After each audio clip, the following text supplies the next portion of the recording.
Hey everyone, welcome to this Google Cloud Platform full course by MindMajix, where we take you from absolute beginner to advanced level all in one video. Whether you are a student, IT professional, or learn about cloud computing, you are in the right place. In this course, we will cover everything from setting up your first project on GCP to mastering services like Compute Engine, Cloud Storage, BigQuery, Kubernetes Engine, IAM, and more. But why learn GCP right now? Here is the reality. Google Cloud is the fastest growing cloud provider trusted by companies like PayPal, X, Spotify, and Google itself. According to the Gartner's 2025 Cloud Market Report, GCP is gaining rapid adoption due to its powerful AI, analytics, and cost effective infrastructure. And when it comes to the jobs, the demand is booming. Companies in India and globally are hiring cloud engineers, DevOps experts, architects, and data professionals with GCP skills. As per Naukri and LinkedIn India, there are over 20,000 plus active GCP related job openings right now. According to the Ambition Box and Glassdoor, the average salary for a Google Cloud engineer in India ranges from 6 lakhs rupees per annum for entry level roles to 25 lakh rupees per annum for experienced professionals and architects. So, if you are aiming to future proof your career, boost your income, or crack your next cloud job interview, this course is for you. Make sure to watch till the end because we will also share tips and career guidance to help you stand out in the GCP job market.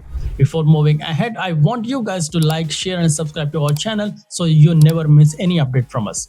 And if you want to learn Google Cloud course with certification, then check out our GCP course where we will cover latest industry curriculum, hands-on projects, mock interviews, and more. Check the link in description below. Now let's dive in with our GCP course.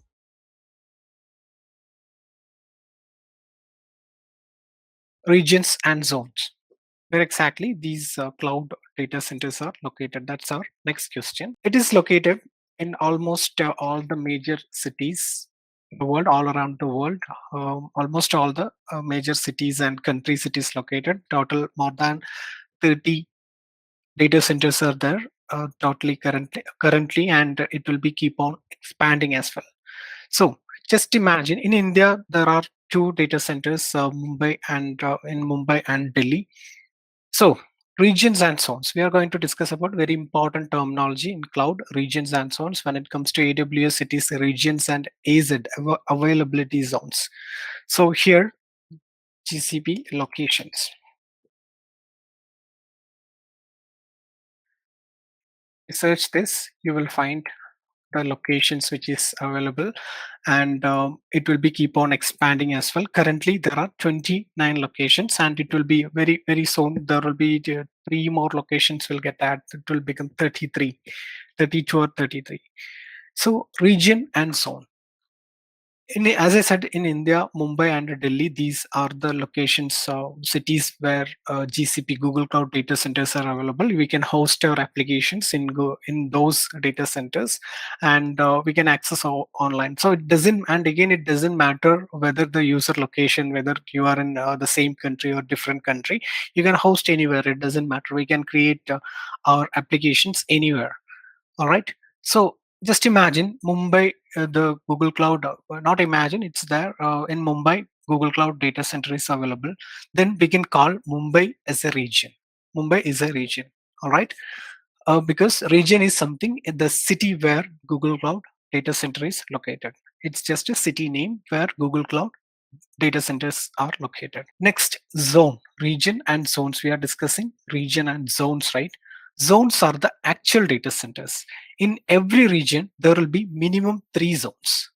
In every region, there will be minimum 3 zones. When I say data center, it's not a single building where everything will be there, or not like that. The design is something like, if you consider Mumbai as a region, and there will be one zone in some specific location. Maybe after some 10 or 20 kilometer apart, there will be another data center.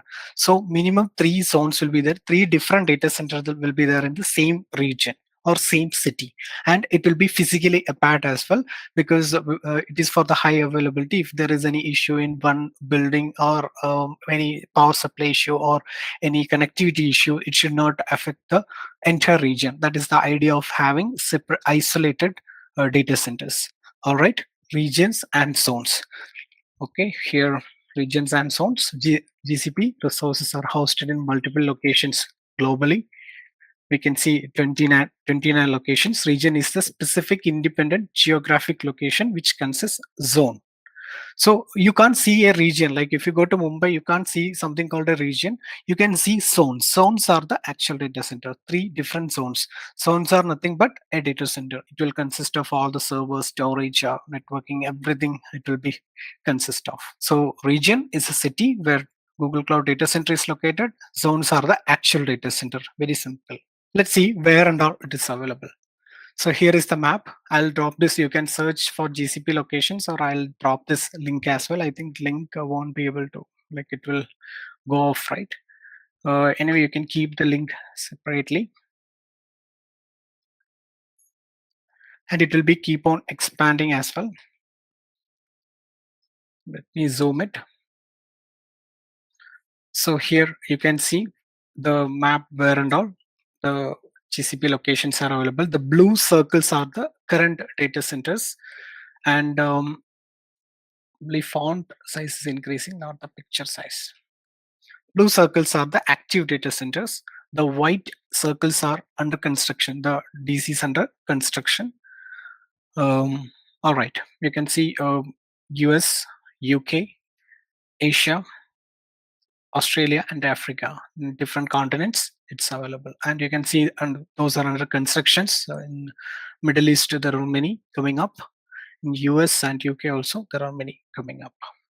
So we already know there are data centers all in all these locations. There are data centers, and not only one data center, there are minimum 3. Only in one place, Iowa, you can see Iowa, there is a star here.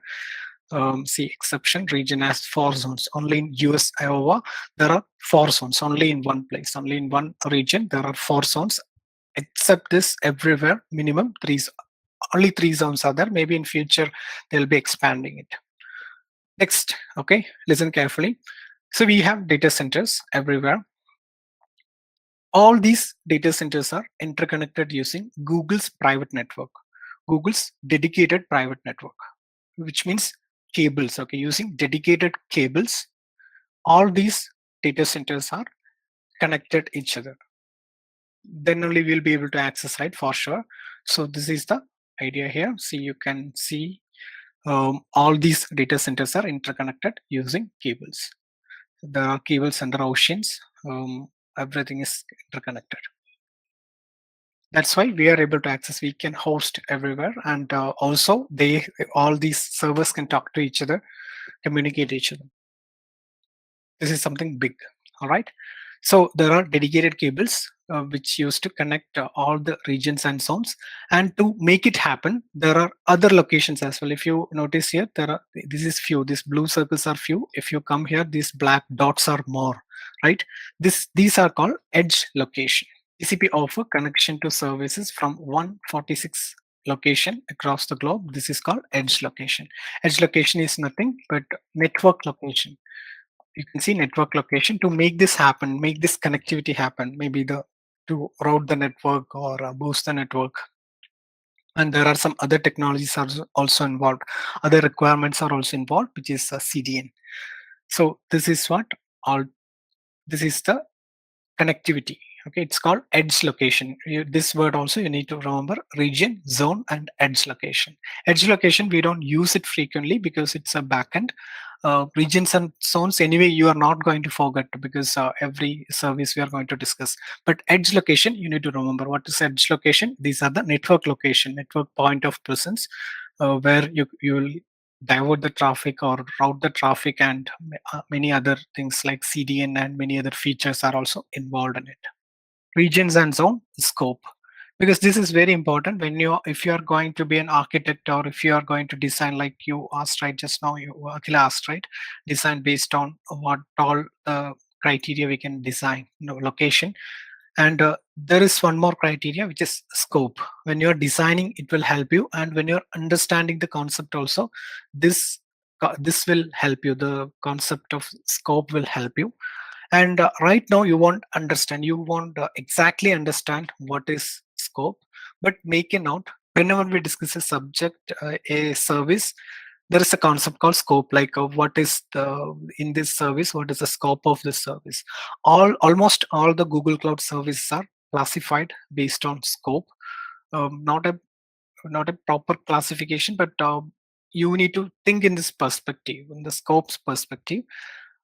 And there are three scopes. One is zonal, regional, and global. Zonal, regional, and global. So almost all services are, we can divide based on this concept called scope. As of now, you can make a note when that service comes, and when we create the service, I'll explain why, based on how we can based on how we can divide, or this particular one, but it's the scope of this particular service. Example, zonal, disk VM instances and all, it is zonal. When it comes to regional, external IP instance groups are regional. When it comes to global, VPC, image, snapshot, all these are global in scope.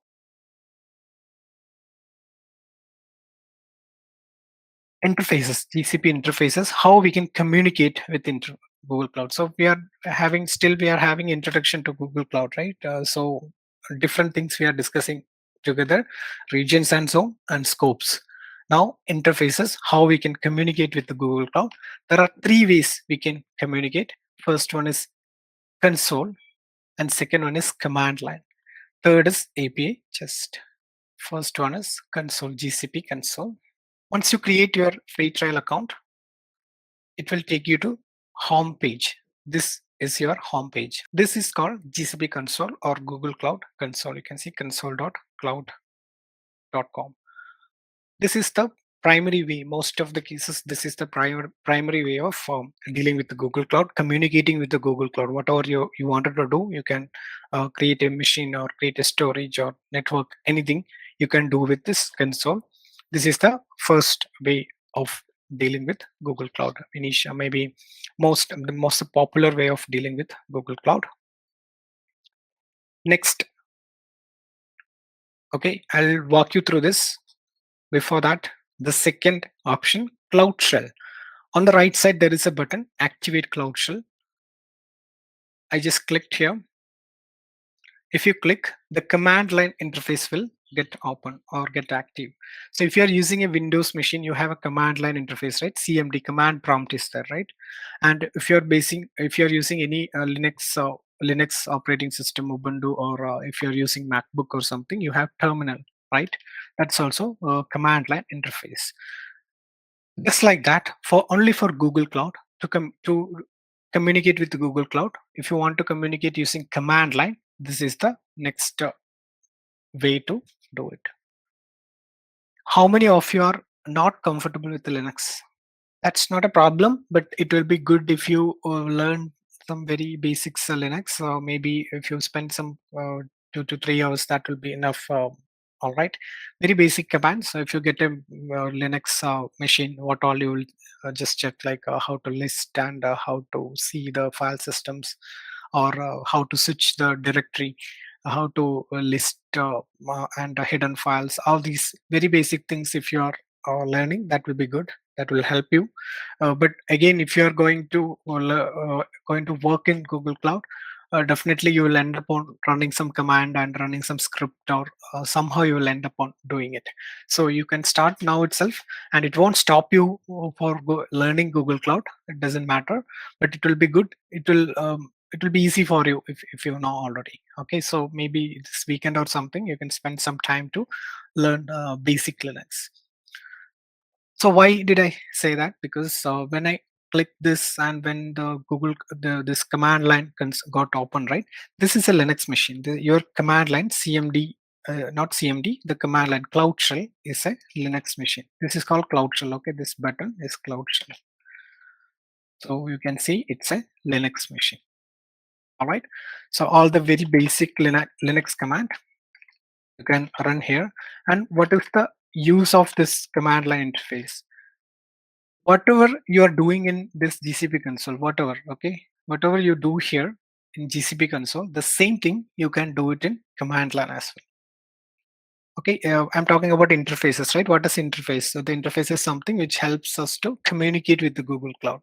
So this is primary interface, the GUI or graphical interface. So here I just went to storage. All right. In this project, I just went to storage. You can see many storage buckets are there. Total 6 storage buckets are there. You can see GCP training 18th Feb, 26th Feb, many are there. Okay, I just listed here. Same thing, I can do it with command line as well. Forget about the command, you will learn that later.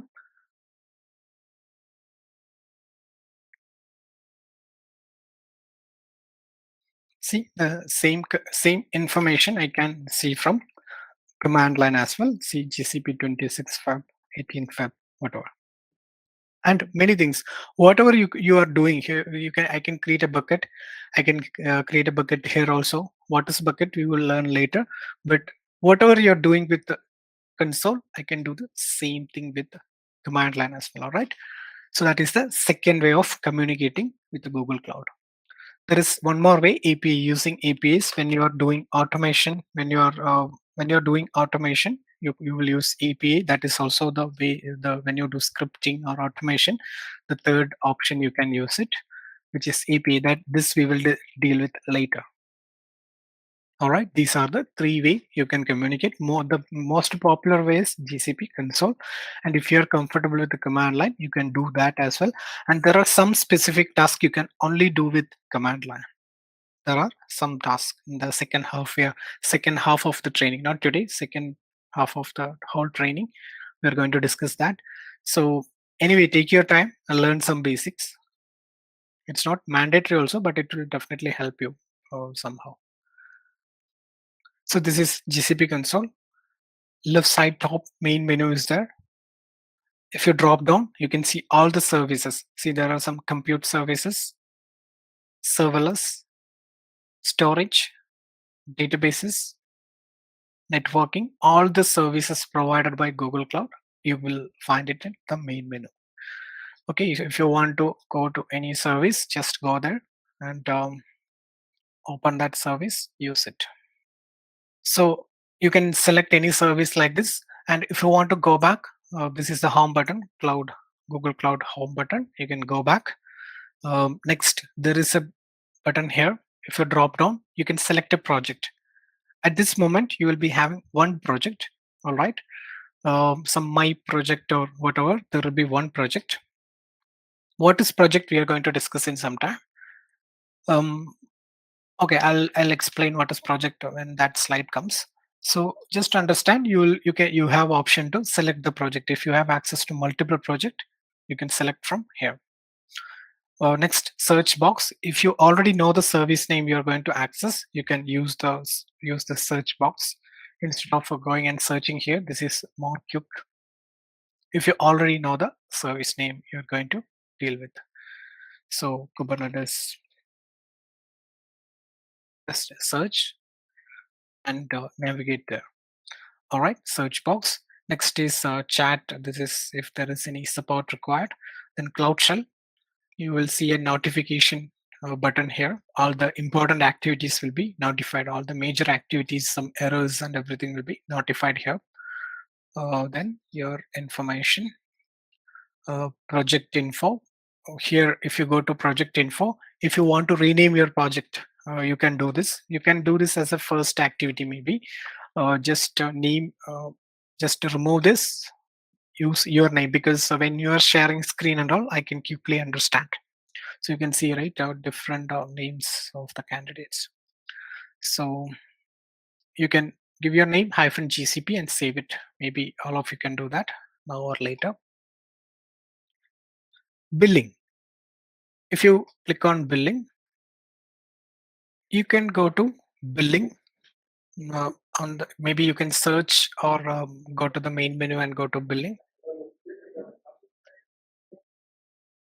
Yeah, I think there is a pop-up right on top. Activate. You may need to activate it. All right. There is a button right on top. Activate, right side top. Right side top. Yeah. Free trial, credit, and 90 days remaining. Okay. Just click on activate. See if any of you get the same screen. You need to do this step. Activated successfully. All right. Okay. You can close that tutorial on the right side top, that pop-up you can close.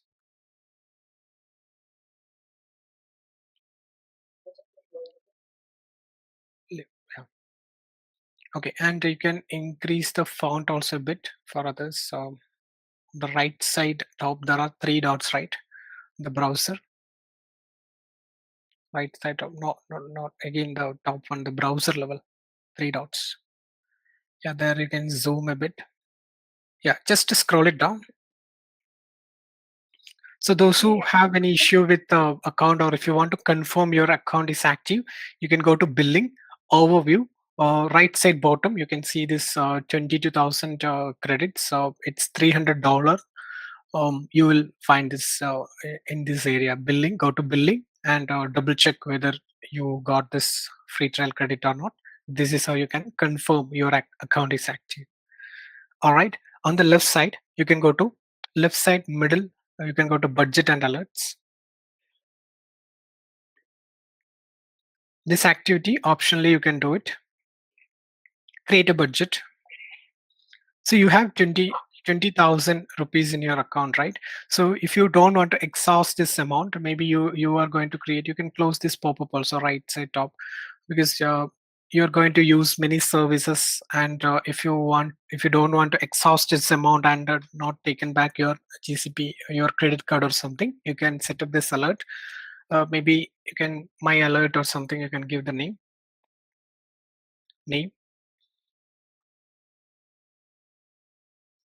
scroll it down. You can set up the threshold here. Keep coming down.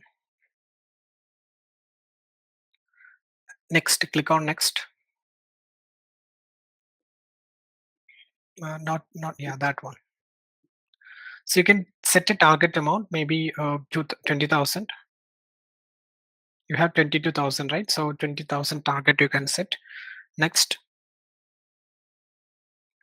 and you can set up some threshold, 50%.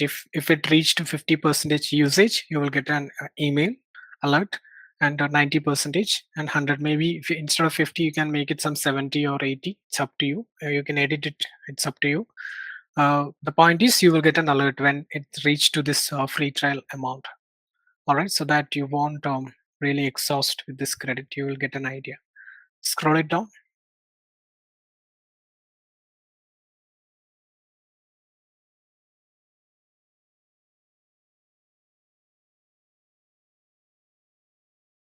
You have custom options, like when you need to get alert and all, see email to the billing admins and users. Fine, you can finish. Just click on finish.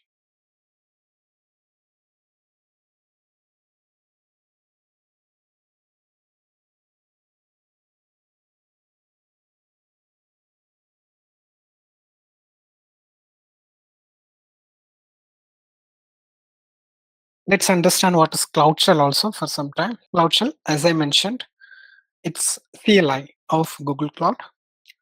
It's a Linux machine. Second thing, it's a Linux machine, because when I run this command, you can see what is the version of Linux. It's a Debian Linux uh, console version.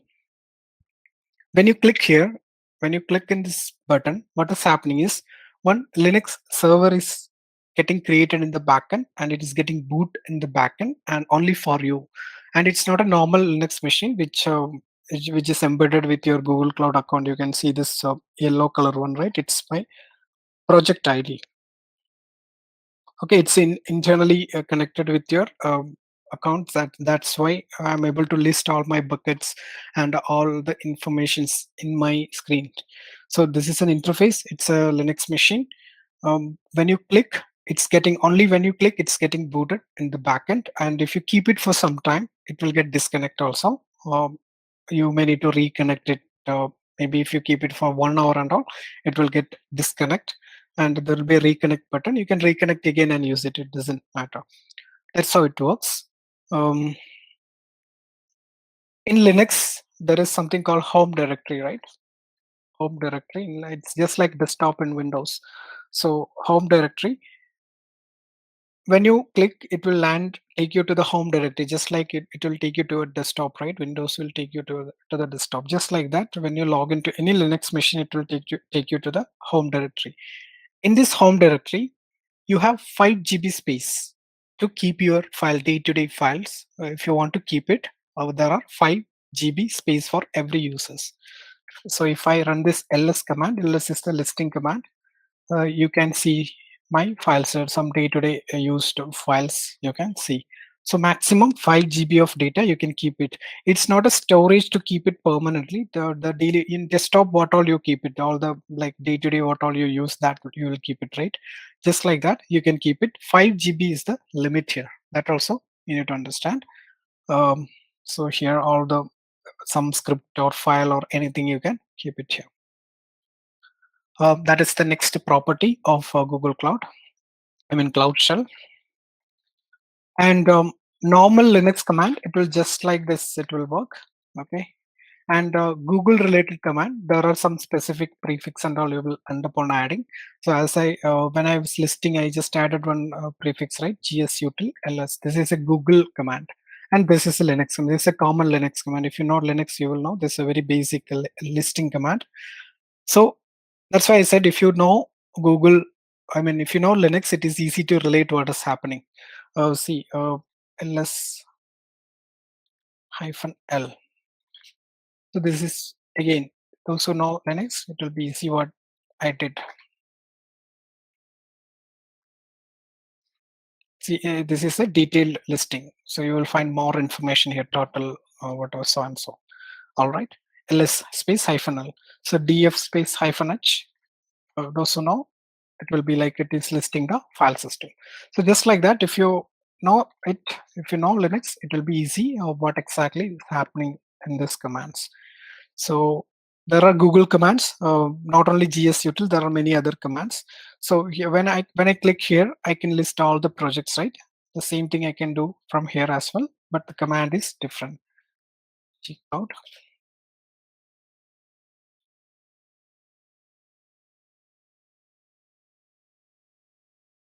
See the same information I can use it, but here the command is different. Gcloud projects list. Anyway, we are going to learn this eventually. As of now, just don't worry about the command. But what it does, you need to be very clear. All right. When I say it's a Linux server, this is not the place where you can host your application. All right. This is just an interface to communicate with Google Cloud. All right. It's a temporary VM instance, G1 small with the Debian OS. It terminates after 1 hour of inactivity. Favorite tools are pre-installed. Developer friendly, 5 GB storage space. When I say favorite tools are pre-installed, there are some tools, right? Some common tools like Git. It is pre-installed. If you want to upload anything to Git, it's already installed. You don't need to separately install. Terraform, it's already installed. All right. If you are uploading or if you're deploying some code to Terraform, you can do it from here itself. It's already installed. Just like that, all the common tools are pre-installed. If you want to install anything specific, that you can do it as here in Cloud Shell. So this is from this slide we are actually starting our IAM topic, identity and access management. Listen carefully. This is a little tricky. We are going to discuss about resource hierarchy. I just showed some project and all right. See, there are some many projects, and in your case, there is only a single project. You will find only a single project here. What is project? Under project, you can create all your resources, like all your services. I can say compute service or storage service, everything. You can create it, and every project is isolated as well. A project is totally isolated. How I can confirm? See, when I go to storage under Vishnu project, I can see mini storage. When I switch to some other project, I can see only one storage, which means project is an isolation boundary. Like whatever you are creating inside a project, that will be within that project itself. Like internally, it doesn't have access. So just imagine I have just one project. Okay, only one project. We will limit into one project, just like your current account. You have an account, one project, right? So if you pick an organization, very large organization, one project is not really enough to handle all the requirement. A large organization, maybe thousands of employees are working, the uh, offices are there in multiple places, a lot of projects are running, lot of requirements are there, multiple teams are there, multiple departments are there. To fulfill all the requirement, one project is not enough, obviously, right? Logically, one project is not enough. You can't really have a service of sales, HR, IT, or all the department servers. You can't really keep it in one place. You need to isolate it, you need to separate it. Makes sense, right? You can't really keep it in one place and give access to HR team, sales team, everywhere, everyone to this particular project and use it. That's not the right way of doing it. You need to isolate it based on multiple criteria, maybe based on departments, maybe used based on the environment, maybe development environment, testing, staging, production. Based on that, you need to divide it based on departments, multiple criteria. You need to divide it. Make it happen. There is a concept, resource hierarchy in Google Cloud. You can see on top of this hierarchy, organization, example.com. Then under organization, it will be folder, project, and resources. This is almost self-explanatory. You can see here on organization. If, for example, you are going to set up a Google environment, Google Cloud environment for IBM.com, IBM or the organization IBM. So on top of this hierarchy, you need to attach with the public domain name of that particular organization, which is ibm.com or ibm.in or whatever domain name. Domain name needs to be attached on top of organization. Then under that, you can divide based on how you want. Maybe based on departments. You can it's explanatory, right? See, folders. This is for sub organizing your requirements, sub-organizing it, see, based on the departments, engineering, sales. Under that, the projects. This is what we are dealing with, right? When I was dropping the projects, this will come under folders. From here only we are dealing with, and under project only, you will have all your services or resources, whatever you're creating in actually in Google Cloud, whatever the application or network or whatever we are going to use it, everything will be under a project. Without a project, we can't use any of this. Without a project is the primary grouping mechanism, primary isolating or grouping mechanism. Always there will be a project. Without a project, you can't use it. Folders are still optional. Organizational is optional. In our case, organization and folders are not there. In real time, you will find these two may not be there. But from in our case, from this only we are going to deal with. But you should understand there is a concept here, logical concept. This is how you design the environment, and this is how you isolate your environment based on multiple criteria: organization, folder, project, and resources. Let's understand each one separately. Organization is the root node in the Google Cloud resource hierarchy. Root node means everything will be under organization. Hierarchical ancestor of project, resources, and folders, because everything is under uh, organization, right? So hierarchical ancestor of all. It belongs to an organization instead of the employee who created it. So in our case, we are creating a project and using it, but in real time, it doesn't matter. No matter who create this project, there is no dedicated special ownership to the person who created. Everything will be under an organization. Here, those who are managing in the organization level, they have full access. So maybe they can delete, modify anything. They can do it from a higher level. Organization administrators have central control. That's what I said. Organization ID is the unique identifier. I'll show you this. We don't have organization ID. If you go to your account also, just click on all. There is everything. Whatever all the projects are under organization. See, in my case also, all the projects are under organization. But here, it's no organization because it's not an active organization. If you have an on company or on organization only, you can really make this happen. Here it will be showing ibm.com, accenture.com, or so and so. And there will be an organization ID. It will be and it's numeric. Like here, this is alphanumeric, right? But here it will be no numeric, some 8-digit or something, 67853, something like that. There will be unique identifier, globally unique identifier will be there. So this is the place you can see the hierarchy. If there is folder, it will be visible here. It will looks like this here. Instead of this now organization, ibm.com or something, and there will be numeric number as well. And the folders also will be there. Under folders, you can divide it, okay, just like this. So under folder, under engineering, you will find 3 projects: dev, prod, and test. Under HR, you will find many other projects as well. That's about organization. Next is folders. Folders are for sub-organizing, under organization, sub-organization, sub-additional grouping mechanism, isolation boundary between project organization. Folder can be model legal entities like HR departments. It's totally up to you. Maybe it depends on your hierarchy and your departments, how you want to divide. Folders, additional mechanism is each team folder could contain additional subfolders to represent different application. Folders act as a policy inheritance point. What is policy inheritance? We will discuss it later. In general, folders are the additional grouping mechanism. That's all you need to know. Projects, this is what we are going to deal with a lot. You already have a project. Every account, without a project, you can't do anything. You can't create any resource. Technically, you can't create any resource.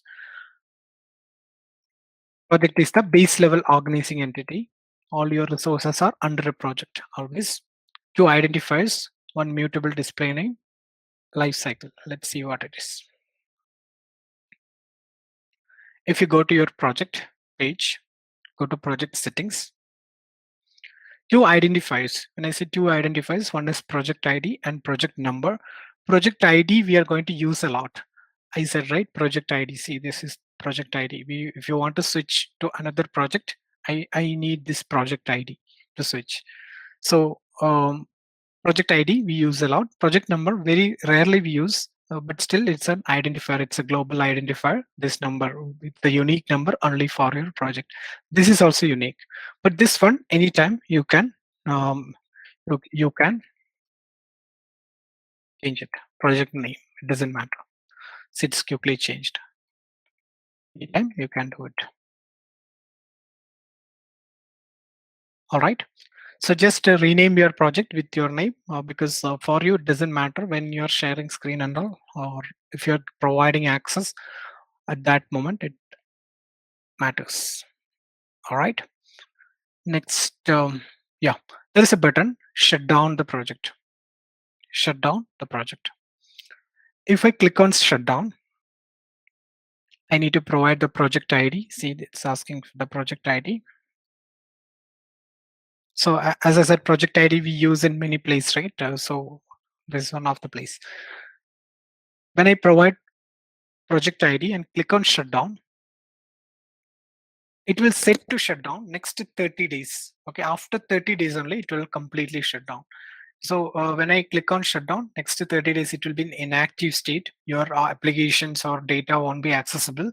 But yeah, and also it will inform all the project owners. You are not only the owner, right? In your current case, you will be the owner, but there will be multiple project owner for the same project. So everyone will be informed that this is going to be shut down, and after 30 days only, it will completely shut down. But billing and all will get stopped. So next to 30 days, it will shut down. So either project two life cycle for the project, either it will be active or delete requested. Active or delete requested. These are the 2 life cycle for project. Either it will be active, or if you click on shutdown, delete requested. If it is delete requested state, next 30 days it will be inactive. It will stay there, but it will be inactive, and later only completely will get deleted. This another diagram where you have subfolders. Okay, see, if your organization is large, this is the area it will get increased, like this area folders, because this additional grouping mechanism, right? This list will be more, like this lines will be more technically. Project resources server.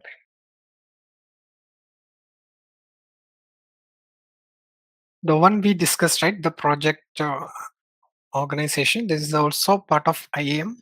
This is the first service we are going to discuss under Google Cloud. IAM, Identity and Access Management. It comes under security. Cloud Identity and Access Management. Okay, So you have a project. You need to provide access to another person. All right. Right now you have a project. You need to provide access to another person. You're the owner of that particular project. This is the service who is going to help you. Okay, if you want to provide access to someone else, identity and access management, this service help you to provide access, regulate the access, not only provide the entire access, manage the permission, regulate the permission. This is what it is used for. IAM. IAM means identity and access management, enable you to create and manage permission in Google Cloud resources. There are different areas, different perspectives on this. We will discuss in detail. Enterprise grade access control, very easy to use. You can set up the full access. When I say full access, maybe the organization level access or project level full access, folder level full access. You can provide something like that, or you can have the granular access. So if you are a person who's going to deal only with the Kubernetes. If you are a Kubernetes architect, you're going to set up everything in Kubernetes. You can just only get the access in Kubernetes.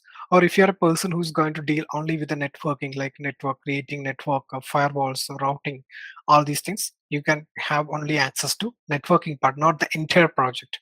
You don't need access to storage. That way, you can set the granular access as well. It's totally free of cost wise. There is nothing to provide the access to set up the policies, set up the roles, providing the roles, anything for all these activities. You are not charged. It's a logical concept, so it's free of cost. How IAM works? It is very simple compared to the traditional technologies like Active Directory or LDAP. You might have heard about it, AD, right? When you join an organization, you will get a you will create you will get a username, right? That is getting created in AD most of the cases. That will be created. There will be central username to log in everywhere, all application, all servers, everywhere, right? So that is actually getting created under AD most of the cases, or LDAP. If it is Linux and all, it will be LDAP. Mostly in Windows, it is AD. So compared to those technologies, this is very easy how it works, how IAM works. If you can answer these three questions, it is very easily you can understand how IAM works. Who, what, and which resources. If you want to provide access, example, Jyoti wanted to provide access to Archana. All right, Jyoti can go to her console, that IAM console. Who who want to provide access, like to whom want to provide the access? Archana's email ID will be the answer of this question. Okay, who? Archana's email ID. So we are dealing with email ID, right? To authenticate Google Cloud, we are using email ID. So we are not using usernames here, unlike maybe if you want to log into a server, you may need username. But when it comes to cloud, no matter AWS or Azure or Google Cloud, we are using email ID to authenticate. So if you want to get access, email ID is the answer of who. So Archana's email ID, you need to get and go to IAM and provide the access. What access needs to be provided? Next question is what access? Whether it's a project level access or compute engine or storage access or an organization level access, it depends. That this answer, right? What? Next question is what? Role. What means role? What exactly? What is the access you need? Maybe a project owner or a viewer or many things like this. Which resource? If you are providing project owner access, project is the resource here. Project is the resource. If you are providing storage admin access, storage is the resource here. It will be a little tricky. Let's see how it looks like. Go to IAM.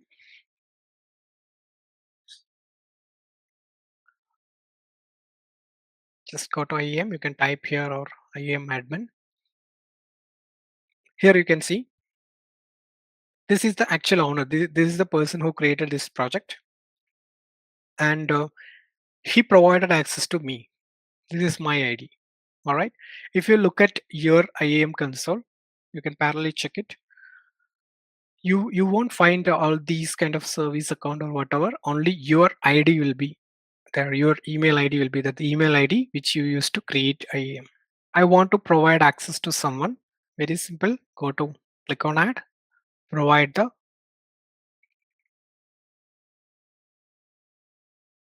email ID of that person. Very simple. No username concept. It's just email ID. So this is the answer of who. Next is what. What access you can provide. See, custom and all I'll come later. So if you want to provide any project level access, you can go to basic access and provide the project level. Viewer, owner, editor, browser. These are the project level access. So if I provide owner, I'll get ownership in this entire project. See, I'm the owner right now, project owner. All right, this guy is the owner and I'm also owner of the project. That's why I'm able to add another person. Okay, if I'm not the owner, I can't do that. So that's a basic, that is under basic access. Okay, basic access means it include entire project. Next is the granular access. You will, whatever the list you're finding under this, that is granular access only to that particular service.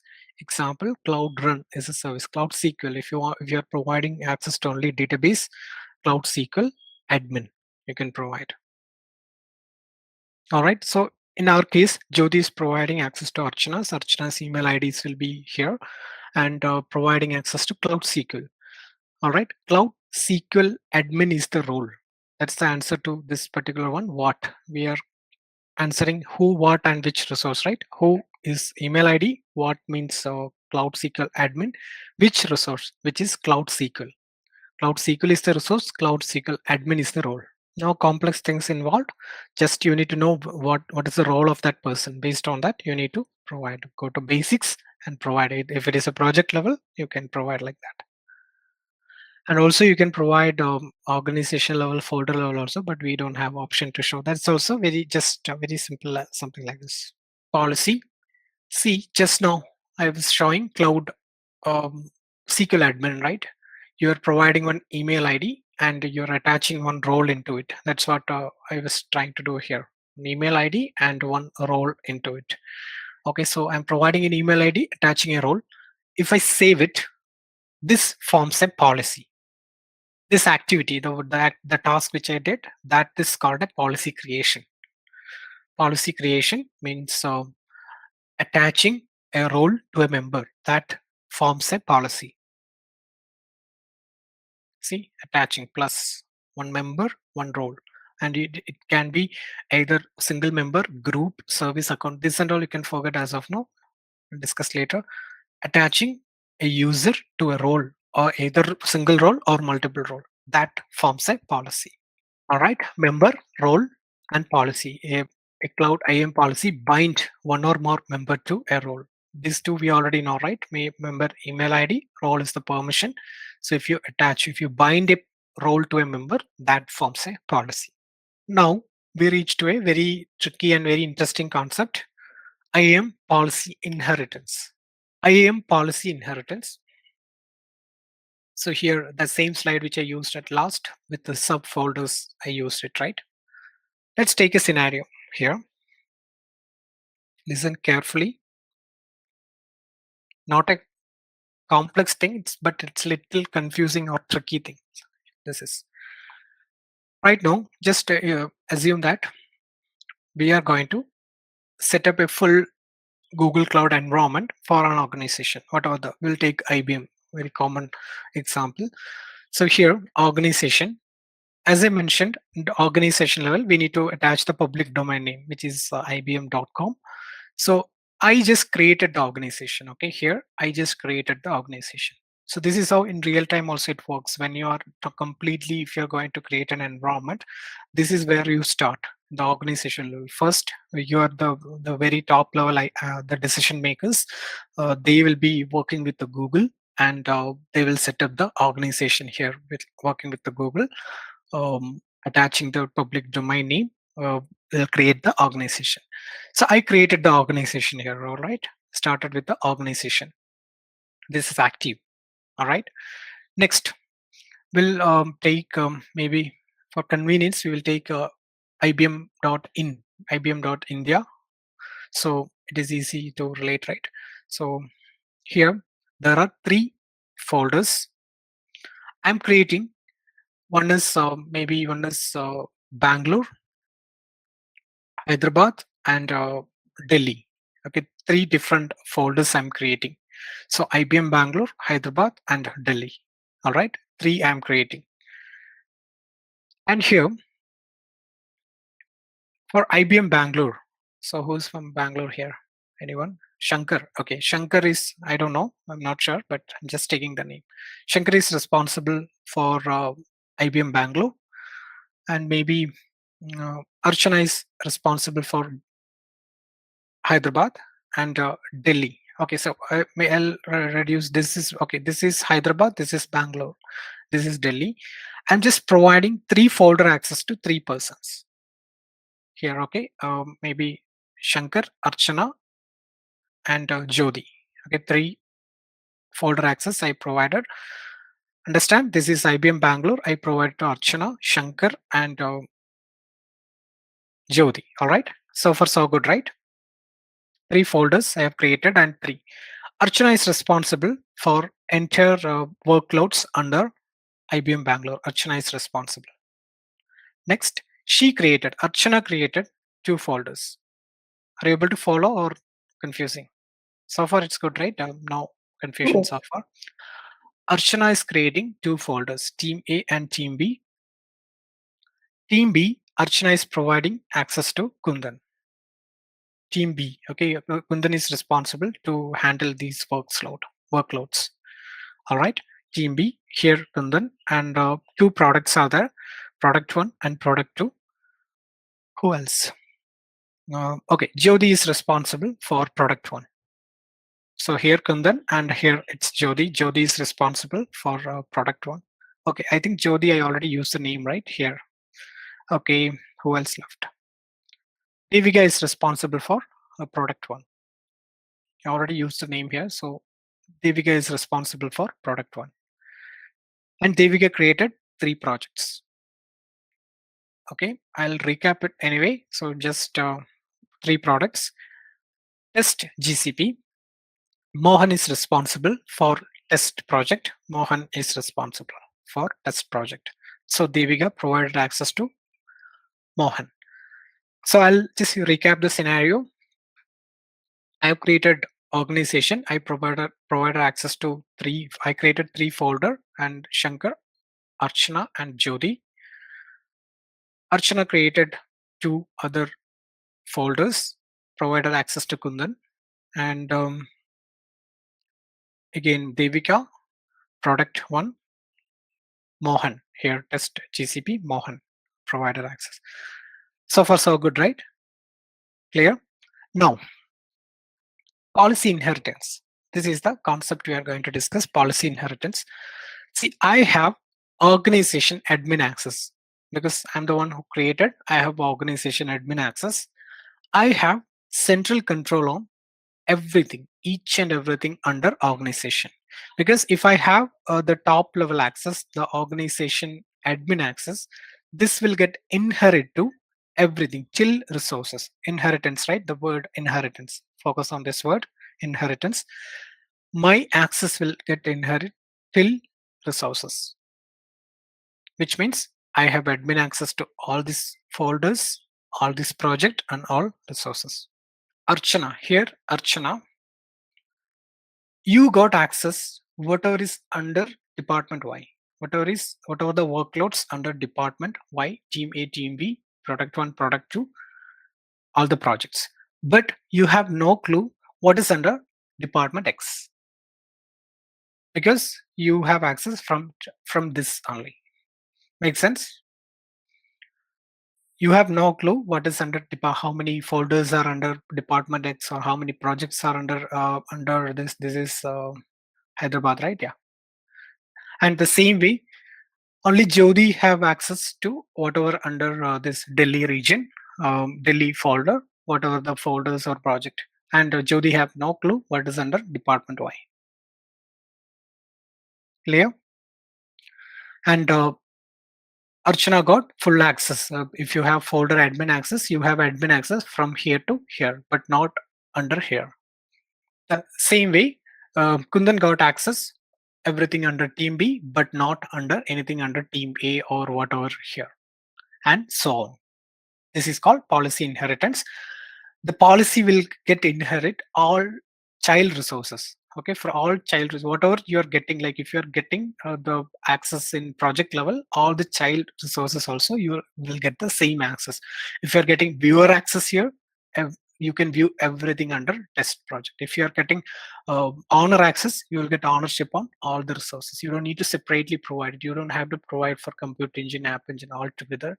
If you're going to use the entire project, you can come here and provide, so that the policy will get inherit to all child resources. Very simple, all child resources. Wherever you are getting, whatever the level you are getting, from that level, all child resources, the policy will get inherit. Clear, right? That's called IAM policy inheritance.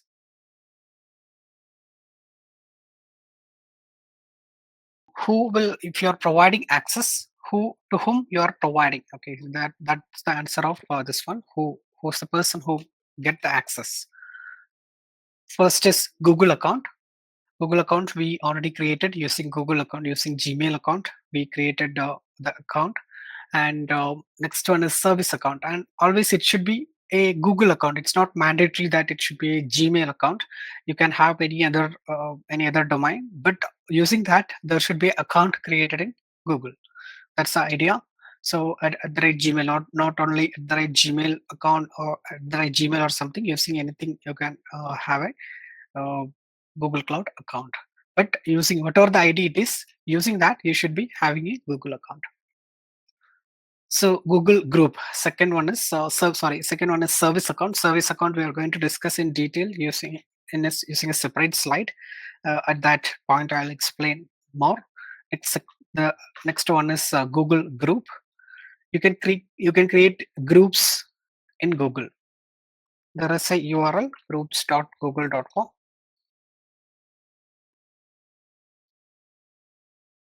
All right.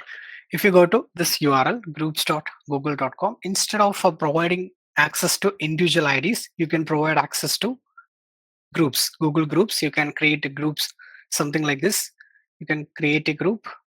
Example, if you have a team where everybody will be getting almost same access, then instead of providing individual access, it will be good if you provide group access, because in IAM and all, the entries will be less and the management also will be less. The management headache, everything, it will be much more easy to do that. So you can go here groups.google.com and you can create a group. It will looks like this. The extension will be, again, it looks like an email ID. The extension will be @google.com. All right, something like this, and you can add all the email IDs you want. Google Groups. Then there are some more things like workspace domain, identity domain, G Suite.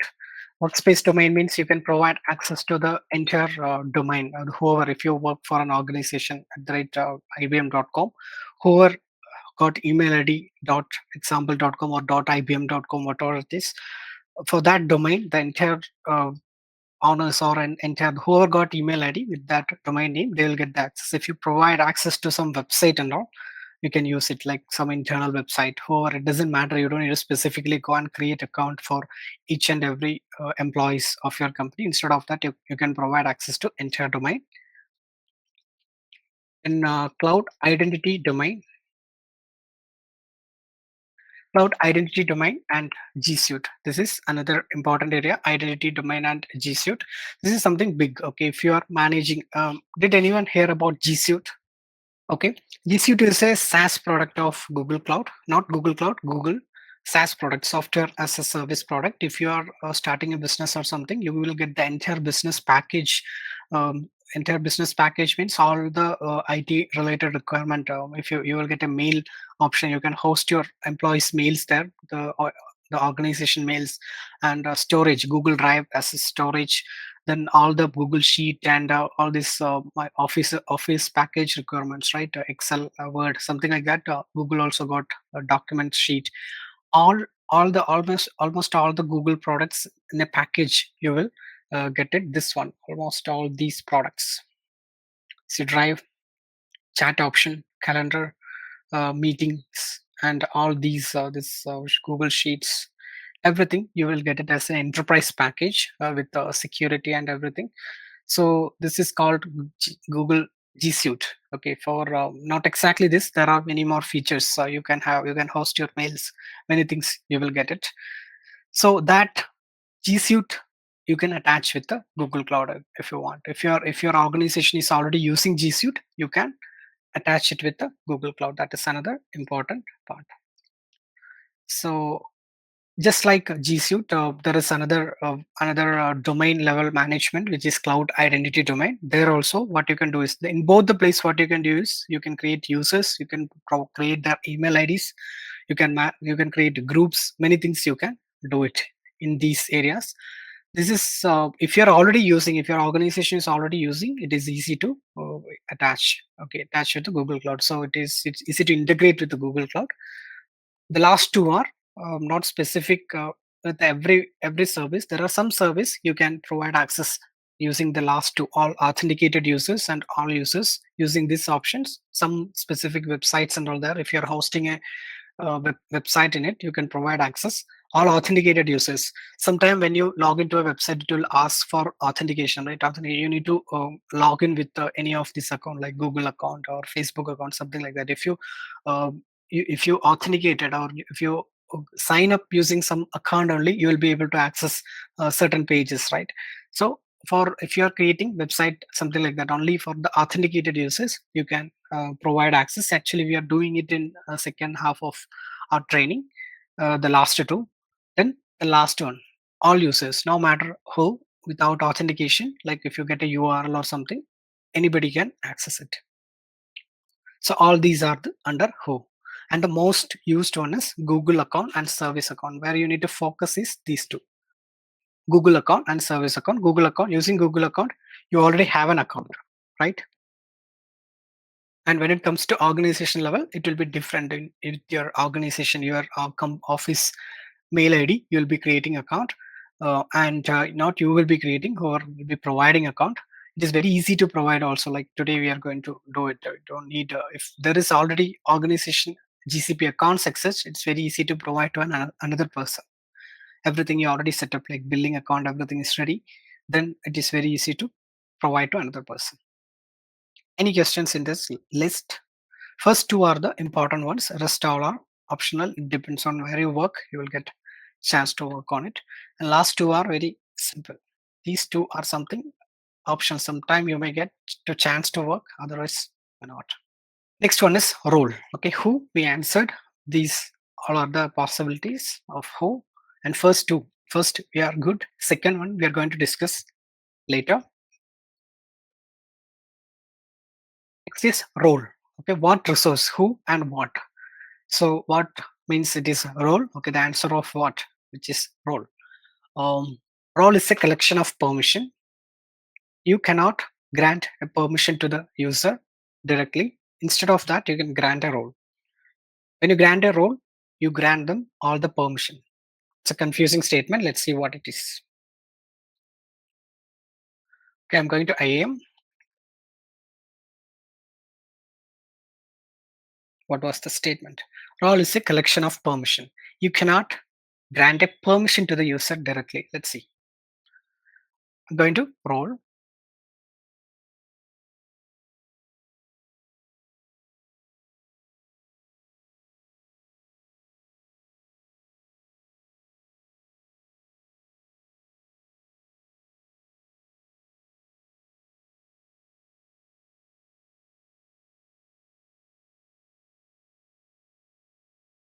Roles, event the roles here. And role is a collection of permission. That's our first statement. Let's see what it is. Maybe something non-one will go. Storage. So if I open this, I just filtered with cloud storage, and I'm going to open it. So this is your role, storage admin. This is your role. If you are providing access under IAM storage admin, this is your role, and role is a collection of permission. See, these are the permission for this role. These are the different set of permissions for this role. role is a collection of permission. You cannot assign a permission to a user. That's what our statement. This one, permission, you cannot assign. You can assign only roles. If you want, you need to group it into role and then provide it. And if you, before providing, if you want to know what all the access you're providing, you can just come back and check. See, all these are the access. It's very readable, like what all the access the user will get. You have an option to check it just before providing the role here.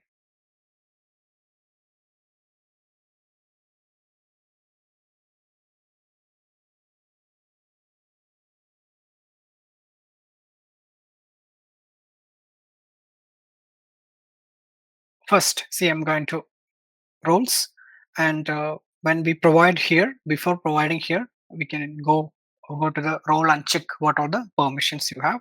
There are three types of roles. Three types of role. First one is basic roles. Basic roles I already mentioned yesterday, which is project level roles: owner, viewer, editor. These are the three basics roles I can say. This is something rarely used. So very basic roles: viewer, owner, and editor, and all these are self-explanatory. Viewer, all the viewing permission, view permission. You can view the entire project. Owner is something you can do. Okay, after viewer, editor is there. Editor, using editor role, you can do any changes, any modifications in your project, any kind of modification you can do using editor role. And owner role also can do all the modification, including IAM and billing account. Using editor role, you can't manage IAM and billing account, which means if you are an editor of a project, you can't really provide access to someone else, some other user or something. IAM they can't manage, and also this one billing part also, billing account also you can manage using editor role, but using owner you can do everything. All right, that's a basic role, basic roles. Then all these are predefined roles. All these are called, except this basic roles, everything is called predefined roles. See, there are a lot of roles. You can just check, like, see, cloud run, cloud SQL, storage, data proc. There are many roles. Okay, so all these are called predefined, except basic roles. All are called predefined role. That is something granular roles. So, but the predefined roles are something specific to a service, exclusive to a service. Different types of roles are there. If you go to one, if you just go to one, there are many sub roles as well.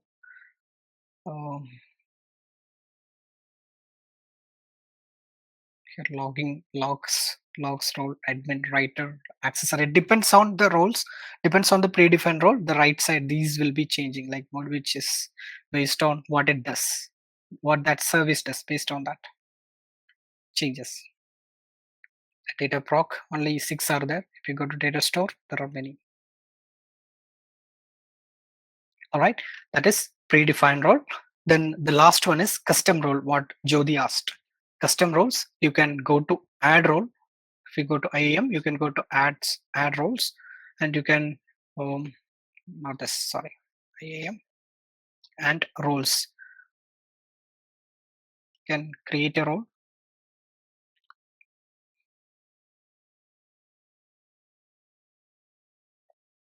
and add permissions. There are total 5,558. This will be always getting changed also, like anytime this will increase when the new services and new features comes. This will be increasing as well. You can provide, you can add the permission and create. Otherwise, there is another better option, or that's where you use it more.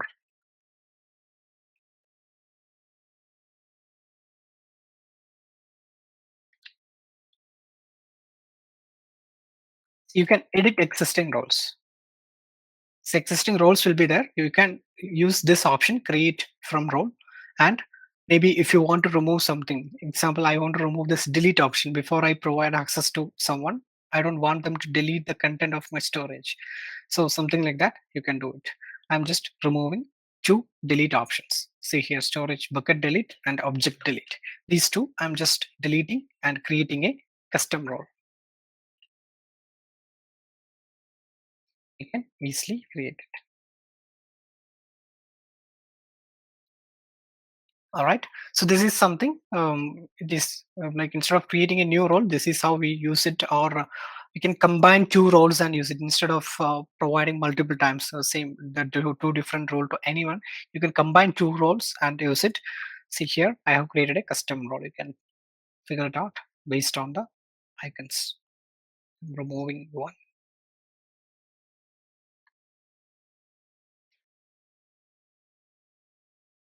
Three types of role. First one is basic roles. Second is predefined and custom. So roles are the collection of permissions. You can see the group of permission. Three types of roles: basic, predefined, and custom roles. These are the basic roles: viewer, editor, and owner. So editor is self-explanatory. For owner, all editor permission plus managing roles and permission under IAM, and also setting up the billing account of project. So some of the predefined roles. Example, we already saw that. Last one is custom role. You can create custom role with the required permission. But custom roles are not really recommended roles. Can someone say why?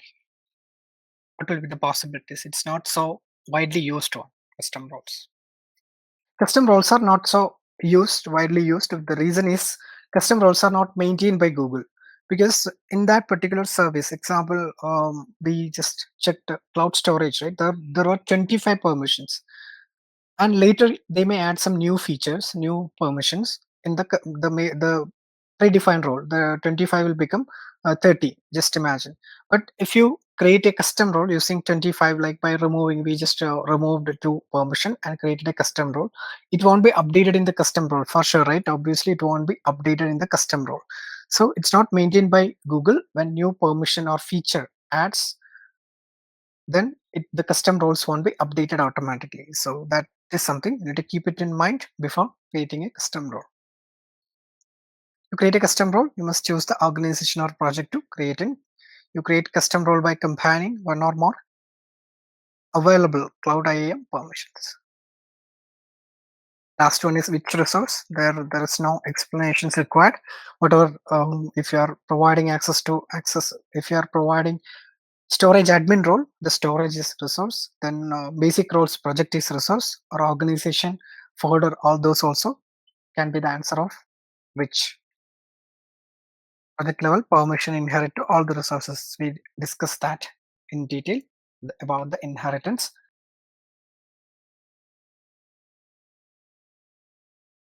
IAM service account. All right, we kept it aside. Service account is a special account used by the application or resource and not by the individuals. Which means, so if you work in an organization, you may use some accounts which is not exactly your user ID or your account. Like example, if you are connecting with a database, sometime you may need to use the DB account, maybe DB admin account or DB user kind of account. So anyone, that's called application account or generic account. Somewhere it's called generic account or application account. Different names used to call. Service account is not exactly how we use the application account or generic account in operating systems. It is slightly different, not slightly, like many things it do. Service account, for multiple reasons we use it here, but it's almost like this. The idea is almost like an application account. Service account is a special account used by an application or resource and not by an individual. We don't really switch it using our ID. We don't log in using our ID or switch it or something. It's totally independent. Let's see how it works. Service account is a special type of account used by an application. Okay, that's very important. Or a resource. When I say application or resource, it's totally talking about Google Cloud resources like storage, compute engine, or whatever. What are all the services provided by Google Cloud, and not by an individual. It is identified. Its email ID, which is unique to the account. Or again, service account is also an email ID. It do not have passwords. Service accounts do not have passwords. You can log in using JSON files. Actually, key pair. You can use the RC key pairs, which is JSON files and all. You can use it for authentication. Doesn't have passwords. But in Unix and all, if you create a service account, there will be password, right? There are chances you may have password for that. cloud IAM permission can be granted. Let's see what is the use case of service account. If you go to here, IAM, you can see some email IDs which starts with some random numbers. See, all these are service accounts. Okay, except this one and this one, all are service accounts. So this is how it looks like. You can see here Compute Engine default service account. So here you can create a service account also. Before that, let me explain what exactly this service account do. So just like as I said, always there will be scheduled job and there will be other authentication, external authentication or internal authentication also happening in Google Cloud. We'll take an example of Jenkins. I don't know how many of you are familiar with Jenkins. Jenkins is an automated job, like you can schedule the job, you can schedule at some specific timing to run this particular script or trigger some activity or something externally. Jenkins is a third-party company and third-party tool it is. It's not really a Google Cloud product or something. It's a totally third-party tool. So a third-party software or tool which need to authenticate with Google Cloud. See, when we are authenticating, we are just opening GCP and using the email ID. It is getting authenticated already. I provided password, so it is allowing me to get in to this console. That's how we are authenticating, right? We're using email ID and password. We are authenticating. Am I right? So when some external tool or external software needs to authenticate with the Google Cloud, there should be a mechanism that is called service account. All right. We will take a better example. Using Jenkins, you are creating a storage or copying a data from storage. Copying, we can live. You're creating a storage, like using Jenkins, you're creating a storage, or using Terraform. Like if you use Terraform, also you need a Jenkins pipeline to create a storage. Again, all these are automated jobs. Okay, if you don't know anything, if you don't know what is Jenkins and Terraform, also you can ignore it. Just imagine it is a third party tool which need to authenticate here. And what it is going to do is it is going to make some changes in storage. Just imagine storage. I'm taking a very simple example everywhere. Storage. Okay, it is going to make some modification or creation or something under storage. So what you can do is come here, service account. All right, you can provide the service account name, storage. You can see storage, the email ID will be storage and your project ID. You can see here, this is the project ID. That's how the name looks like. See, this project ID is getting updated here. And service account, we already mentioned service account is also an email ID, right? So the email ID looks like this, iamgsserviceaccount.com. So description, I'm not providing, I'll just create it. And what exactly I'm going to provide access, where exactly? It is to service account. I can provide access to the entire project also. It doesn't matter, like if the Terraform or Jenkins is going to make any kind of changes in your project, that also fine. But I'm taking a small example here, service account, and I'm providing roles.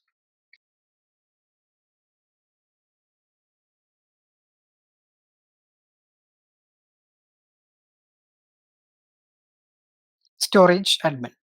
So service account, if you create an empty service account, you can't do anything with this because it doesn't have any permission. You need to provide permission. What exactly, for what reason you're going to use this service account.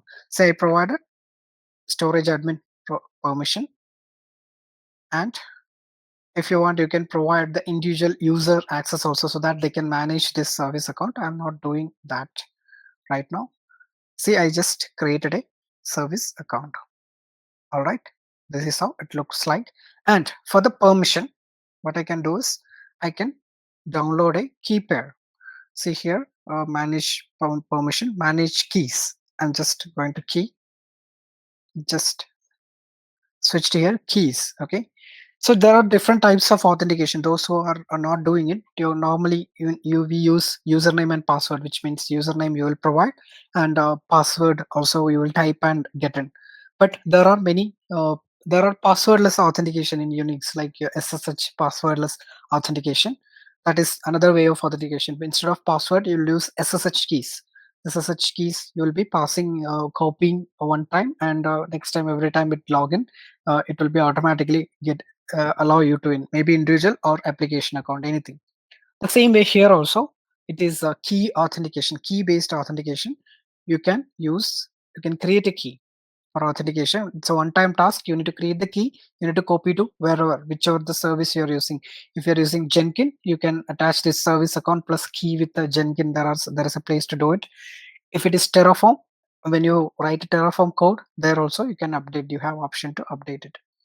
So here there are two types: P12 or Jenkins. Jenkins is something very common format. I'm just using. I'm just downloading Jenkins. See, the key is downloaded.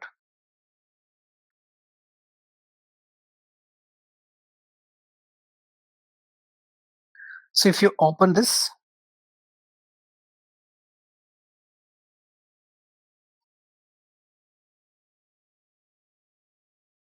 I just downloaded the key. This will be a little confusing, but when you use it in real time only, you will come to know this service account and key based authentication, or how exactly you're going to use.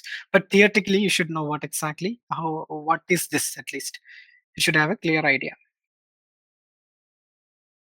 Right? Is it readable now? You can see service account, project. You see in this key what all the details it has. Private key. See all these. This is the actual key which is getting passed. You can see the email ID, which service account it is getting passed, and everything. You can find it here. This is something when you really use it only, you will get a better, very clear idea. As of now, just to understand theoretically what exactly it does. It is used by the application. You can use it for external plus internal authentication. Internal, I will explain in a different scenario. So as of now, is it clear how we can use for third-party tool or authentication? So far I was talking about user managed service account. There are two types of service account. One is Google managed, and the second one is user managed. So far I was talking about user managed, which is we are providing permission, we are copying the JSON file to somewhere and using it. That is user managed service account. There is something called Google managed service account as well. If you go here, can someone check your console as well? How many are available? If you go to IAM, all right, you can check until later. So here you can see something, Compute Engine default service account. Compute Engine default service account. Okay, so this is something I didn't create it. This particular service account, this 1139, this random number, right? I didn't create it. This got created automatically when I open first time when you open Compute Engine or some specific service like Compute Engine or App Engine, something like that. There are some specific service. Not every service got a service. Every Google Cloud service, it doesn't have the service account, but there are some large services like Compute Engine or App Engine. Somewhere in that there is the, it required a service account to work. Actually, work normally. It required a service account. You can see here Compute Engine default service account. All these are the service account created by Google itself, created and managed by Google itself. This is for internal authentication, internal permissions and authentication. When I say internal authentication, here this is Compute Engine. Okay, so Compute Engine is a large topic. Like it has so many things. Networking is part of every Compute Engine. Got an IP address. Every instance got an IP address. Disks are part of it. There are many things work together. So when it comes to Compute Engine, see, disk is authenticating to network, or network is authenticating to VM or CPU memory. Many things are working together, right? For the internal authentication purpose, it required a service account. That is Google managed service account. This is the example of that. And look at this, how many permissions it's got. Google managed and user managed. User managed, we are managing if you are specifically providing access, but Google managed one, Google itself will create and assign the permission. You don't have to do anything. This is not created by me. All right. In your account also, this will be updating soon. You don't have to do anything. It will automatically come when you open Compute Engine for the first time. Here, if you open this service for the first time, it will be automatically created. All right, cloud IAM permission can be granted. We already did that just now. Application use service account to authenticate itself to set of APIs used by services and application to interact internally with the GCP APIs also. This is something Google managed internal authentication also. Set of Google GCP APIs means GCP services. Service account permission can be modified anytime. You can modify it. If a large application into divide into microservice also, service account helps to authenticate internally. That we will deal later, like when it comes to microservices. Google managed and user managed service account available. Google managed service account get created and permission assigned automatically. The one I just showed. All right, that's all about IAM. We started on Friday and we are finishing the topic now. We will do a lab right now. Before doing the lab, some of the best practices when you are working in IAM. Set maximum policies at organization or project level and avoid at resource level. Some of the best practices, all right? Always give least amount of access to resources. Like whichever, if the person is going to deal only with storage, only provide storage admin or whatever the editor or whatever the access. Don't provide anything extra, some additional access unnecessarily. You're not supposed to provide. Always give the least amount of access. Grant roles to Google Groups instead of individuals. If you have an option to create a group and use it, go with that. Don't always provide individual access. Be extra cautious while granting permission to service account. May know why. What will be the reason? Be extra cautious. The same reason of application account, like you were giving an example of batch processing, right? What will happen if you are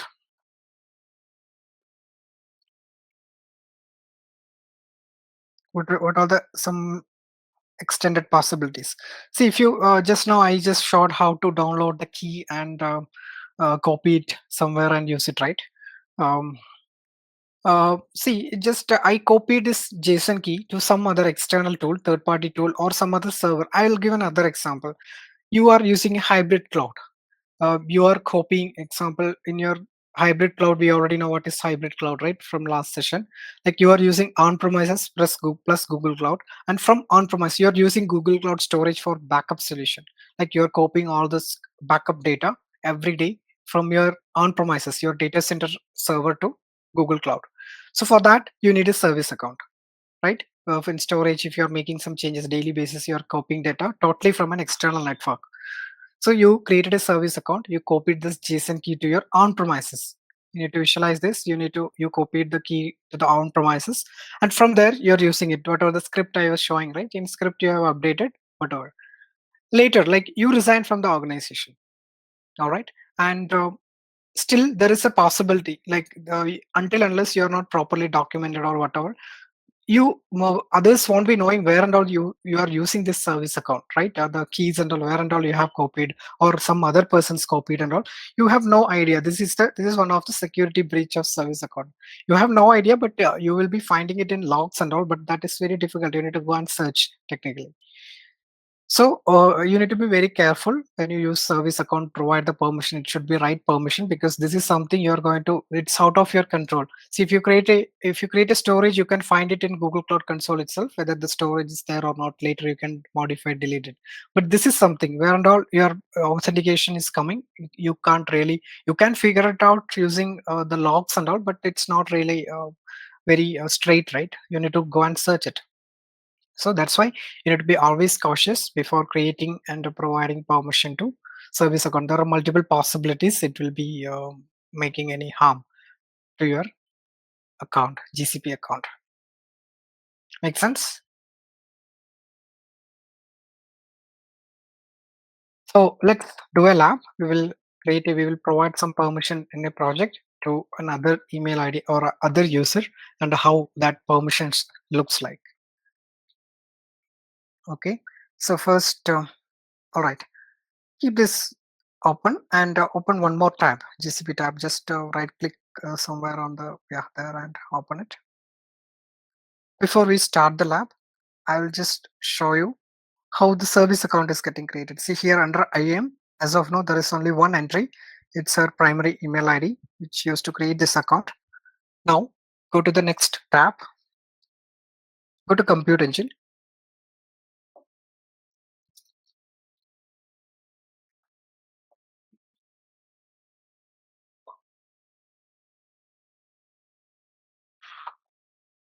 Enable it. Compute Engine API. First time, you need to enable the Compute Engine APIs. It will take a couple of minutes.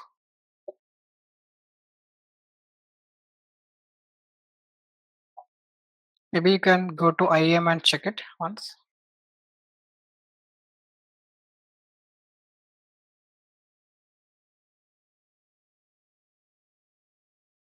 Yeah, all right. So you can see there are default service accounts created. Sorry, Google managed service accounts created. The top one is Compute Engine default service account. All right. When you do that also, there will be default service account will be created. Okay. Now, this is a Chrome browser, right? Yeah. Okay, you can open one more browser and log in with the other ID, other email ID. Any browser. Just open google.com and log in. Just google.com.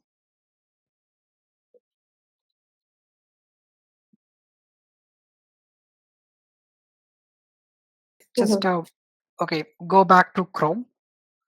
So Chrome is the primary account, and Microsoft Edge is the other user. Okay, this is the primary account. Chrome is the primary account. All right, let's start providing the permissions. Just go to add. Others also can do later. It's very simple activity. Just provide that new ID, which is the new ID. Just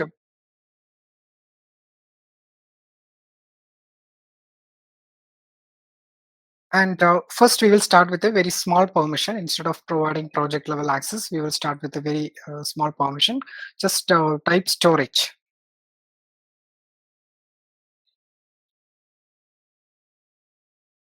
All right, come down, scroll down. Storage admin will be there. No, not that. That's compute storage. That's a different one. Storage admin will be there. Yeah, storage admin. Yeah, that's right. Save it. All right. Before that, one more thing you can do before we switch there. Just go to the second tab, the VM instances, right? That tab, and go to the home page from here. And project info. Just go to project settings. Under project info, there is a button. Go to project settings. Yeah, get down. And here you can rename this project. You can provide. You can just type your name -GCP or something. Yes, demo GCP, and save it. Underscore may not be allowed. You can use hyphen instead of that. Okay. Yes, save it. Now you can switch to Microsoft Edge. See what we did? We provided a different permission to the users. We used the same person, but same person's ID. Just we need to switch and show, right? So that's why. So technically, we just provided access to another person. We already know we use email ID to provide the access, not a username. So now you can switch to Edge and search for GCP console. Google, just search for GCP space console. We already provided storage admin permission to this user. You can go to the second down, scroll down, the console.cloud.google.com. That you can click. See, using this ID, you didn't create any account, right? So far, you didn't create any account, right? Right. So it's first time you are using this email ID for GCP console. So you can select project on top left side top. There is a button, select project. Next to home button. Next to home button, there is a project selection button. So here, look at this demo-GCP. project you have provided access, right? That is already visible here with the new email ID, with the new user. It's already discussed. See, using this ID, I'm repeating, using this ID, the new ID, there is no Google Cloud account created by Jyoti, but still it is visible. The once since you provided access, that project you are able to select. Now, can you go to home page, or you can directly go to cloud storage on the left side middle. Cloud storage is there. And what access we provided? Storage admin is the access we provided. So if you come here, storage admin, you can create the bucket. There is a button, right? Create bucket. Okay, create bucket. All this button is active. If you click, it will help you to create bucket. Hold on, go back to home page. Just click on Google Cloud Platform. No, here itself, Edge itself. Yeah, go to home page. Okay, go to compute engine,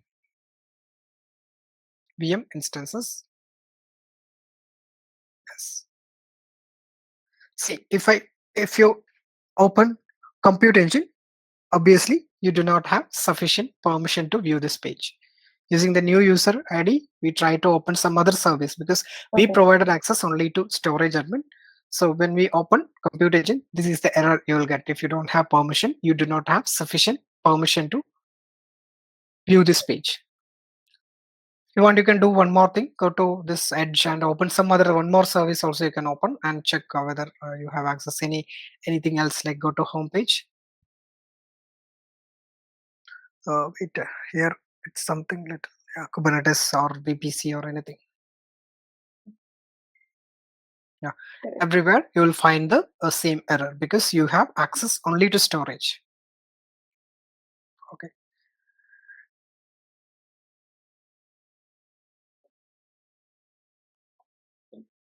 All right.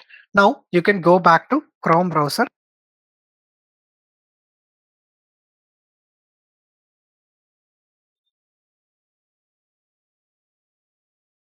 Yeah, you can go to Chrome browser. Okay, we are going to provide one more permission. Go to IAM.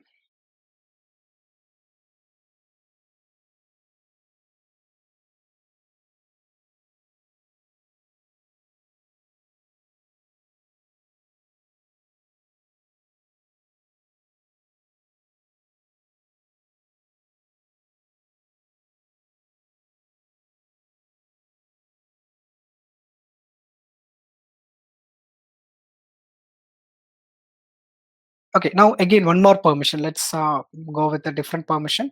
Just edit your account. You already have a storage admin, right? Here, edit instead of adding, you can edit it. Yeah, this one, there is extreme right. There is edit button. Just edit your new entry, new email ID entry. There is a pencil button, right? No, there is a pencil button down, like along with every entry, it writes that one, which is okay from bottom, second or first, which is your secondary. Okay, not that storage admin you need to edit. Okay, storage, yes, that one you need to edit. All right, so this is the permission we provide. Let it be storage admin. You can keep it just like this. You can add another role. Here you can add basic viewer role. Drop down basic and viewer role you can add. You're not providing owner permission yet. You're just providing the viewer permission just to save it. All right. At the beginning, we provided storage admin, and now it's project owner. Sorry, project viewer. You can switch to Edge. Yes. You can just close that recommendation on the right side. Okay. And what's next? Okay. Now you're in storage, right? You can go to somewhere else, maybe compute engine. Okay. You're in Edge, is it? Hold on. Why? Okay. You can go to home page. On the left side top, there is a home page, right? Home button is there, right? Left side. Yeah. Click home. Yeah. Click there. Yeah. This is the expected home page. Yeah. So go to compute engine and VM instances. I hope others are following. Refresh from top, from the browser level. Go to browser and refresh from there, because we provided viewer permission, right? We are supposed to view this page without any error. So hi, Solomon. I think last session you didn't introduce yourself like last time. Are you there, Solomon? Hi, Anish. Okay, so you can introduce. You can. I don't know. Like I spoke to MindMajix, but I don't know you. Like, what's your total experience and which profile are you working and why are you looking to learn Google Cloud? Will you fill these three questions? Yeah, Your total actually, experience, profile, and the intention of learning Google Cloud. Please go ahead. yeah, I have total of 4 years experience. Hello, Yeah, can you go hear? ahead. Yeah, please. You can. I can hear you. Yeah, but I worked on network side. Right now, it is a company requirement for the GCP. For that, I'm learning the GCP. So network side means what's your total experience? It is 4 years experience, 4 years, right? Network service. Network side means like cloud network or not uh, cloud. okay, generally. Okay, this is the Mhm. first cloud you're learning. Am I right? Yeah. Okay, so networking means network admin. You are right. Yes, yes. Okay, okay, okay, fine. All right. So we have a different from different areas, different people are there. So when we discuss that topic, you can take help from internally. All right. We Yes. have from networking, administration, databases, data warehousing, every background we have. All right. Now, if you come back, look. If you look at the screen, the compute engine that's opened, VM instances, um, and you can't really create an instance. You can see that create instance button is grayed out on top. Create instance button is not active. But when we open storage, it is click on that, it won't work. Yeah, it shows the Okay. message required Yeah, right, permission. right. So if you go to storage and if you do it, definitely it will be working again. So the reason is here you have viewer permission, right? All other services you can just view it, like if you have some 10 compute engine, you can view it, like what is the name, what is the IP address, all these information you will find it from there, but you can't really make any changes there. Okay, so here there are two permissions, right? One is project viewer permission and one is storage admin permission. And there is again one more point we need to consider here. We discussed about policy inheritance in the previous session. Policy inheritance, the project viewer permission is something inherited. When you open compute engine, that's an inherited permission. That also you need to consider. It's clear, right? It's an inherited permission. Do you remember? We provided access in the project level, but when you open compute engine, that permission is inherited. We will start a new topic here today, and we'll do a small activity and stop it. All the complex things or detailed things we will discuss on the on Wednesday. So we'll start storage today, and very basic things we will discuss, and we'll do a quick lab and stop it.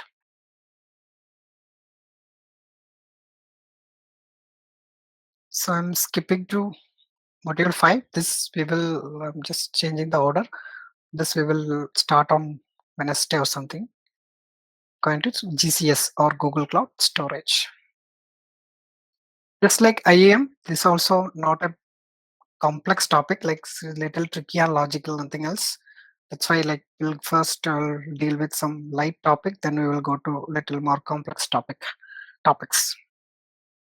Our second service, which is Google Cloud Storage, or it's called GCS. GCS, Google Cloud Storage. Google Cloud Storage provide worldwide highly durable object storage that scale to exabytes of data. There are two types of storage in general, okay, not about cloud. In general, there are two types of storage. One is block storage and the second one is object storage. Does anyone know what is this difference? Object storage plus block storage. Here, it's a general concept. Okay, I'll take some examples. Block storage is something you're getting a raw disk or raw storage, or you're getting a disk. Like for example, if you get a external hard disk, okay, how you will use it? You will connect to a machine, you will connect to your laptop, Sometime you will format it, right? If you ever did that, like formatting a hard disk, what exactly you're doing there? You're actually creating a file system. When you do a format a pen drive or hard disk, what you're doing is you're creating a file system there. File system is something logical division, right? It will divide your disk as blocks, and whenever whatever you write the data, it will be what are the zeros and ones that will be kept it in that blocks. That's how it works.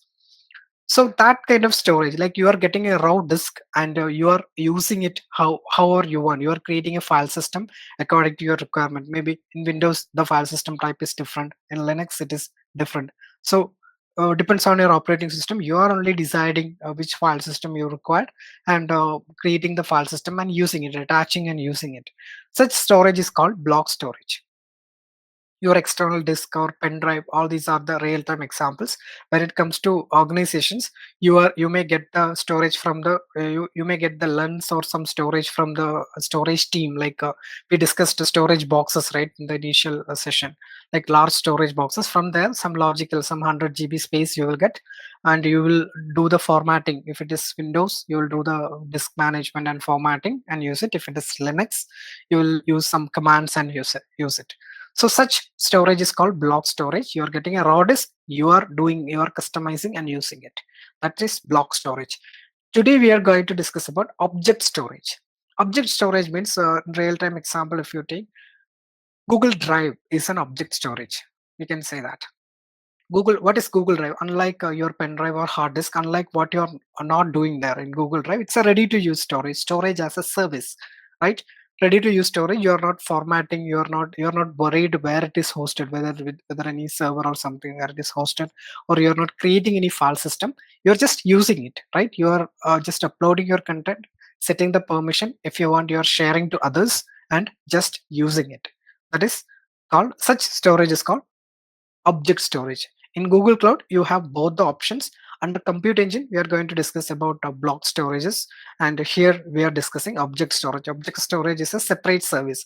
In AWS, it's called S3, Simple Storage Service. S3, 3S are there. Okay, Simple Storage Service. So here it is GCS, Google Cloud Storage.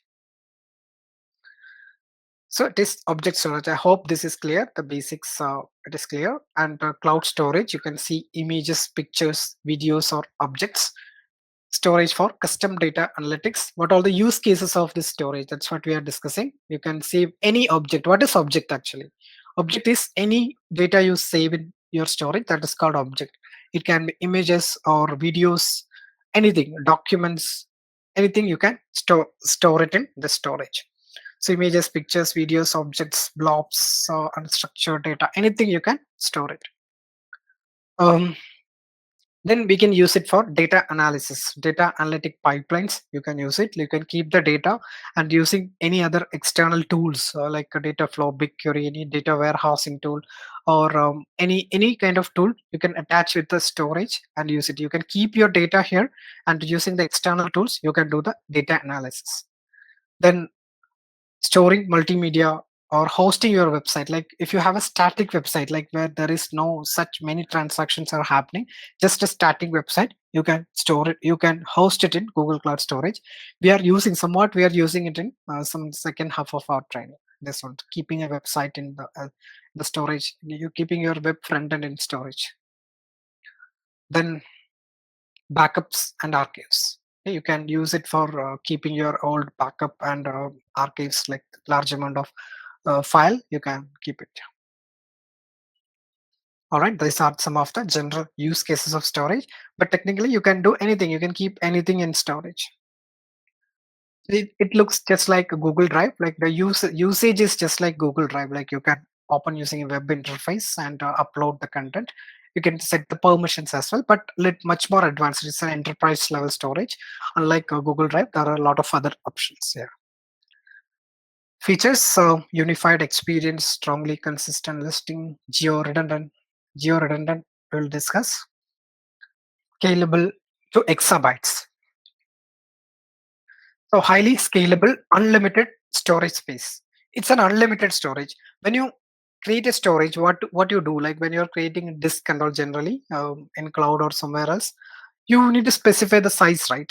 like I needed 20 GB, 25 GB disk, 100 GB disk, something like that. You need to specify the size. But here, it's not required. It's unlimited storage, which means you don't need to specify the size. You can just create a storage and use it. And you will be charged based on how much content you keep it in that storage, how much content you upload into that storage. Storage as a service. This is called storage as a service. We discussed, right? IaaS, infrastructure as a service, then platform as a service. Just like that, those are the basic service models. But here it is called storage as a service via web app API. Like you're getting as a service, you're not adding any disk, or you're not managing any disk, expanding or whatever. You're not worried about the backend, what is happening. You're getting it as a service. That's the idea here.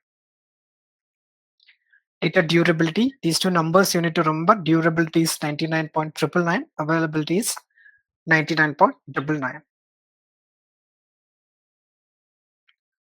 Fast and highly available. No minimal object size, like you can save any small bytes of data also, you can save it. Pay as per core model. I already mentioned it depends on, you'll be charged based on how much size you keep it in that storage. Depends on your usage. This is the most cost-effective solution of Google Cloud, like I can say most cheapest storage of Google Cloud compared to any other storage which we are going to discuss further. Maybe the databases or compute engine storage, disks. Compared to everything, this is the low-cost solution, very cost-effective solution. So if you have large amount of data to keep it in less for less cost and all, this is the best option. Large amount of data and you don't need to pay, you don't want to pay much. So instead of keeping it in server, you can keep it in GCS, object storage. Some of the general features again, lifecycle management, versioning, retention policy, object hold, encryption, ACL permissions, notifications. So all these we are going to discuss in separate slides. So I'm not getting into all these, like what is versioning, retention period. All these are general concepts also, like nothing is new. Maybe work a few you may able to relate it, right? Something, some retention policy, versioning, encryption, of course. Then all these are general terms. We will discuss how this is applied in Google Cloud Storage.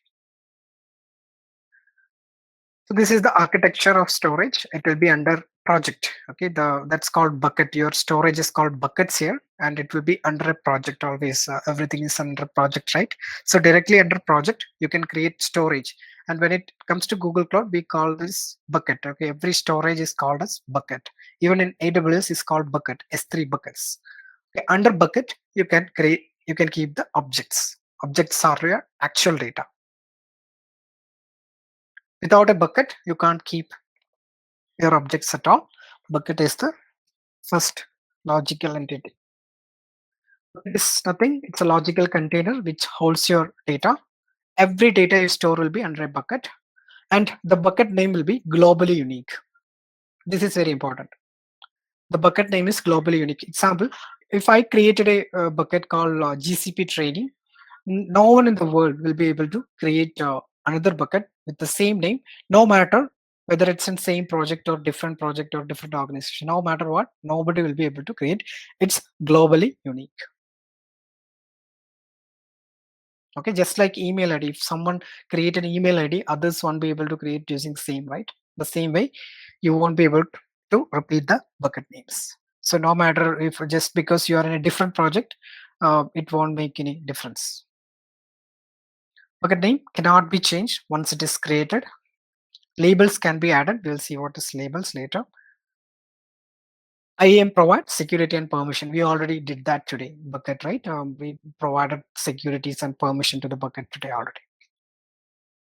So when you create a storage bucket, you need to think some criteria. While naming the bucket, you need to think, you need to consider all this. It should be lowercase, and underscores are not allowed. Spaces not allowed. Starts and end with a number or letter, 3 to 63 characters. IP addresses are not allowed. You cannot create a bucket name with a 10.90.2.2, something like that. You can't create it. And also it should not start with the Google and any other misspellings of Google. So these are some of the naming criteria of a bucket. Even if you don't know these criteria also, it doesn't matter because it won't allow you to create if you violate any of these things. But it's good to know this, right? Like in an exam and all, sometime you may get a question that which is the valid bucket name in it. So you need to remember all this. Objects are your actual data. Okay, buckets and object. We are discussing about object storage. Objects are your actual data, and there is no limit when it comes to object. Object has two components, object data and metadata, just like normally only, nothing new. Object owned by the original uploader, and permissions are based on your bucket. This we are going to discuss. We will see this how this permissions are based on bucket and all. Now minimal object size. Maximum size of a single object is 5 terabytes. Maximum size of a single object. Recommended to have fewer bucket and more objects anyway. Signed URL, you can set up the when you share the permission. We do the sharing using Google Drive also, right? So imagine you just went for a trip and you uploaded all the pics in Google Drive and you are sharing with someone. So you will create a link, right? You will create a URL and share it with the others. So in that, like you don't have an expiry time, right? For that URL, you can set an expiry time for shared URL here. Like if you are providing access using a URL, you can set up that, okay, after 2 days the content should not be accessible. That way you can set it up using the concept called signed URL. Time limit, resource access.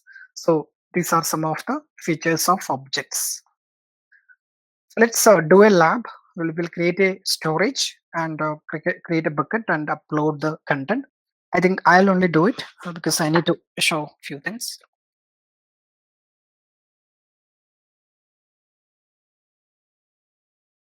Go to storage.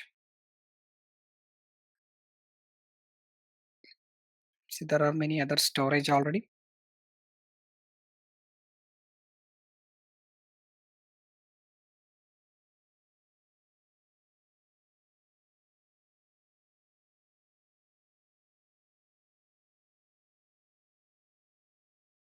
Okay, I'm creating bucket. See, this is a storage console. You can navigate from different places, main menu or wherever.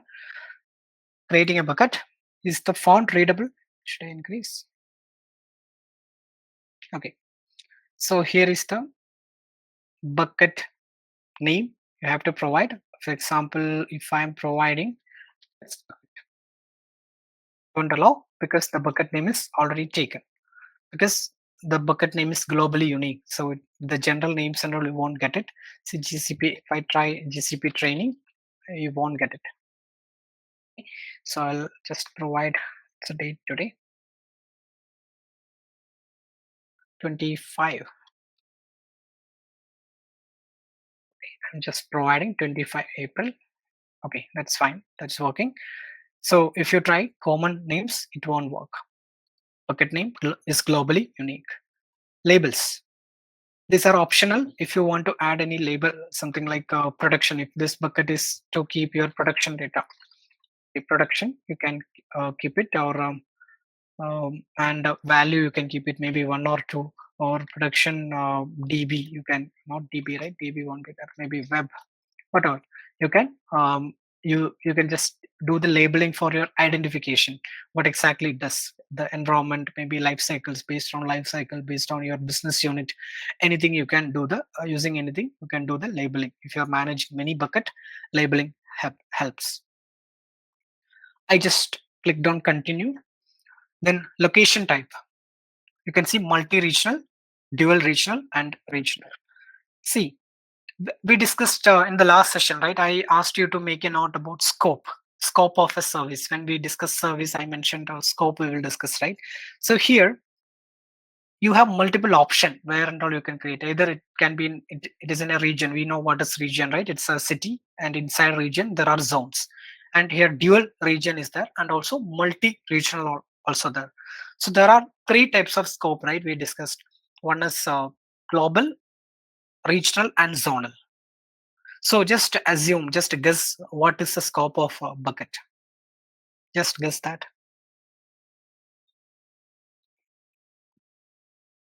Scope is based on the availability, right? Where maximum, where and all you can create it, what level you can create it. It's based on availability, right? So take a minute and share your thoughts. And you have three choices: zonal, regional, and global.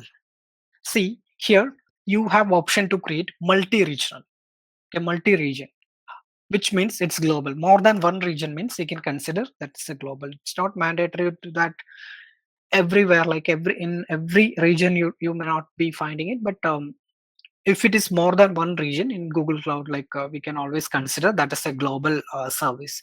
If it is more than one region, maybe both the regions are in US Central, maybe here it's US, not Central. See, even if I select this, it's in US itself multiple region. When I select this multi-region option, right? This is US itself multiple region, but still it can be considered as global. I mean, the service type is the scope of the service is global. See, if I select a region, I can go with any region. See, any region I can choose it. Dual region, there is another option, dual region. See here itself, based on the continent, you can select two regions. All right, you have option to select two regions like this, dual region. And also the global multi-region or global, we can say multiple regions in US, Europe, or Asia. So what is this exactly? Location type, which means if I uploaded a file, just imagine I uploaded a picture or file, and I'm creating a regional storage. Example, I will select Belgium. Okay, in a region, in a single region, there are more than one zone, right? Three zones are minimum will be there. So if I create a file or whatever, a picture, if I upload one object, that object copies will be saved. More than one copy definitely will be saved. So in one zone and one more zone, minimum two copies will be there. That's how it's make sure the high availability. If I keep it in a region, one region. All right. Next, if I choose dual region, see I have option where and all, that copy where and all, I can save it.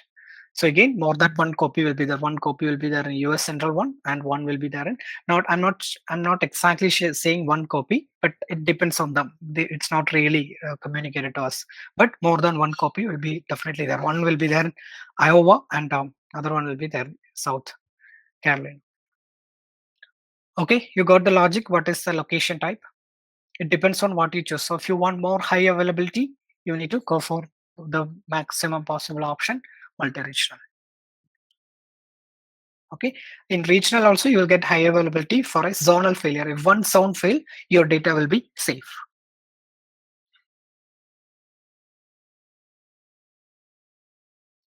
About the location type, see, according to the location, the cost is also getting changed. 0.026 per GB per month. If I go for this one, see again it's reduced 0.20, little more less.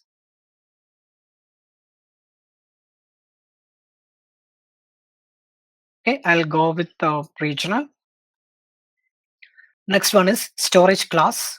This one we will discuss on Wednesday. See, there are 4 types: standard, linear-line, core-line, and archive. Storage class we are going to discuss in detail, so I'm going with the default option, standard. Next is see how to control access to objects. Here you can two options, access wise, uniform access or fine grained access. Uniform access means in your storage, whatever, no matter what you upload, everything will be having same access. But fine grain, you can set up the granular access, just like Google Drive, right? If you have a drive, you have different directory, you can provide different permission. That even though it's everything is in your Google Drive, when you're sharing to others, different permission you can provide. So fine grained access, I'm going with fine grained access because I need to provide different permission. How to protect the data? There are few options. So versioning, retention policy, all these we will do it. We will discuss later. I'm going with none. Okay, no other protection. I'm not using any protection, data protection. So I'll go and create. There is an encryption option also. We will discuss this later. I'm going to create. All right, it's created very quick. So one, we created a bucket. Okay, important. We created a bucket. See which one? 25 April, the last one. It is 12. Delete it.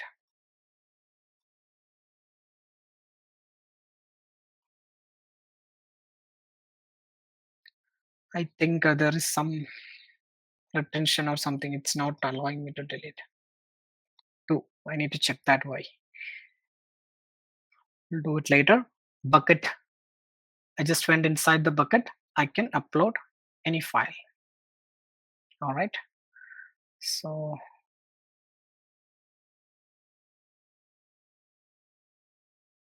we'll upload a file.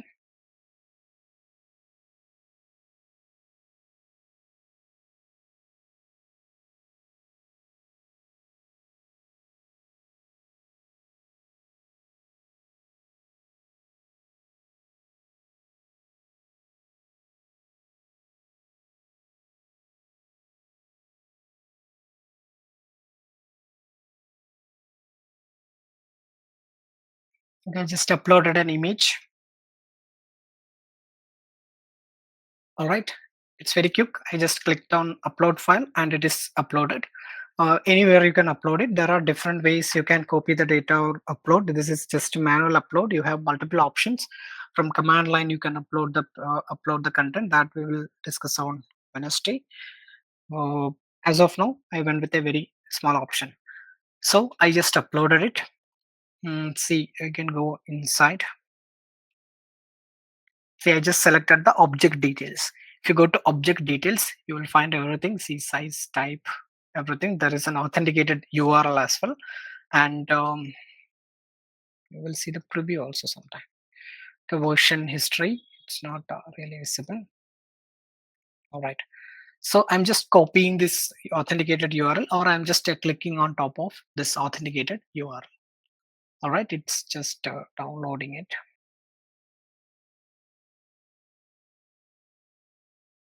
While we creating storage, we have seen one option, which is storage classes, standard, airline, core line, and archive. These are the storage classes we saw yesterday. I said we'll skip this, and I think we went with the standard storage. So let's see what it is. Standard storage, and there are three others. Standard storage, it's ideal for frequently accessed data. If you have planned to access the data, like yesterday we created a storage and we uploaded some content. If you have planned to access the data, maybe every day or a few times in a week or few times in a month, in all these cases, you can go with standard storage. Cost is higher than all other storage classes. Keep the data in same region if other service use this storage. It's good for serving any kind of daily basis or frequently accessed content and serving website, videos, executing interactive workload, or serving data, supportive, anything. Okay, all the general purpose you can use it, like whenever you access the content on daily basis or at least few times in a month. That is standard storage or all the general purpose. Different storage classes got different SLA. Anyway, that you don't need to remember it. Airline storage. Here the difference comes. It is good for infrequent access. If you have planned to access data infrequently or once, if you have planned to, if you are not planning to touch the data at least for a month, you uploaded the content, you're not at all touching the data. When I say touching the data, you're not reading it, you're not listing, modifying or anything. You are not doing all these things for a month. Okay, you are not even listing the data from storage. All right, and also you are not deleting the data. Also, that's also important. You are not deleting the data. You are at least 1 month. You are keeping the data in storage. That is nearline storage. In that case, that storage we can keep it in nearline class. 30 days minimum storage duration. So in this 30 days, I'm repeating, you are not accessing the data. Accessing means reading. Then not deleting the data, not even listing the data. All right, you are just keeping it just like that. In that case, we can keep it in nearline storage. Next one, core line storage. The same concept. 90 days you are not touching the data. 90 days you are not touching the data. In that case, you are just keeping it. You are uploading the content, and 90 days you are not touching the data. In that case, you can go for core line storage. And what is the difference here? Like, why do we need to keep in different storage classes? You will save the money. You can, the cost wise it is less compared to standard. Nearline is less compared to nearline. Core line storage is the more cost effective. In the same way for archive storage, 1 year you are not touching the data. It's ideal for data archiving, online backup, disaster recovery, etc. So it depends on what kind of data you are keeping. You can just classify, and if you are properly keeping it in right storage class, you can save the bill, like you can save the money. And here is the cost difference. If you choose US location, US multi-region, okay, multi-region storage, we now write multi-region, dual region, and regional, 3 types are there. If you choose this one, standard storage, per GB per month, you're paying 0.026. And when it comes to archive storage, it is 0.004. There is a huge difference here. Okay, so we are discussing different properties or different concepts of storage. Next is security. IAM policy applies at bucket level and ACL applies at object level. Let's see what it is. All right, if you go to storage, on the extreme right side, you can just check this, edit access. So when I click on edit access, it is almost showing the IAM console, right? It's a kind of IAM console. See here, add principal, all these are IAM roles, right? If you go to add principals, just like IAM, how it comes, you can provide the access, select the role, only storage related roles will be listed here. See all the, wherever storage is involved, all those services are also listed here. Data flow, wherever storage is involved. So bucket level, you have IAM permission, very important. Bucket level, okay, bucket level, you have IAM permission. And when it comes to object level, all right, this is object, right? Object level, it is ACL permission. This is what we did yesterday, right? ACL. ACL means access control list. It is a common concept, not just in cloud. Access control list. These are the lists which control access. If you want, you can add more into it. So it's bucket level, different permission, and object level, bucket level IAM, and object level ACL. This you need to make a note. So 2 different type of access you can provide. This we already know how to do, and IAM also we already know. All right, next, data encryption options. And while creating storage, we just saw one option, which is encryption. There are different types of encryption. This is a general slide, okay, not just applicable for storage. It's a general slide. There are different types of encryption provided by Google Cloud. Before that, I just wanted to make a general statement. It is in Google Cloud, each and every data, what are the data you upload in any form, not only in storage. Yesterday, from my laptop, I have uploaded one image, right, into storage. Just like that, any kind of data which is traveling over Google Cloud network or any services, that data will be encrypted. Without, you won't find any plain data without encryption. So that is the first statement, not just with the storage, any kind of storage related or wherever the data is involved, any kind of service, when you are creating, there will be a storage, the encryption option. Example, if you go to Compute Engine and disks, data disk, any kind of service where data is involved, their encryption options also will be there. And there are 4 types of encryption. See here itself, 3 types of encryptions are there: customer managed, customer supplied encryption key. All right, and where in storage also there were encryption option. You don't need to remember which encryption option is where, that and all you don't have to remember. Just generally there are different types of encryption option, and also all the data, entire data will be encrypted. That's also you need to remember. Google managed key. First one is Google managed key. Google encrypt the data before saving the disk using Google Managed Key. Google Managed Key is the default encryption. You don't have to do anything. Any service you will be finding by default Google Managed Key. Google itself will create the key and manage it. Second one is customer supplied key.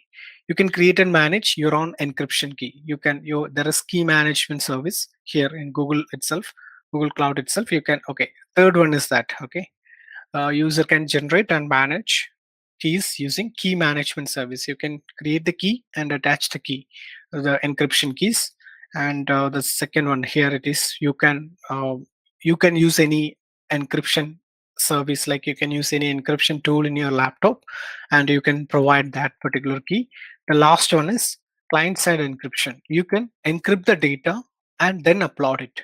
That's also an option. There are 4 ways you can encrypt the data. Most of the cases Google Managed Key. By default you can go for Google Managed Key. Like if you have your own encryption solution for your environment, you can use that as well. So what you need to remember is generally entire data will be encrypted.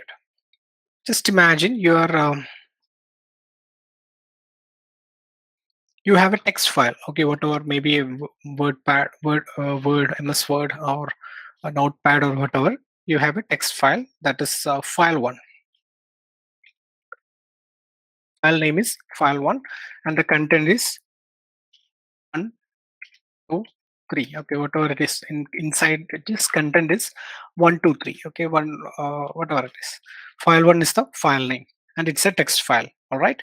So normally if you keep it in Google Cloud Storage, and if you're uploading the file 1 again, like the same file with the modified content, if you're uploading it, it will be just updating. Modified content means 4 and 5 is 4 and 5 are also there. All right, it will be updating in the same file. There will be single file. Finally, there will be only one file. All right, file 1 only will be there. But by default, versioning is disabled in Google Cloud Storage. By default, you have option to enable it. If you enable the versioning, what will happen is, see, file 1, this is your content. Just okay, initially this is your content and you're modifying the content in this file 1, which means cloud storage is a totally read-only storage. You can't really edit it inside the storage. So you're uploading, you're modifying, and the new file is coming up, okay, with the same file name. So here 6 is also there. In this case, what will happen is it will archive this file 1 hash. It will archive this file. It will keep a copy, okay, whatever the random number with the name, and new file will be created, file 1, with the new content. Okay, 1, 2, 3, 4, 5, 6. 6 is there. The old one will be archived. This will be keep it as a copy. All right, and always whenever the user access the latest one, the new one will be available whenever the user access it. All right, instead of overriding in the existing file, it will keep a copy, or it will archive the file, and always the latest will be accessible. Instead of overriding the existing content, it will keep a copy of the file, so that if you have a chance, like if there is some files multiple people are managing, so you can find who is making what changes, and if you want to revoke or something with the older file, you have option. You have the versions kept, multiple versions kept. Is this clear, Devika?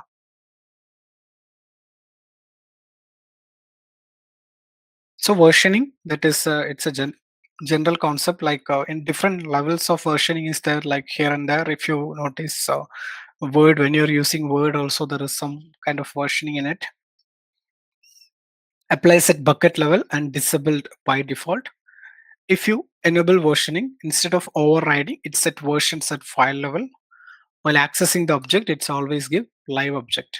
And version names starts with hash, your actual file name plus hash.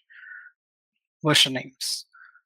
Lifecycle policies. There is one option, lifecycle All right, this is the requirement. Just imagine this is the requirement. You are saving some files in Google Cloud Storage on day one, and after that, you want to move this file to backup. Okay, any other class we can call nearline or core line or whatever. Any other class, 6 month maybe not nearline. Maybe we can go for at least core line. And after 1 year, you need to move that content to archive, and after 5 years, it has to be deleted. This is your requirement. You're dealing with the too many number of files, and there are a lot of storage also, and daily basis content is a lot of files are getting generated, so you can't do this activity you manually, right? Because after 6 months, whatever the file which is older than 6 months, you need to move the class storage class. So what you can do is, this is your requirement: standard, nearline, core line, or delete file. Okay, nearline, this can be anything, whatever it is. You are changing the class, and after some years, you are deleting the file. This can be achieved using lifecycle policies. Here is the option. You can add the lifecycle rules. Lifecycle rules. You can change the storage classes, or you can delete the object based on certain conditions. You can see these conditions based on age, maybe which is older than 1,000 days, something like that. You can provide, or created before, some maybe before 2015, something like that. You can mention all these different criterias. You can set the condition. Either you can change the storage class of the existing content, or you can delete the content using lifecycle rules. So I can set something like, okay, 2 files are there, and add row, delete, continue, age which is more than 1 day. So what will happen is, whatever the content you're adding in this bucket, it will get automatically deleted after a day. Creating it, you can't really see this right away, because this lifecycle rules run. There is no specific timing. They have set up some timing. Next to 24 hours, anytime it will run. All right, right away you can't see this option after doing it. So if you set a rule, next 24 hour, whenever the batch runs, it will be applicable here. All right, that is lifecycle rules. And while creating storage, we saw a couple of options. Let's see that as well. Permissions, protection, like not permission, protection. There is something called retention policy. Retention policy, if you set, example, I'm setting 2 days, okay, retention policy. What will happen is, it's almost it's like lock your bucket. There won't be changes, or deletion or modification won't happen. Modification will happen, deletion won't happen. Accidental, this is to prevent the accidental deletion. Okay, I just set up retention policy just for 2 days. All right, and if I try to delete this content, it won't happen. See, I'm trying to delete this file.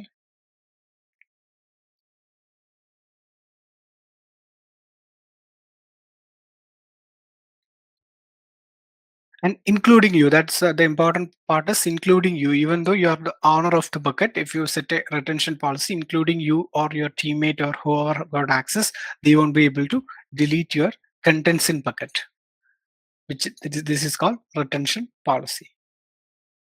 All right, so if you go to here, no, protection, and if you remove it, you can delete the content. And retention policy is for entire bucket, the whole bucket. The retention policy is applicable for entire bucket. But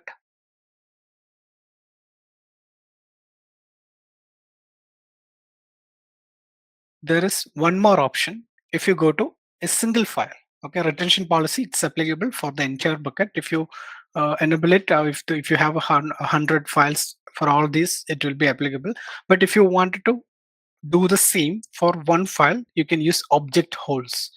There is one option of hole status. You can go for object holes. Save the hole settings so that only this file won't be able to delete them. Image 3608, right?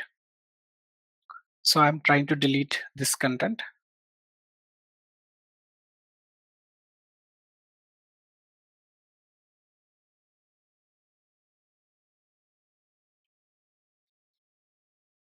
Okay, this is deleted and this won't be able to delete.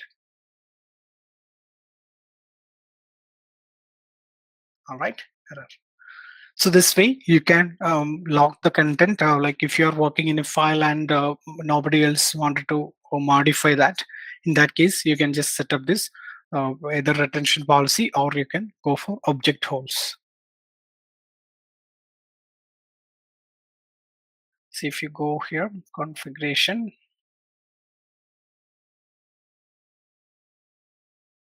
fine-grained access we set while creating, protection object versioning. We can turn on the versioning maybe.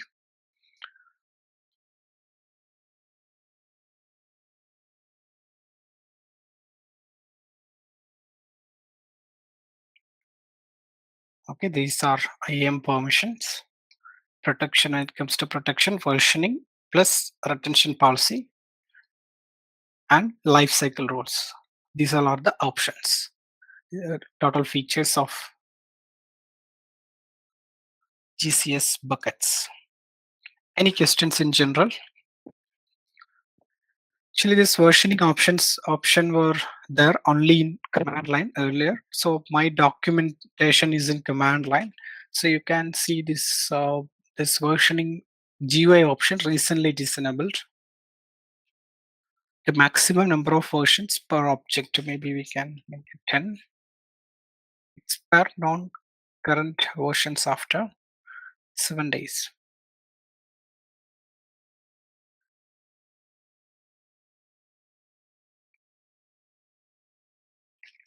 Okay, the old versions will be deleted maybe after 30 days, something like that. So maximum 10 versions will be kept for one file. So I'm turning this versioning on. All right, let's create some file.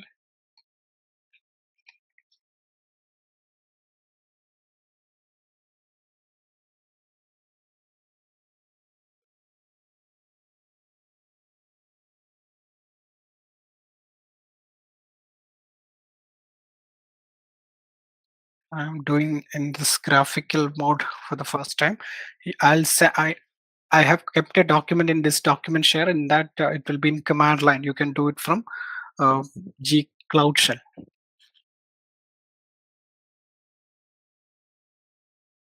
Okay, this is my file, and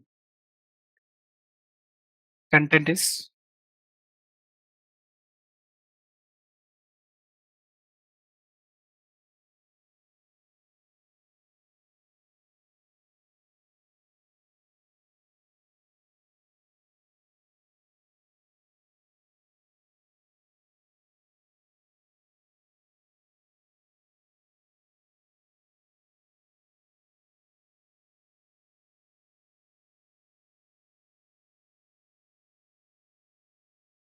file 1. I kept it in desktop.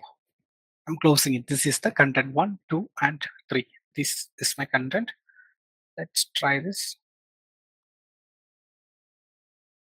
I'm uploading that file from desktop.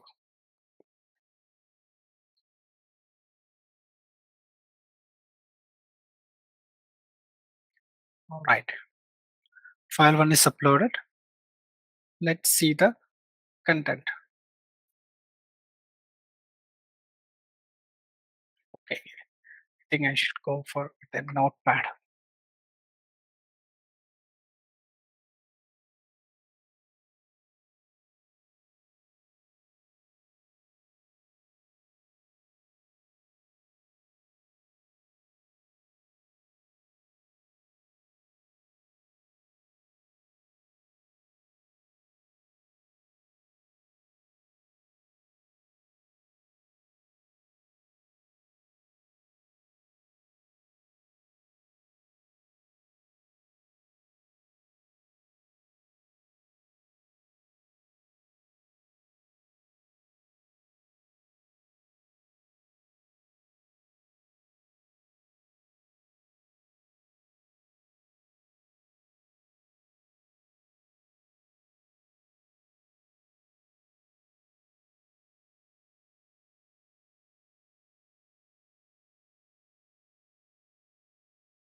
All right, I have created another file and version.txt. I'm just uploading this file. Let's see this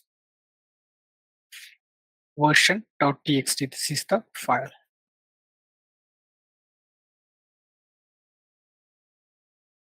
All right, if I open this file and try to open this link, the content of the file is 1, 2, 3. Okay, just like a word, instead of that I used a text file 1, 2 and 3. And what I'm going to do is I'm going to edit this file, adding 4 and 5. Save it, uploading it again.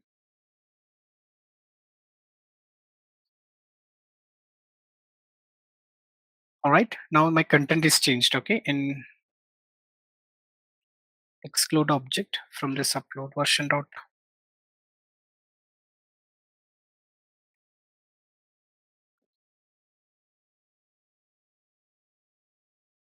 Okay, I have uploaded it again, and when I refresh this, new content will be visible 1, 2, 3, 4, 5. And if I go to version history, see there is one old version. This is the live file, and one more got created. All right, if you want, we can see this details. Can't really directly access it. It looks like.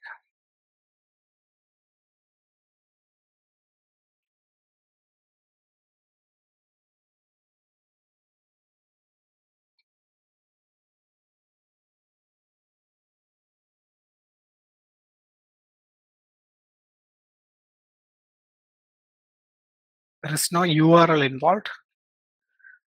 It is more easy with the command line for me. Let's download and see. The old version will be available. See, okay, download. When I click on download, it's opening in URL.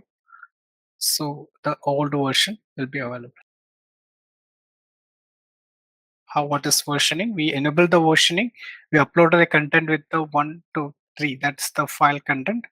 And when we try to access it with the old version, see, when we override it, one version got created. See here, this is the time, and this is the version details.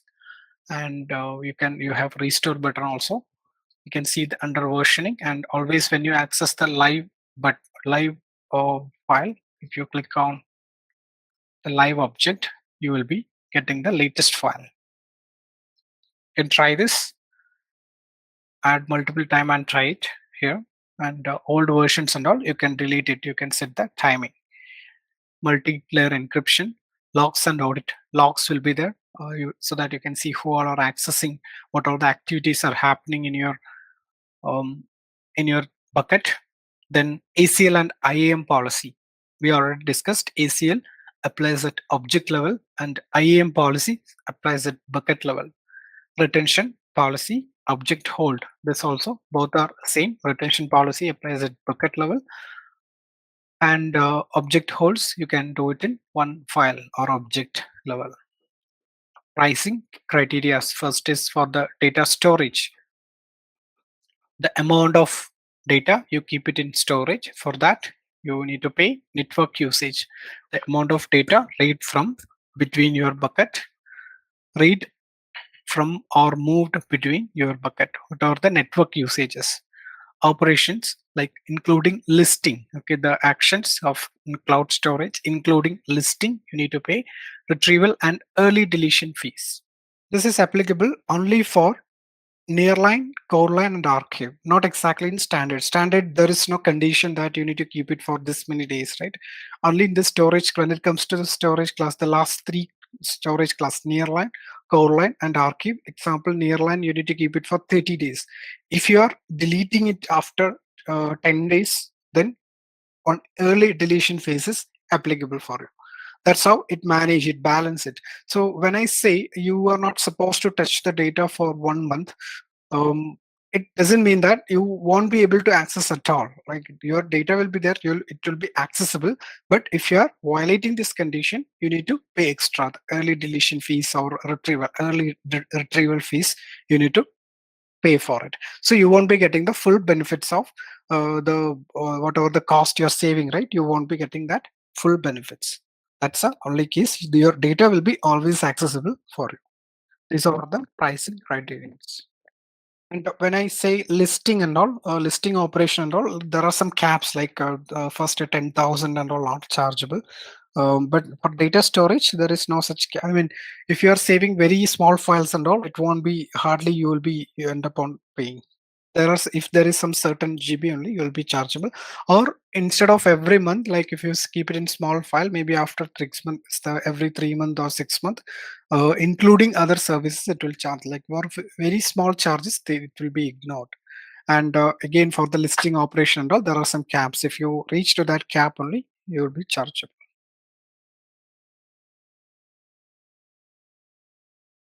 All right, let's do some command line activity also, because we learned about Cloud Shell. We will get familiar with the Cloud Shell as well. So let's go to Cloud Shell. This is the button. If you don't remember, this is the button.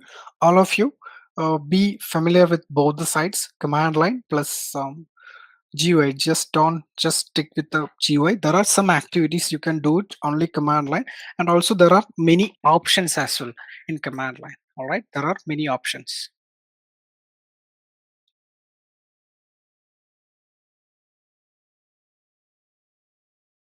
Here it's not just a CMD, like in Windows and all you have CMD, right? Not just that, you have many options here. See here, restart, upload, download, then many things.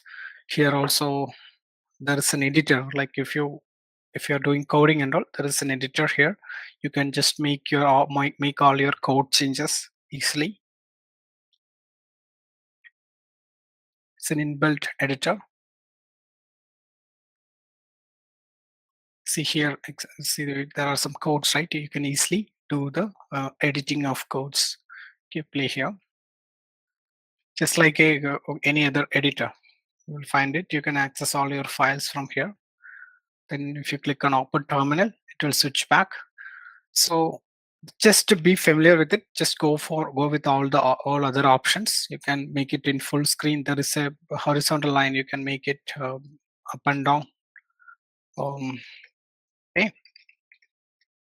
So as I said, if you open Cloud Shell, it will take you to the home directory. This is my home directory. If you open from your system, it will be to your home directory based on whatever the name you have it in email ID. Storage related commands start with gsutil. gsutil. All the storage related commands. gsutil ls. Those who are not familiar with Linux, ls is a Linux command, so it is very easy to remember. So gsutil is Google Cloud command, and ls is Linux command when it comes to listing. See here, I'm simply doing ls. That is also giving some contents which is there in my home directory. Home directory is something like a desktop. Okay, so when I do ls, it's listing all the content, but when I do the ls command along with the gsutil, it's listing all the buckets.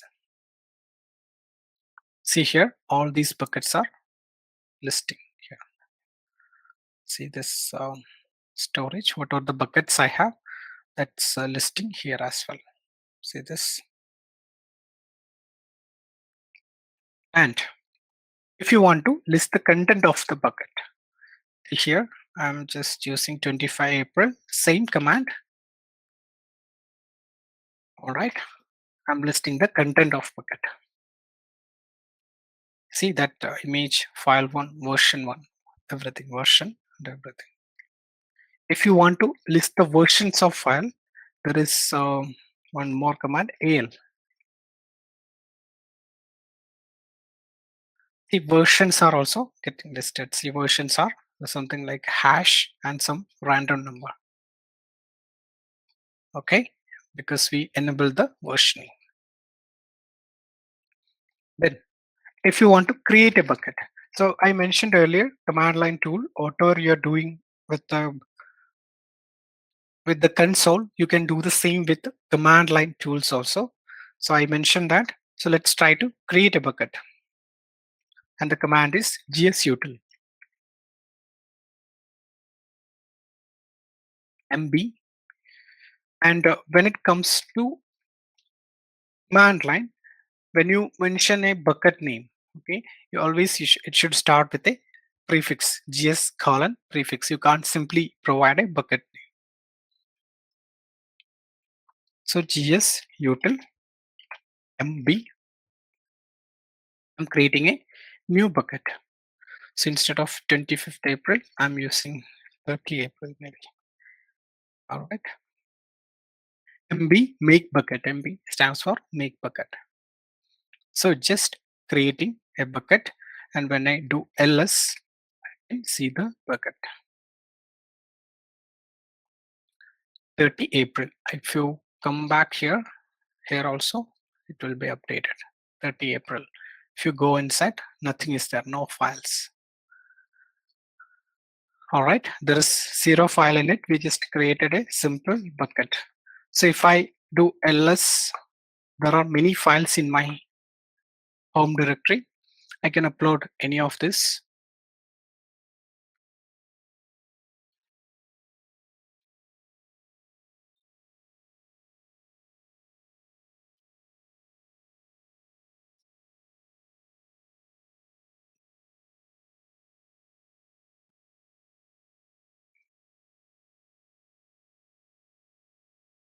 Yeah, I'm going to upload this particular. Wait a minute, what is there in images? Okay, I'll upload this particular image. So to upload, again, Linux commands start with the gsutil cp. Okay, cp stands for copy. I just mentioned the file name, and I'm gonna mention the bucket name as well. 30, right? Not 25. You can ask any questions if you have.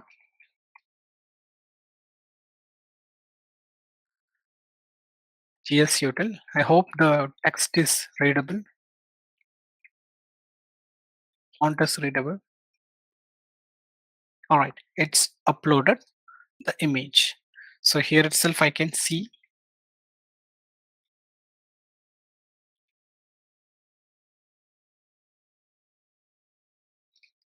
If you are doing multiple things like this, you will be familiar with all the commands. So here itself I can see the file name, and if you want to see more,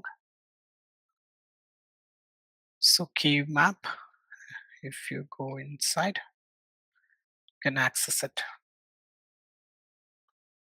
All right, the image will be accessible like this. There is a data transfer service. Here we have two storage. Maybe I will upload some more contents in 25th. See, this is the old bucket. I'll upload some more contents maybe. All right, anyway, we are not going to open all these files. I'm just simply uploading some contents.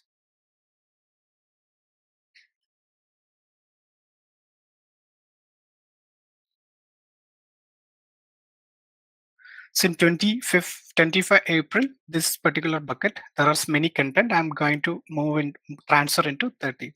So here source, there are from different source you can transfer the content, like S3 from Amazon S3, or from Azure storage, or Google Cloud storage itself, some internal storage itself you can transfer, or from any other URL like Google Drive or any other cloud drive or something. From any other URL also you can transfer the content. So these are the different sources. So if you go to S3, so you need to provide the access keys. This is the keys you mentioned, right? Access keys, the project access keys you need to provide, just like this JSON key we have in IAM, right? Just like that, you have to provide the key here, access ID and secret ID, secret access key. These two you need to provide for authentication. Or this anyway, you have, if you have AWS account, you can give it a try. Like maybe you can show in the next session also. So we can try from Google Cloud Storage, from one bucket to another bucket. So first bucket, my source bucket is 25 March. So if you want, you can see the file, select the files also. I'm just selecting it. And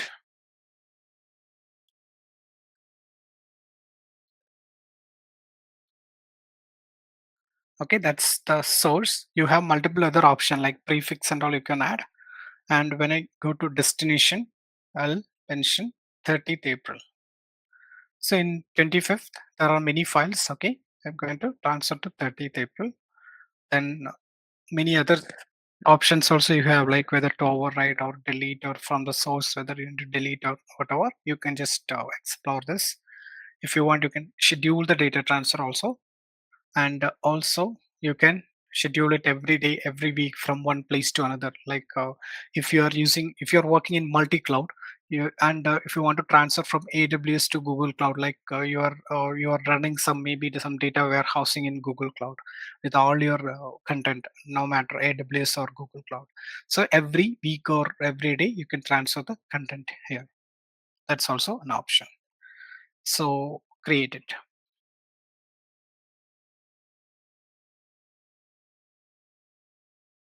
Okay, has been transferred successfully. The job ran successfully. So these are the content we have. Let's go back and check it in 30th April.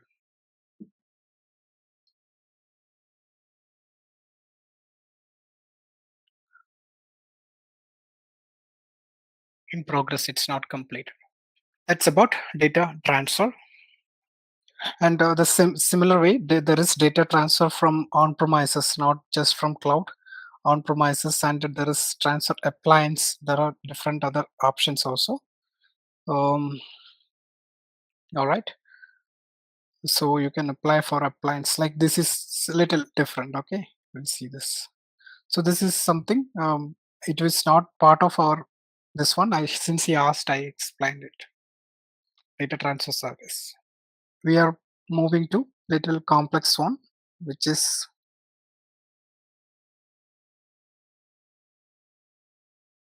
compute engine, and one of the major topic of our whole course. Let's begin.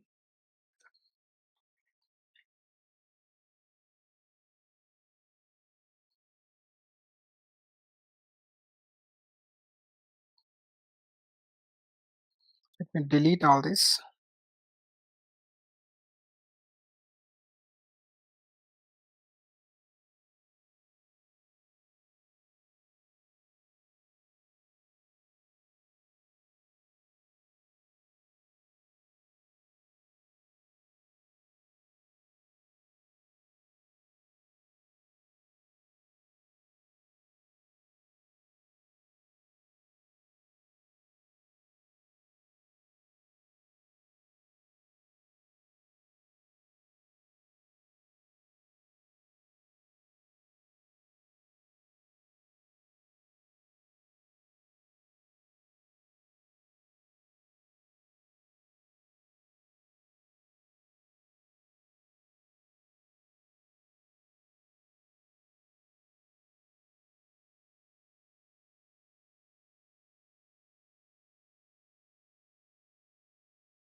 If versioning is enabled also, you won't be able to delete it, okay, because versions will be there.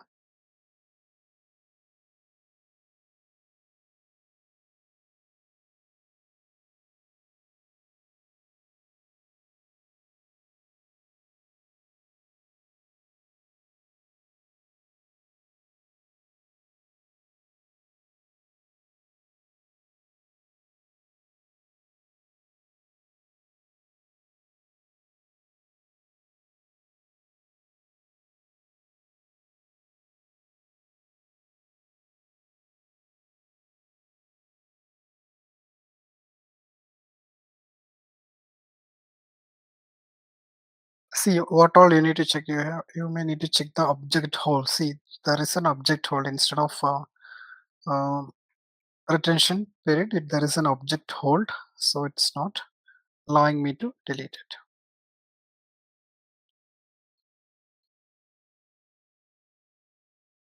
All right, now 18th, this can be deleted.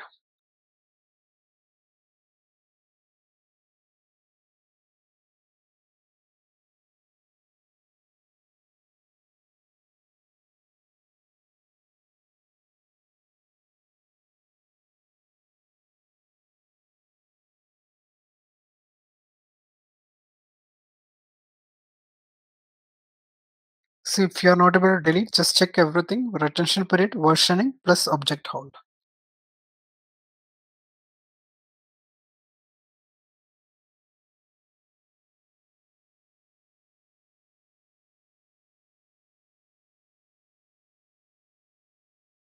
Compute, storage and networking. Compute, storage and networking.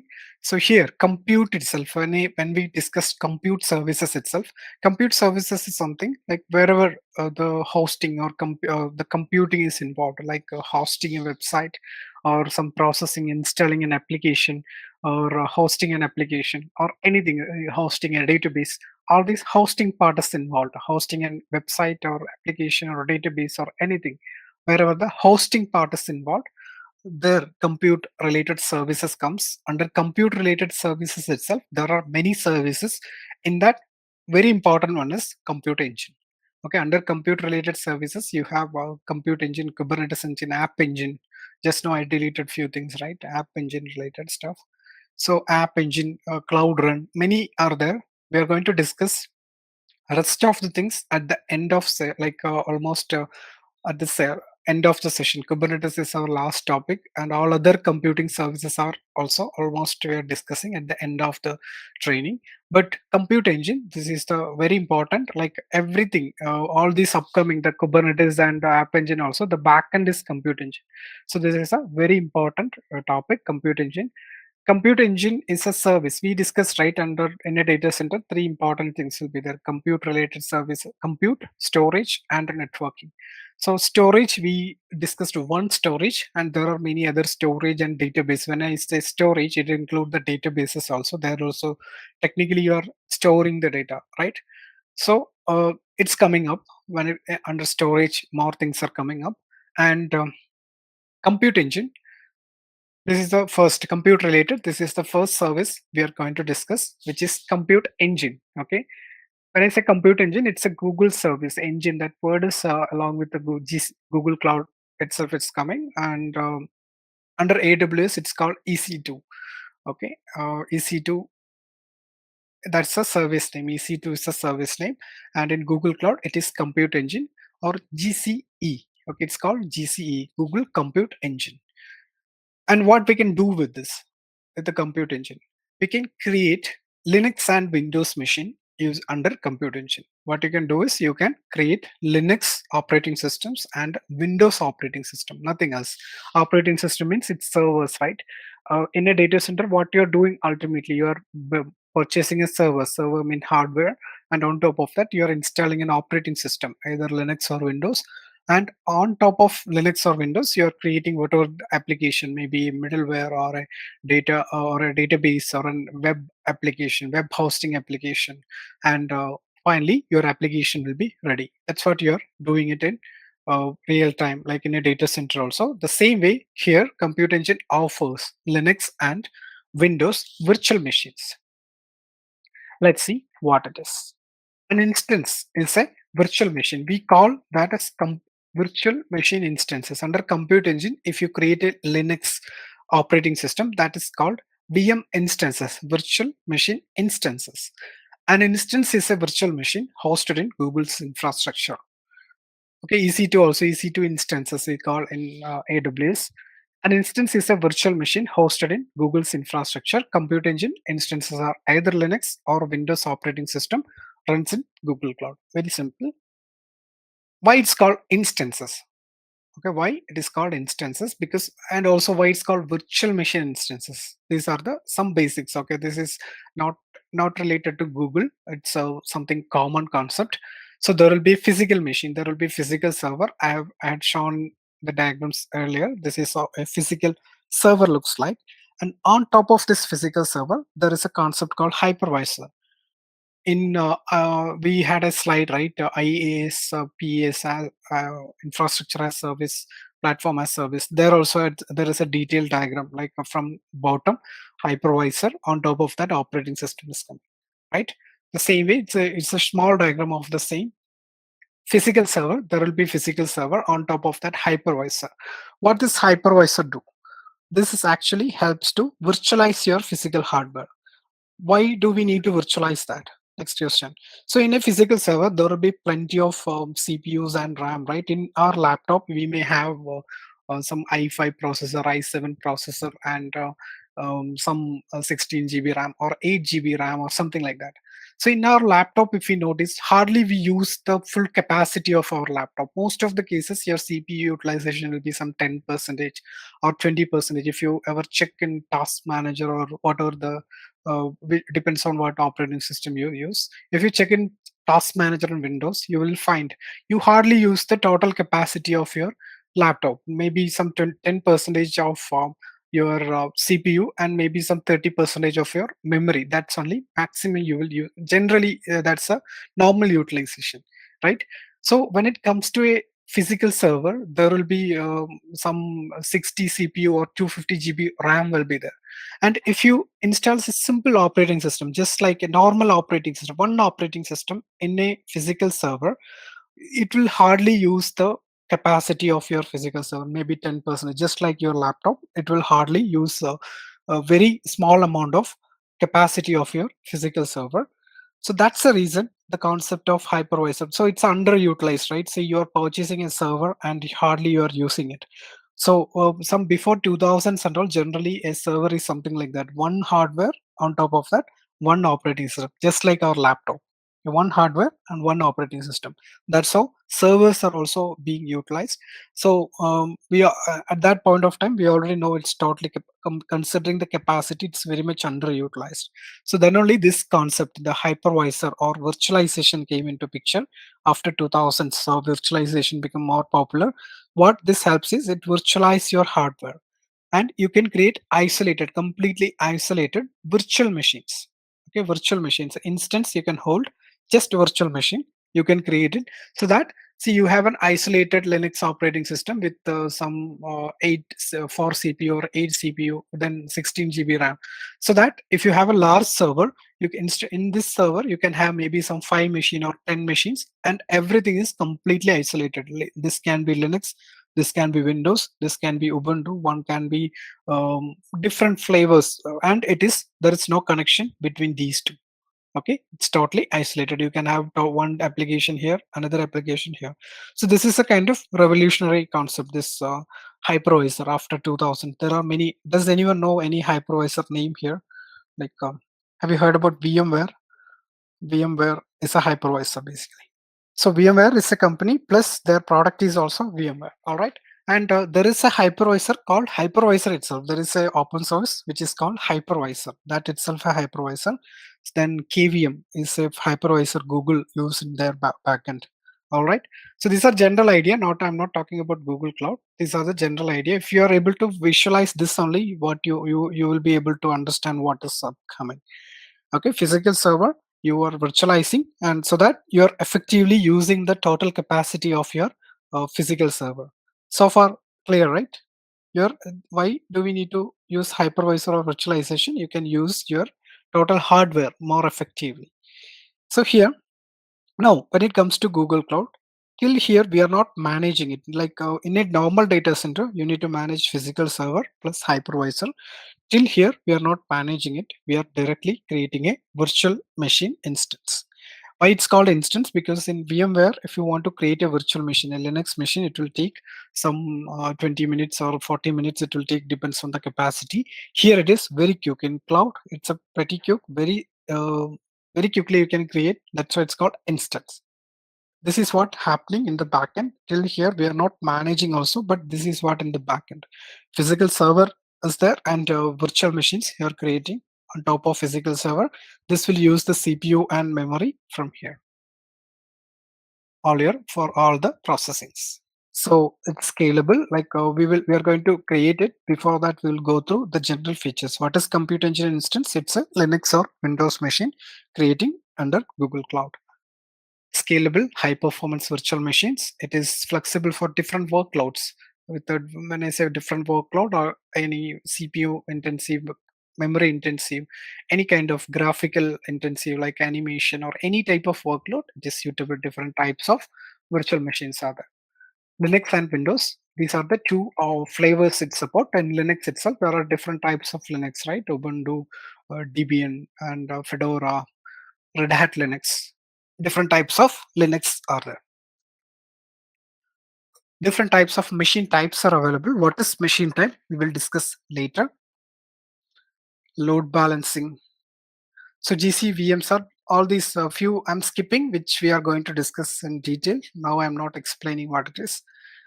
GC VMs, which means Compute Engine VMs, that's the short form, are backed by Google's private global fiber network.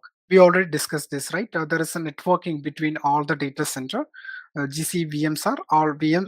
When I say VMs are backed, which means data centers are connected, interconnected. CDN. There is a special feature, live migration and auto restart. This is a Google exclusive feature. All right, that's why I highlighted in different color. We'll see what it is later. Different types of disks are available. Storages are available in the backend.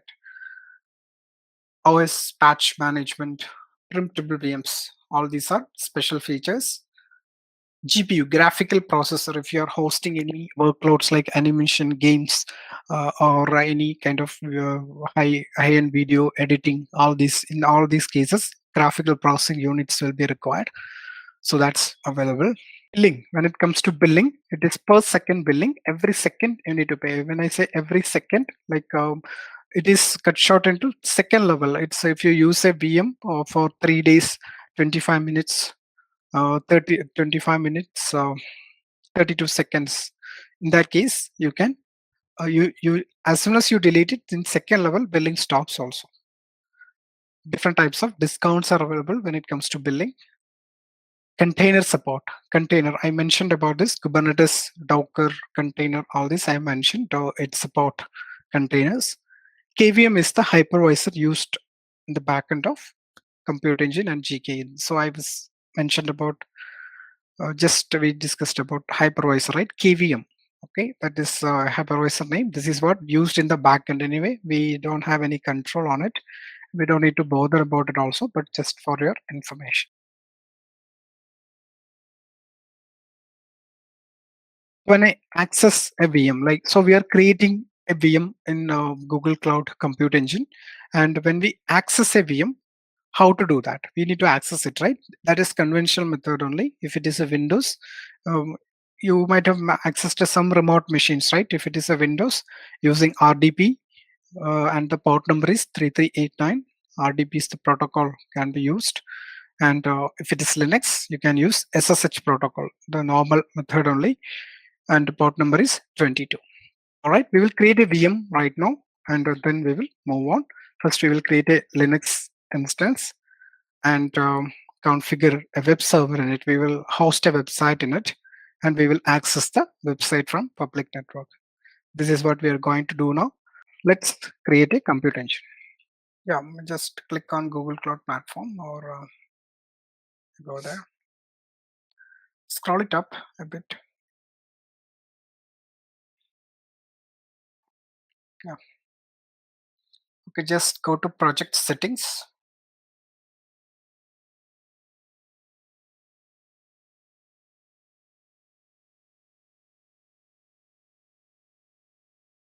You can rename your project.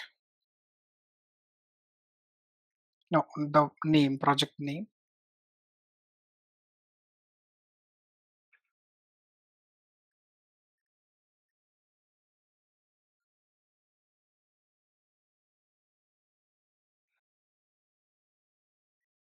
Save it.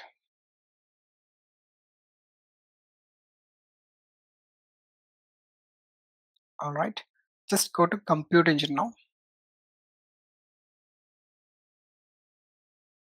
You can go to the search box, or you can go to the main menu on the left side.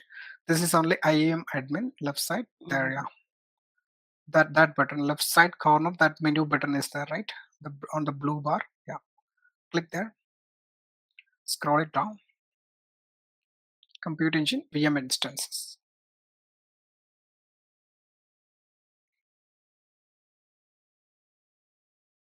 All right, so enable, you can click on enable. You know what is happening right now. There is a service account is getting created under IAM at this point of time, Compute Engine default service account, and also it's enabling all the APIs required for Compute Engine. That's what's happening now. Only in the large services like App Engine, Compute Engine, or Kubernetes Engine, in all these cases, this will be happening. You need to enable the API. When it comes to storage, you don't have to do it. Enabling API, you don't have to do it. So directly it will open.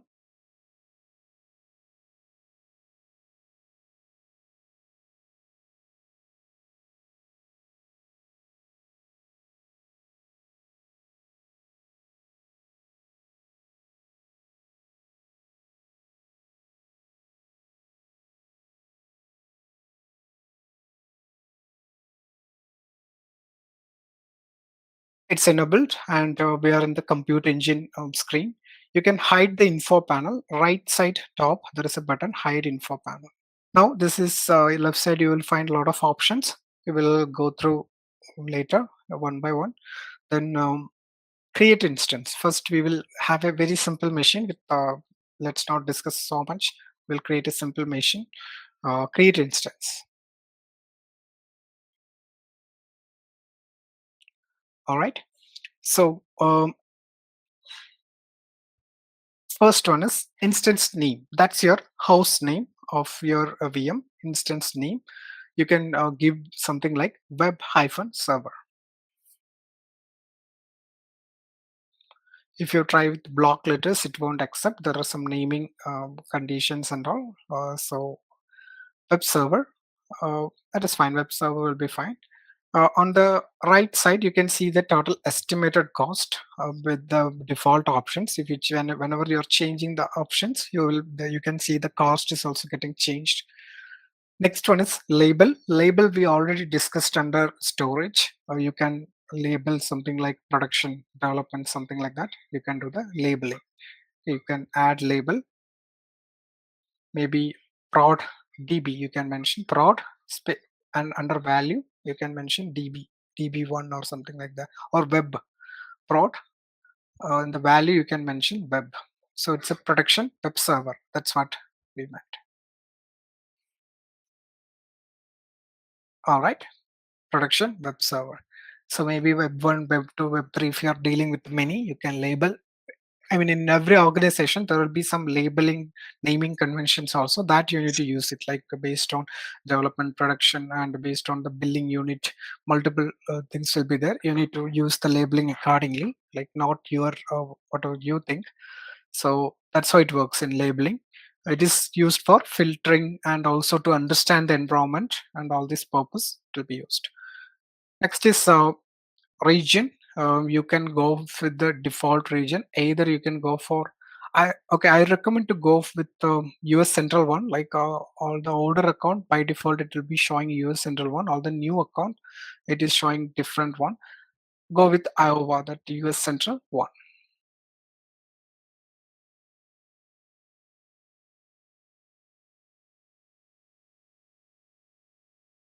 So now the US Central one.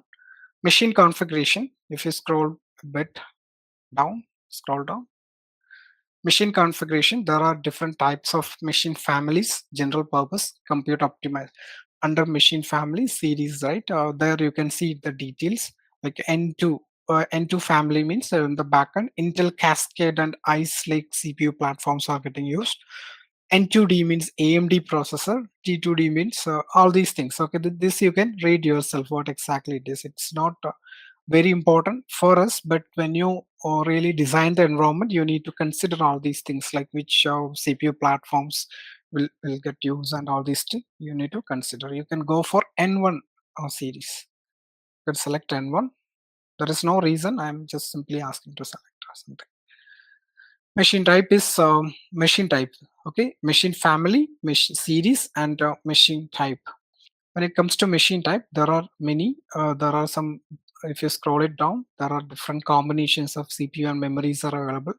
This area we are going to discuss in detail. So as of now, you can go with default one CPU, very small one, 3.7 GB memory, very small one. You can go for it. Yeah, This whatever one. it is. Just no, not that small. That standard under standard. The N1 standard one is there, right? That Okay. one, yes, default. Okay, rest details we will go later, like that compute optimized and all this part. All right. Okay, hold on. Scroll it little up. If we skipped, that is okay. We are discussing later. Just come little down. Boot disk. There is an option. Boot disk. Change it. Click on change. Boot disk. So this is the place we select our operating system. Boot disk means where you install the operating system, right? So this is the place you choose your operating system. Public images. Under public images, you can find operating system. Drop down that operating system. Yeah, you'll find a lot of OS. Scroll extreme up. Start with CentOS, and if you go to extreme down till Windows. Okay, just before Windows, whatever you're seeing is all are Linux flavors from the top, CentOS to Ubuntu. All are almost all are Linux flavors. In between, there is a Windows SQL on Windows, something like that. Apart from that, all are Linux flavors. You can see SUSE Linux, or Red Hat Linux, CentOS, or anything. You can go with the CentOS or Red Hat Linux. Okay, so when you are doing this lab, you can either go with CentOS or with Red Hat Linux, and also version 7.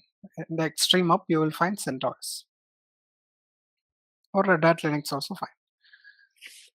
And version 7, the reason is some commands I have mentioned in the lab document. Those commands works either with the CentOS or Red Hat Linux. Okay, so if you are switching the operating system, you need to search and find the commands for that.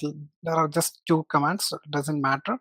So you can search the alternate commands for such operating system. If you go with Linux, only couple of things will be changed. So CentOS we chose, and there are some other options. Custom image snapshot. This also we are going to discuss in detail. Boot disk type. Drop down that. So there are different types of disk backend it's available.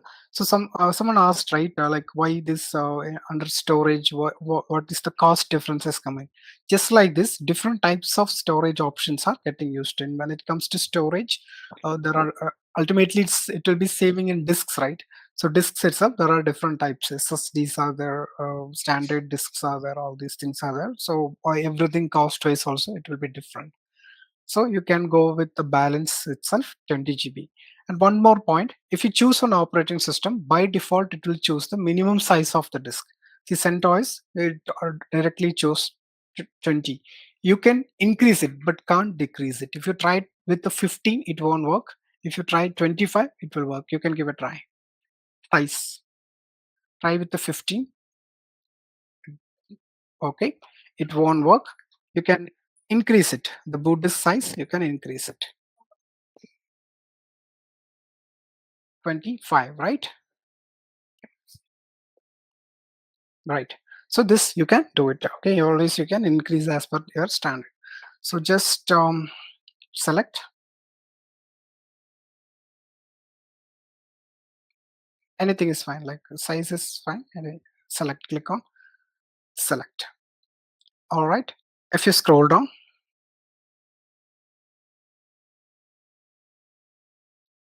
okay, allow default access, and firewall allow HTTP traffic. You can just simply click on allow HTTP traffic.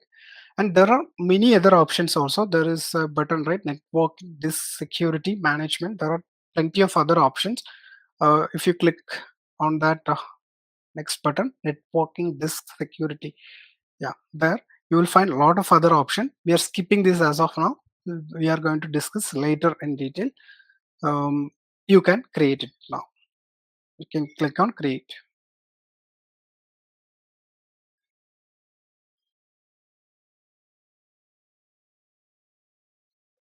You can just count on it, maximum some 20 to 30 seconds only it will create you. It will take time to create a VM.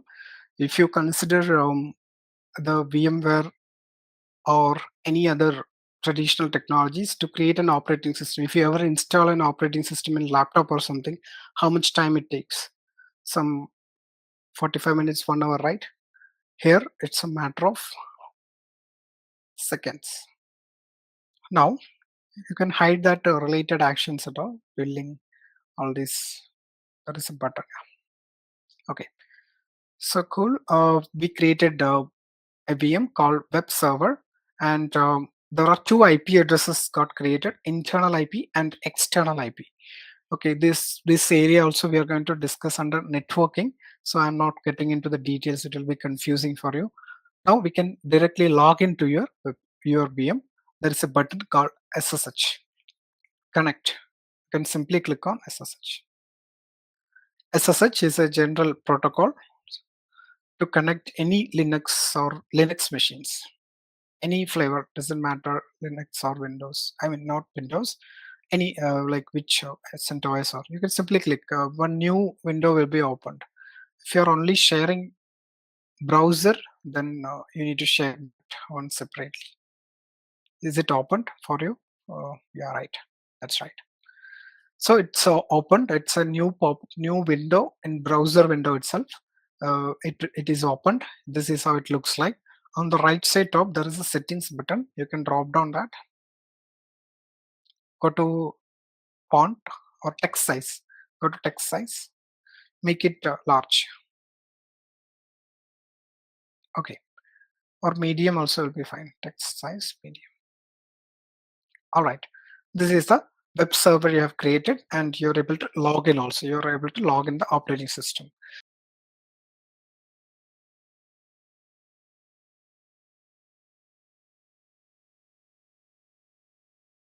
Like ls space -l.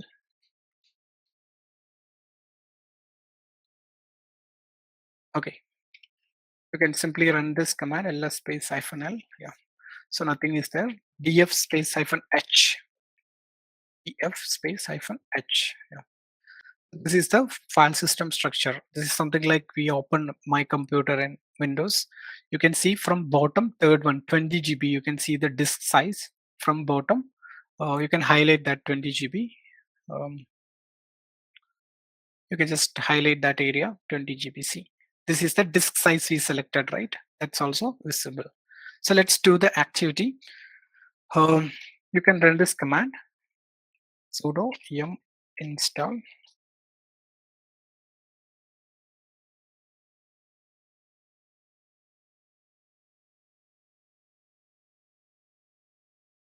sudo yum install httpd-y. This is the command. We are going to install Apache in it. HTTPD is the package.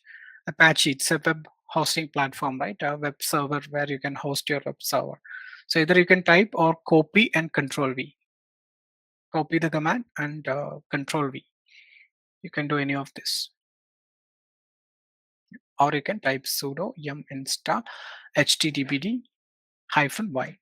All right, what are we installing is Apache, and we need to convert this. See, if you simply create a Linux machine, it's nothing, right? You need to host an application there. That's why we are creating.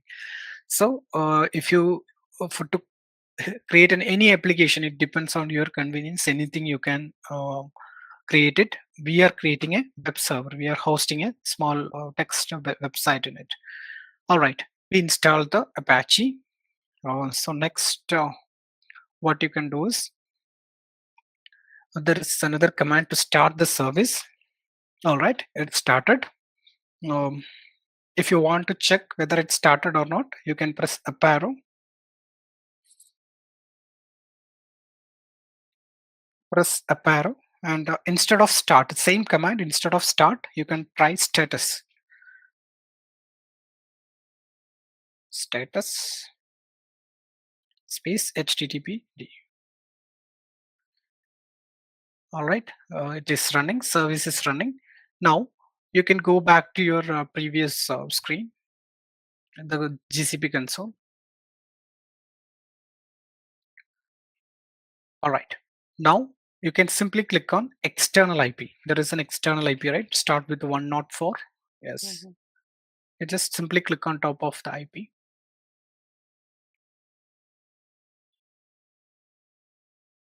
It will open in a new tab. It's not visible to us. Yeah. So here it's showing testing 123. This page is test to proper installation of Apache server. So this is the default of web page. Okay, default website page. It is a website technically. It's CentOS default page. So let's have some customization. So this is the default page of CentOS. Let's have some customization in it. We will create our own page. So run this command.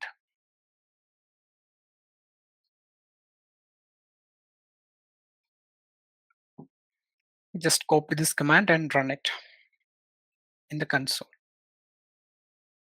So what this doing is it is going to var www.html index.html file. That's the Apache configuration file, default configuration file.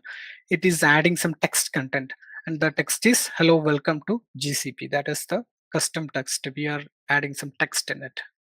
Okay, you can copy the command and paste it here. Enter. All right, now you can restart the service. Okay, go to the same command. If you press up arrow, the previous commands will be visible. Again, one more time. Yeah, instead of start, you can use restart. You can use arrow key, like without removing HTTPD, you can use arrow key to move or navigate. So HTTPD won't get removed. Enter. So it's successful. Now you can refresh the page. All of you can you can switch to Akhila. You can switch to your web page and you can refresh it. Yeah, sure. That one not for that one. VM instances tab. Now there is a 10.128 IP, right? Internal IP. Using internal IP, you can use some putty or some other normal tool to access it. That's the right way of accessing. Yeah. Okay. Sure. Right now we are not doing the right way because connecting from SSH, there are external IPs involved. Okay, no, not for using that IP only. Actually, we are when you connect using SSH, that's how we are accessing. That's not the right way because since it's training and we don't have an internal network, we are going with the this way, like external IPv. All right, you can go to the screen, the next web page screen. So this screen is because of the last command. We just updated index.html and we are able to access the website. Others also, if you refresh it, you will be seeing this page, web page. And you can try from anywhere, from your mobile or anywhere. If you type this IP, it's totally public website. This page will be accessible. If you are good with web page or whatever web development, you can have your own page also. If you edit this text, only text-based page will come. Like if you want to add more, you're free to do it. Or instead of web, you can host anything. Like if you are comfortable with any other software or anything else, you can do it. Instead of website, you can install database in it. Anything you can do it.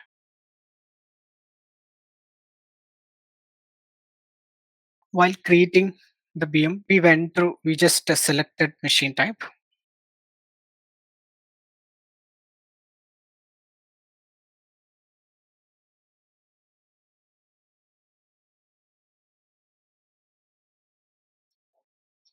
All right, I'm trying to create a machine again, compute engine. So here it is, machine configuration, series, machine type. Let's see what are these options. First is machine family. You can see series under machine family. You can see the series. So series is totally based on the backend processes, what all it's using. So first one is E2. It's select based on the availability. So there is no specific processor family here. Here it is Cascade Lake or Ice Lake Intel processors. Okay, different. Intel processors. Here it is AMD processor. T2D also AMD. Again, N1 is Intel Skylake processors. So what are the differences? You will see the difference in speed. It is in the machine family, the machine type or series uh, documentation. It's very clearly mentioned, like every family, what are the processor speed, like 2.1 gigahertz, 2.4, 2.6, like that. It is specifically mentioned. If you are more interested, you can check the documentation. What is the exact difference between all these things? It's totally based on the performance. So that is series. Under that, you can find machine types. This is very important. Machine type in our slides, you can see this is machine types. There are two types: predefined and custom machine types. Predefined machine type plus custom machine type. Here itself, predefined itself, it's classified into standard, high CPU, high memory, and shared core. Let's see what it is. So again, here machine type, this is the difference. Predefined and custom. You can see it starts with custom machine type. Under that, shared core, then standard, high memory. I hope this font is readable. If not, I'll increase a bit.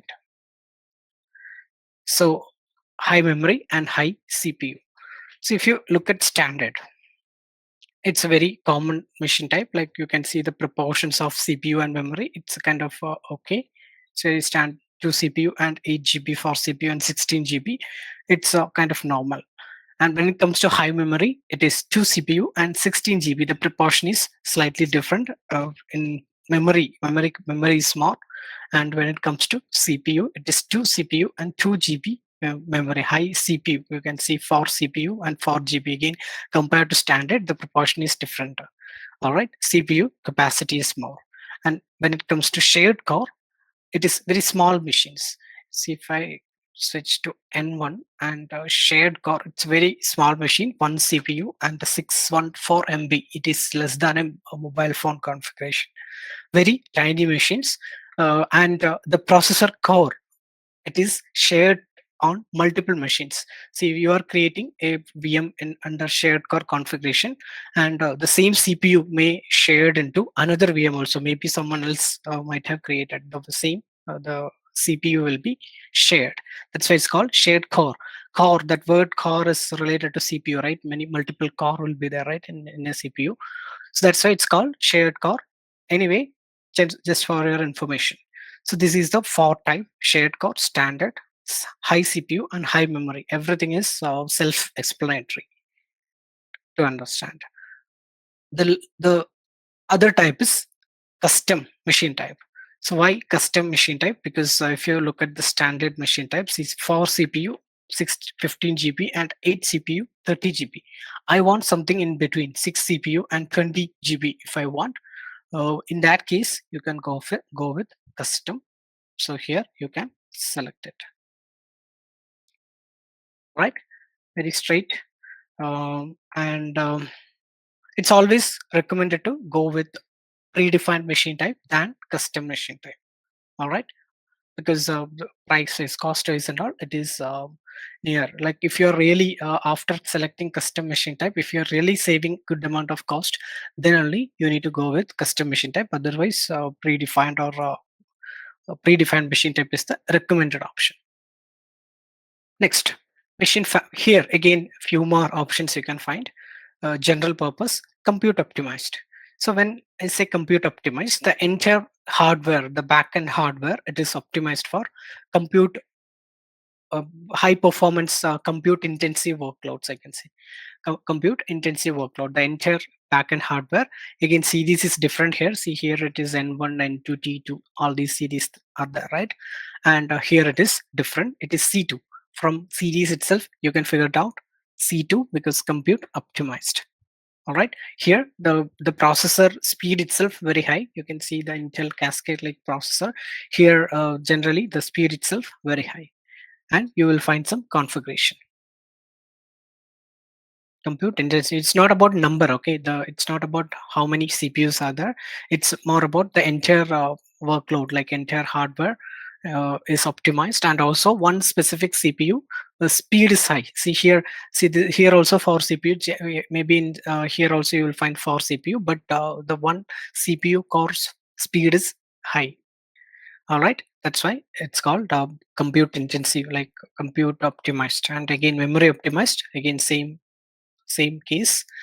Here the configuration itself very high. You can see 416 vCPU, 5.7 GB memory. It is very high because it's a RAM. It's talking about 5.75 GB memory. GPU, graphical processor unit, optimized graphical intensive workload. You can select any of this series. You can select here, and you can add the CPUs, how graphical processor, how many you want. Different types of NVIDIA processors are there. You can add it up to 4. That's about machine configuration.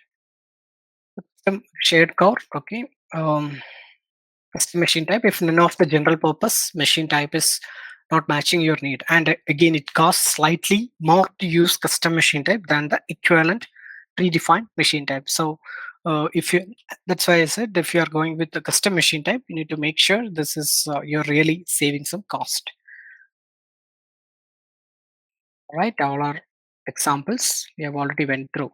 Okay, these are some of the use case of different machine types. All right, we went through already. One more point here. So I asked to select US Central one, right? When you do the lab or when you do the during training, I asked you to select US Central one, right? The reason is, see, here the region is US Central one. You can see machine family, 4 types of family. I'm switching into another location.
I was looking for some option. It's not really coming as expected like earlier.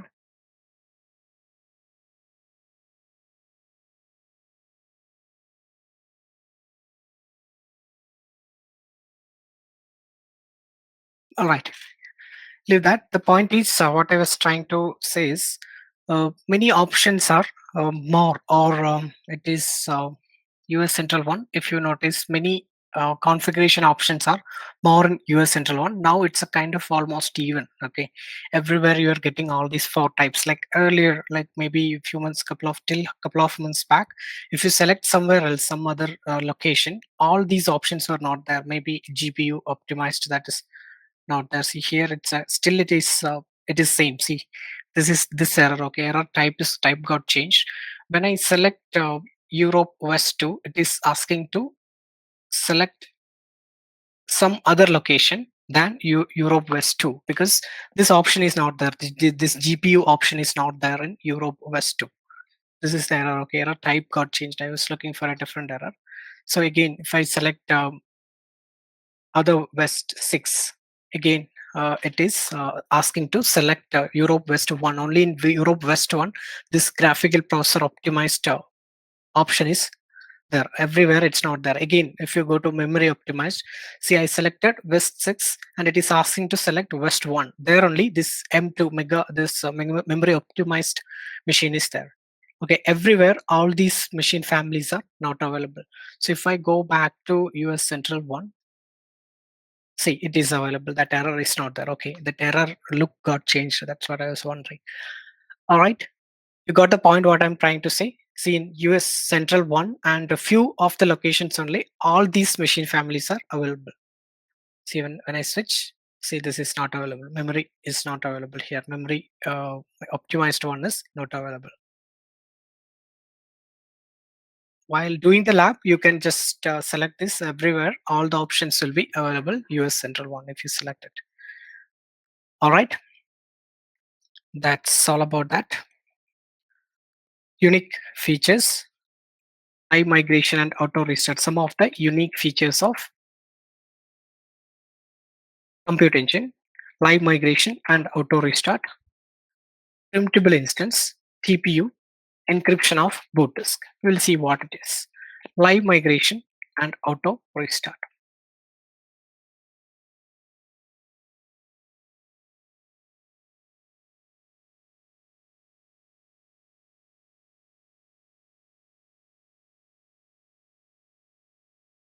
So just imagine this is hardware, the physical hardware.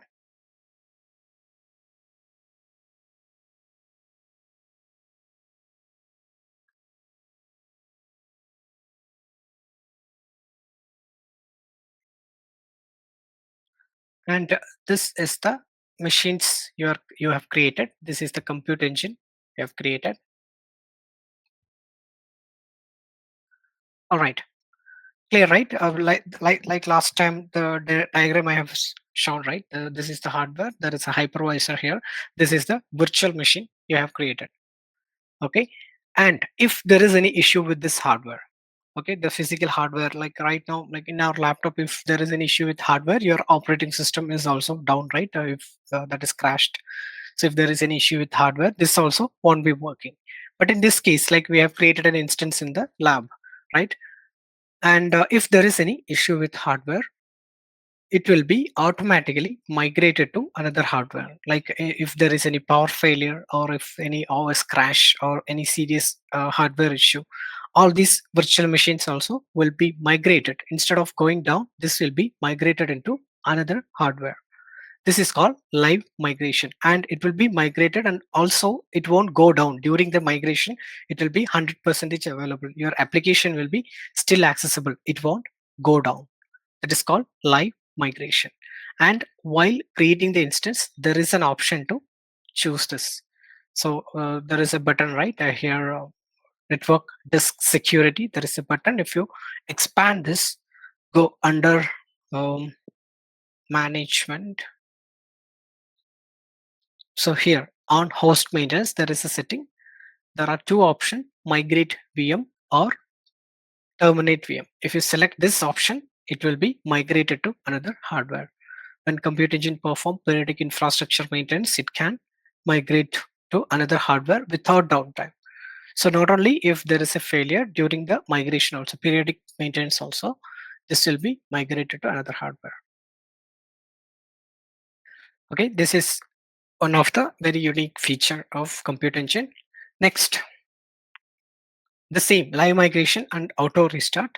Again, if you come back to the previous mode, if there is any host any operating system level issue, so this is about maintenance and hardware issues, right? If there is any OS issue and system detected some OS issue and system detected that this is going to crash, this operating system is going to crash in some time, at that point of time it will be automatically restart. There is an option automatic restart.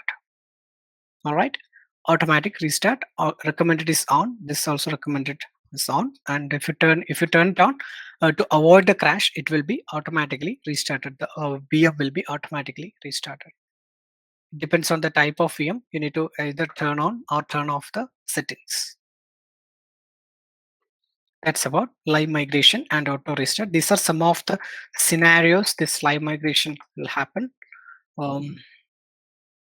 Live migration can happen. in these scenarios like regular infrastructure maintenance and upgrade, network and power grid maintenance, failed hardware such as memory, CPU, all this, host OS and BIOS upgrades, system configuration changes. These are some of the scenario the live migration happens.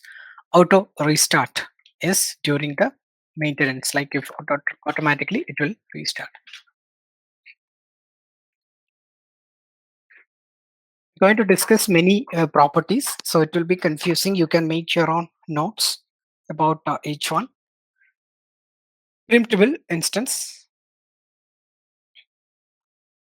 All right, there is another option here, printable.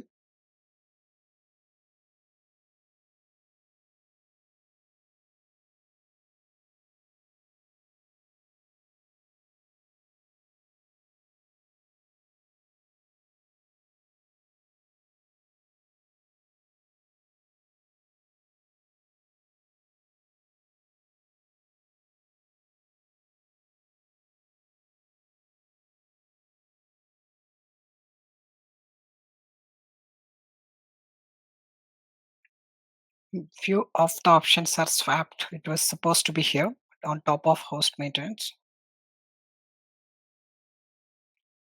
Okay, on VM termination. Okay, this is grayed out. Choose what happens to your VM when it is printed.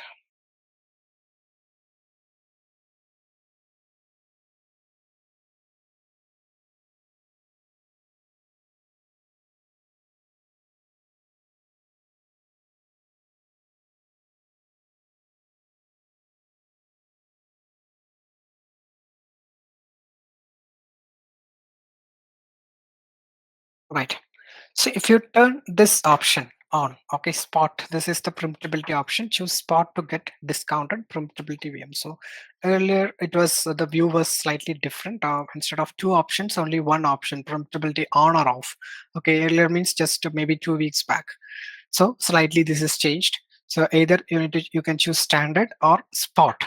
So if I choose spot, okay, the printable option will get on, and okay, I just choose this spot and I created this VM. What will happen is, okay, see, many other options got grayed out, like your live migration, auto restart, many options got grayed out. So I created this VM, spot and stop. So when I created the VM, within next 24 hours, anytime this VM will be deleted, or Google will take this VM back. That's called printability option. Okay, printable VM means if I turn this on, next 24 hour, anytime, maybe it is after 5 hour or 6 hour, anytime this VM will be taken back. All right, that is about printability. So what is the point of doing that? Can someone guess, like, what will be the reason of why do we need to create such an instance? Why do we need this printability? You see, either the VM will be stopped or deleted. You can choose this option. Yeah. Any answer? Why do we need such VMs? So if you turn printable option on, okay, printability is on.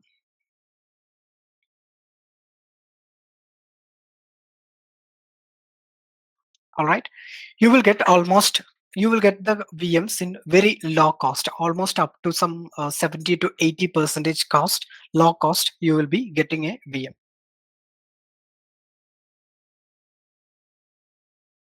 While creating VM, there is boot disk. This is the place you select the image, public image. Image means it's operating system image. And there are public image, which is provided by Google Cloud itself. It is optimized for GCP. It's not the raw CentOS you're getting. It is in this image. Like many things are optimized only for Google Cloud. Additional features are there. Some small softwares are there. So all these are optimized for Google Cloud. And there are lot of Linux images and Windows also there, and you can find the different versions of each image. The latest 2022 data center edition is available.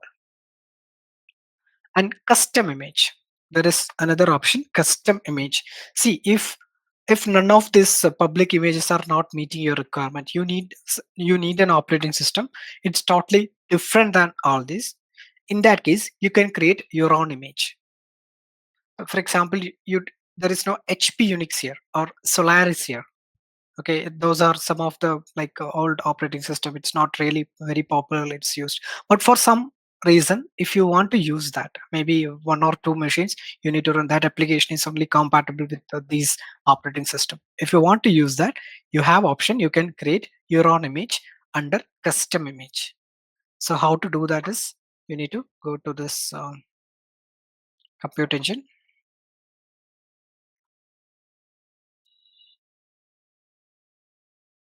left side images. So first, if you have that operating system Solaris or whatever the operating system image, if you already have, you can upload that image into Google Cloud Storage, and you can create an image. So storage, you already know, right? We can create image from image one. You can select maybe storage, cloud storage file. You can we already know how to upload. Just map that here, upload it, and select the file from so and so buckets. Okay, if you select it, that's all. You can create an image. So any of you got any specific operating system, like maybe Windows 10, that image is also fine. Windows 10 and all, it's not there, right? Here only the data center versions are available, right? Under Windows also, you don't find any Windows 10 or desktop versions. You won't find it here. Only the data center versions you will find it. Server operating systems. Okay, so that's custom images. All right, if you create a custom image, it will appear here.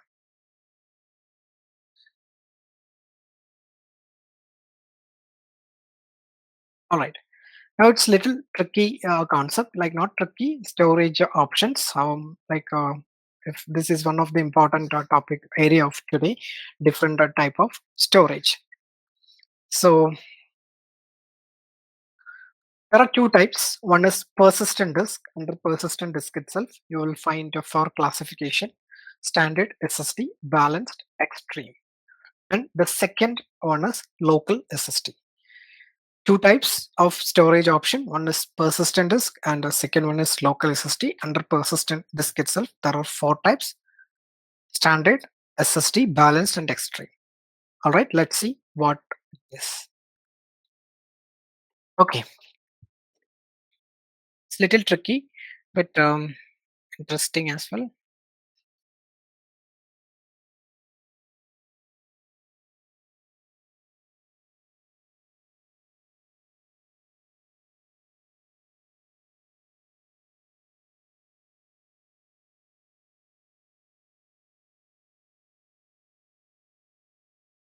See, while creating boot disk, there was an option to select boot disk type, right? Boot disk type. You can see balanced, extreme, SSD, and standard. All are persistent disk. We already discussed there are two types of disk: persistent and local SSD. All these are persistent disk. What is persistent disk is? See, this is your hardware. This is the compute engine you hosted, and in general, where the disk will be. In general, like in a normal concept, where will be the disk, like as per your understanding? Disk means storage, like your C drive, D drive, all these disks are there, right? Where exactly it will be? When I say where exactly it will be, like in hardware, right? This is where generally. Am I right? This is the hardware, so disk will be inside this hardware. Am I right? In your laptop, where exactly the disk is? Inside your laptop. Am I right?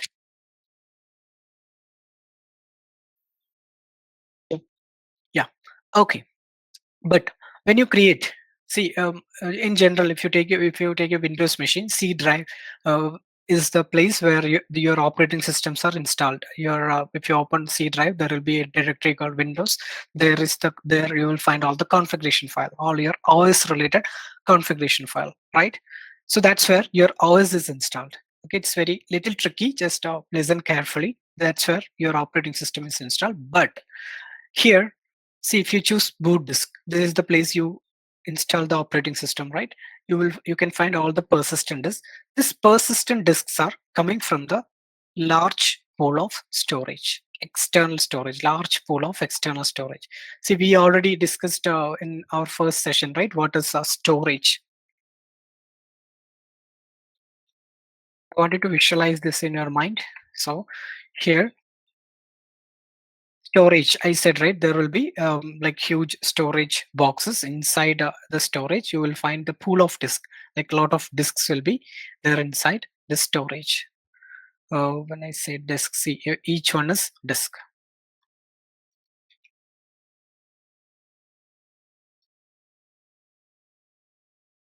All right, large pool of storage. See, this kind of storage, in every box you will find a lot of disks, like this each blue one is disk. So imagine this whole array, like this whole storage, how much disks how much total capacity it forms. So this disk is coming from a storage. This boot disk itself, your operating system boot disk itself, for that whatever the 20 GB, whatever it is selecting, it is coming from a large pool of storage. See this one, this selection, this 10 GB or 20 GB, whatever. This will be coming from the storage. This is called persistent disk. Persistent disk is something, the disk which is coming from a which is located in a large pool of storage, large pool of network storage or whatever, the external storage, not from your hardware, local hardware. In your laptop, generally, like where your boot disk will be, it is inside your hardware. But in Google Cloud, if you create a compute engine, that is not really, it is not really coming from the hardware. Only the CPUs, GPUs, memory, all these will be consumed from here, but not the storage. So what is the advantage of this? Just I'll give a couple of minutes to understand.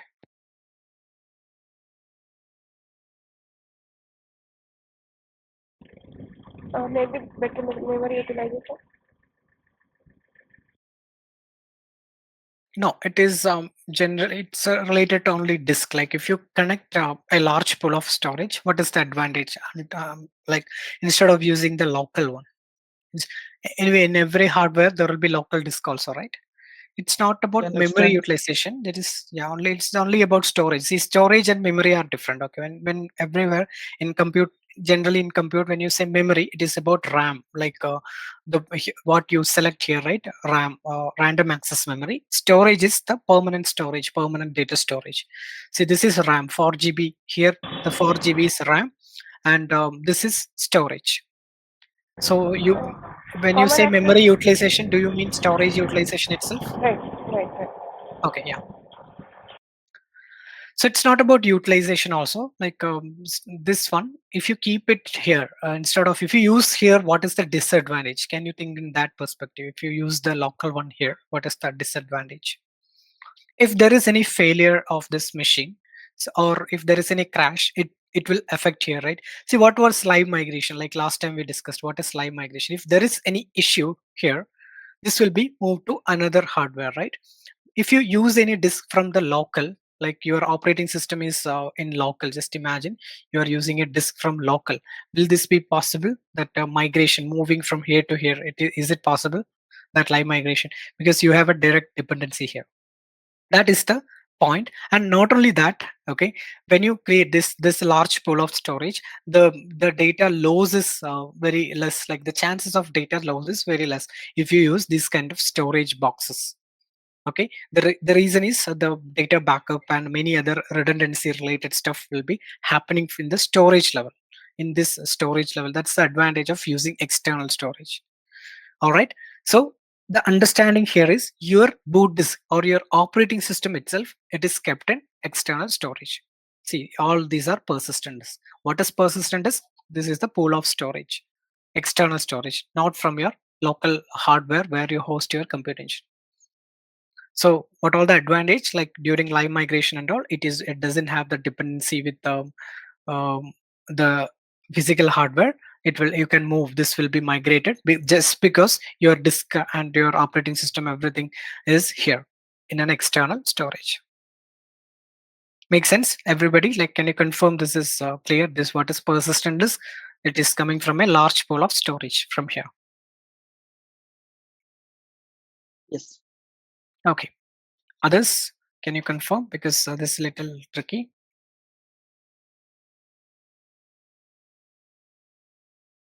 There is, we discussed, there is persistent disk and local SSD, right? The second type of disk what we have is local SSD. What is local SSD is, anyway, this particular physical server, anyway, it has many disks. Local disks will be there. Every hardware, there will be local disks also, right? In our laptop, inside our hardware, there are disks. That one only we are using. We are not using this one in laptop, right? So that one, the local disk which is already have in your hardware, if you want, optionally you can use it optionally. By default for operating system and all, it is again persistent disk. As an additional disk for additional data also, you can use this here itself. More than one disk you can add. If you want to add more than one disk, see here, anyway, this is mandatory. This first disk is boot disk is mandatory. That's for operating system, right? That is mandatory. If you want to add additional disk, there is option here, add new disk. So more than one disk you can use it. Okay, in the server, definitely it is required. Say 100 GB or whatever, you can use it more than one disk. See, this is also persistent disk. If you add it here also it is persistent disk. You can add additional persistent disk. It will look like this. Okay, in one machine, more than one persistent disk. And if you want, optionally, you can use the local disk also. Optionally, okay, it's not mandatory. So to use local disk, every machine type wants support local disk. So I just changed the machine type. And if I drop down under disk, there is a button, add local SSD. Either you can add new disk or add local SSD. Anyway, one disk won't be enough to handle all your, if you are creating a large server. All right, add local SSD. This is optionally you can use this if you can. So local SSD is something which is inside your physical hardware. See, when you choose local SSD, you can't choose the size. Like you can't really choose size something like this.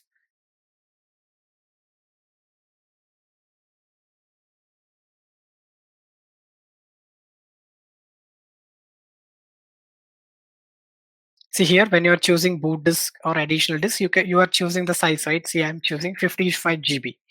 This is what I want. But here you can't really choose the size. You need to use the entire disk, 375 GB, and you can choose the number of disk you want. See, 2 into 375. One disk size is one local SSD size is 375, and you can choose the number if you want, 1, 2, 3, like that. You can choose. Okay, up to 24 you can choose. Total 9 GB local SSD capacity you will get. Up to 24 disk you can choose from local server. Is this clear? What is persistent disk and what is local SSD? So theoretically, you need to understand or you need to visualize in your mind. This is something coming from external pool of storage. This one optionally you can use it. I'll give you a minute to understand all these things, because if you never deal with all these things, you will find it little confusing. Generally, only you need to understand a lot. You don't need to be too much into it. But generally, when persistent disk, if I say persistent disk, you need to think it is coming from external storage. And local SSD, from the name itself, you can understand. It is local. But what exactly local? Because it's local server. It's coming from local server. Okay, now little more detail we will go. I won't confuse much, but still there are some mandatory areas are there. So I'm going to add a new disk, or I'll add a new disk from a different area, say compute engine, disks. I'm creating a disk. See, without creating a VM instance, I can create a disk here, totally different. I can create an independent isolated disk without a VM, without an operating system also I can create it. See, while creating a disk, there is a button, compare disk type. compare disk type. If I click here, you will find different types of disk: standard, balanced, all these 4 types we already discussed. So what are the difference between these classification: standard, balanced, SSD, and extreme? See, standard and SSD, we are already using it. Like all of us, we have connected from laptop or desktop, right? In that laptop or desktop, either standard or SSD disk only we are using internally. So how many of you know like which disk is in your laptop, like whether it's standard or normal hard disk drive or SSD? Any of you know? SSD. These two are Google specific, it's Google kind of disk. Okay, Google invented disk type, not really the common one. These are common ones, standard and SSD. Standard is older one. Like if you notice for 100 GB, this classification. Okay, this classification is totally based on performance. Performance, the speed of the disk, like input output speed of the writing speed, reading speed of the disk. If you notice 100 GB disk in standard, 75 is the speed, IOPS, input output per second. And when it comes to SSD, it is 3000. All right, 3000. And balanced, you can see by balanced, this is Google's on type of disk. Balanced is something in between standard and SSD. See, SSD is always fast, it's very fast. And extreme, I will come to this. SSD is always fast. Like if you notice here, the SSD, if you notice the SSD one, the cost wise it will be little high than the HDD. If you notice the entire configuration and this. All right, in our laptop, either HDD or SSD will be there. Same way here, there are 4 types. The very low cost one and performance wise also it is low. This is standard, which is standard. And SSD always it is costly. 3000, you can see the performance, right? Up to 3000. Balanced is something in between. This is Google's own type of disk. You won't find it in AWS or somewhere else. And there is one more type. It is extreme persistent disk. What is extreme persistent disk is? This is recently, like maybe even 6 months back, Google added this option, extreme persistent disk. You can choose the performance.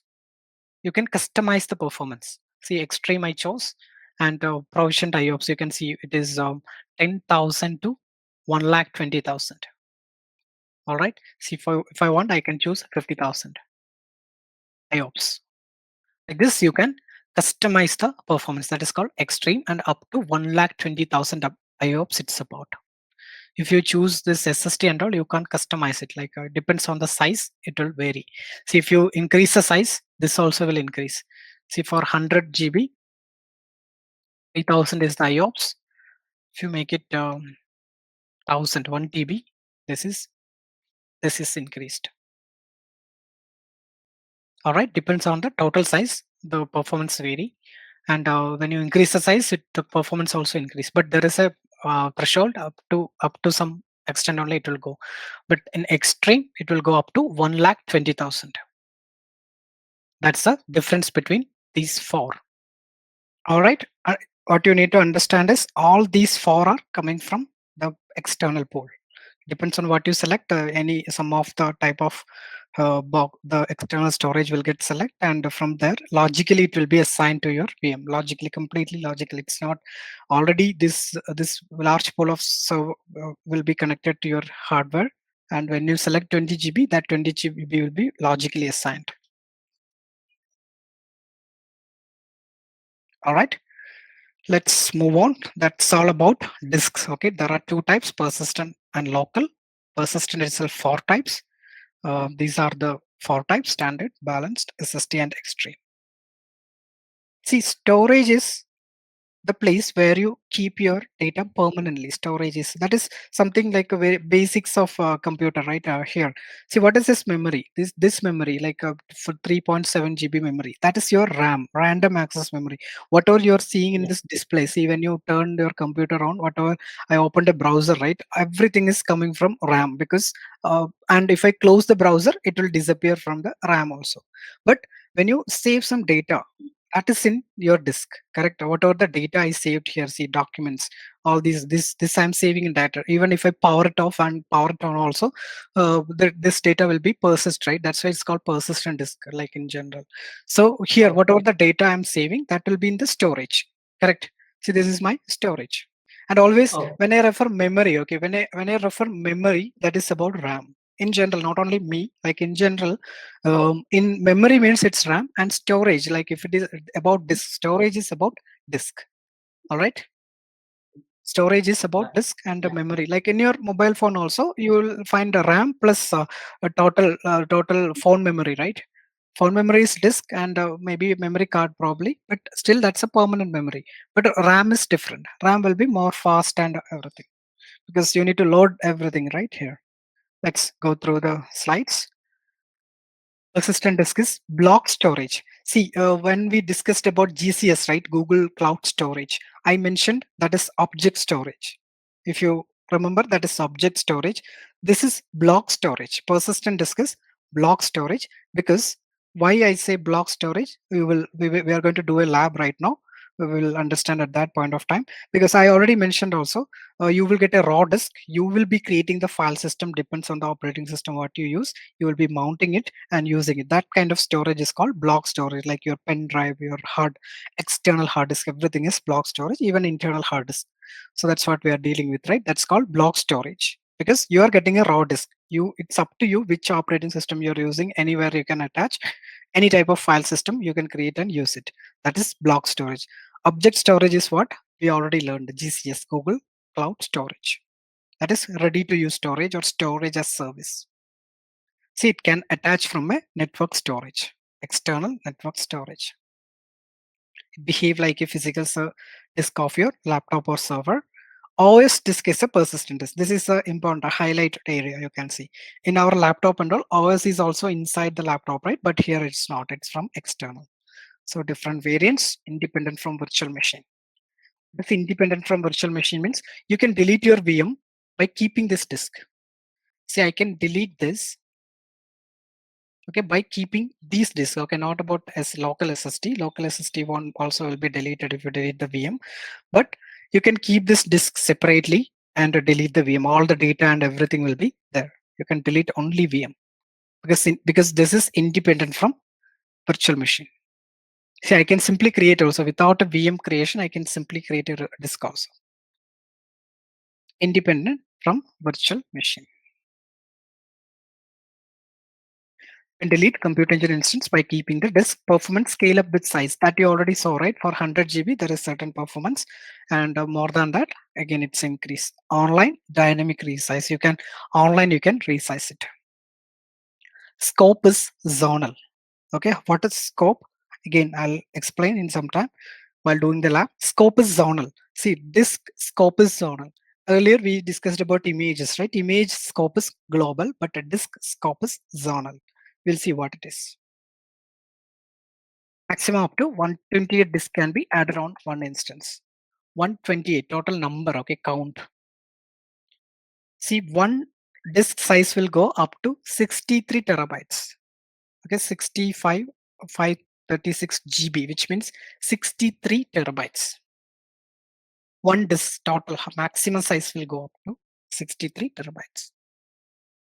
And just like that, 128 can be added. So it is very huge. The total disk which support is very huge. That much is not at all required. See, one disk can go up to 63 terabytes and up to 128 can be added also. This number may change because don't stick with this number. Total size you can stick with it, but this may change. This may increase. Local SSD are physically attached to the server where you host your VM instance. Okay, local SSD is the fastest storage. See, local SSD, one more point I want to make here. Local SSD is the fastest storage. See here in this list, Extreme is the fastest one, right? See, up to 1,20,000 IOPS it support. Input output per second in 1 second, 1,20,000 input output blocks it support. So here up to 120, right? See here when I go to local SSD, I'm going to add local SSD. See local SSD. See, 375 GB I chose. Maybe I will go a little increase. See here, or if I go to some 4 disk, if I'm adding, see the input output performance. Or if I choose 1 disk, 1,70,000 for one single disk itself, 1,70,000. If I go to 2 disk, it is 3,40,000. From this to this one, okay, see, it's a very huge number. It support. I know why local SSD is very fast. Compared to all the disk, local SSD is the fastest storage performance wise. May I know why? Yeah, because it's just inside the VM, right? Wherever your VM Yeah. is there, it's inside that, right? Because this is the VM. It's coming from the VM means it's in this is the operating system only.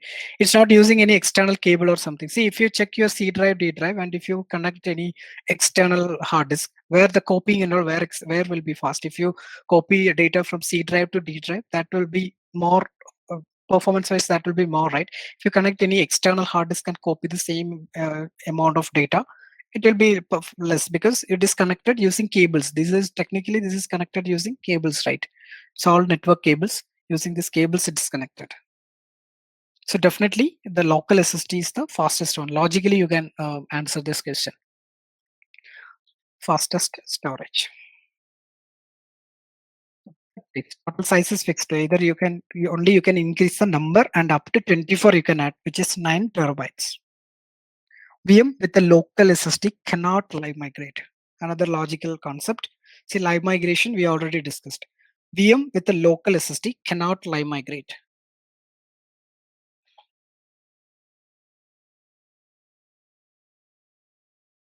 Why? See, VM with a local SSD. It cannot live migrate means it won't move here. Why? Because there is a dependency with this hardware itself. If there is hardware failure, this will move, right? That's the concept of live migration. But if you attach a local SSD, it won't move. The reason is there is a direct dependency with the hardware. Local SSD, you can't add it in shared core machine. What is shared core? The very tiny machine, right? Very small machines are shared core. You can't add local SSD. The reason is local SSD, you require only the fast machines, like where you read very high performance.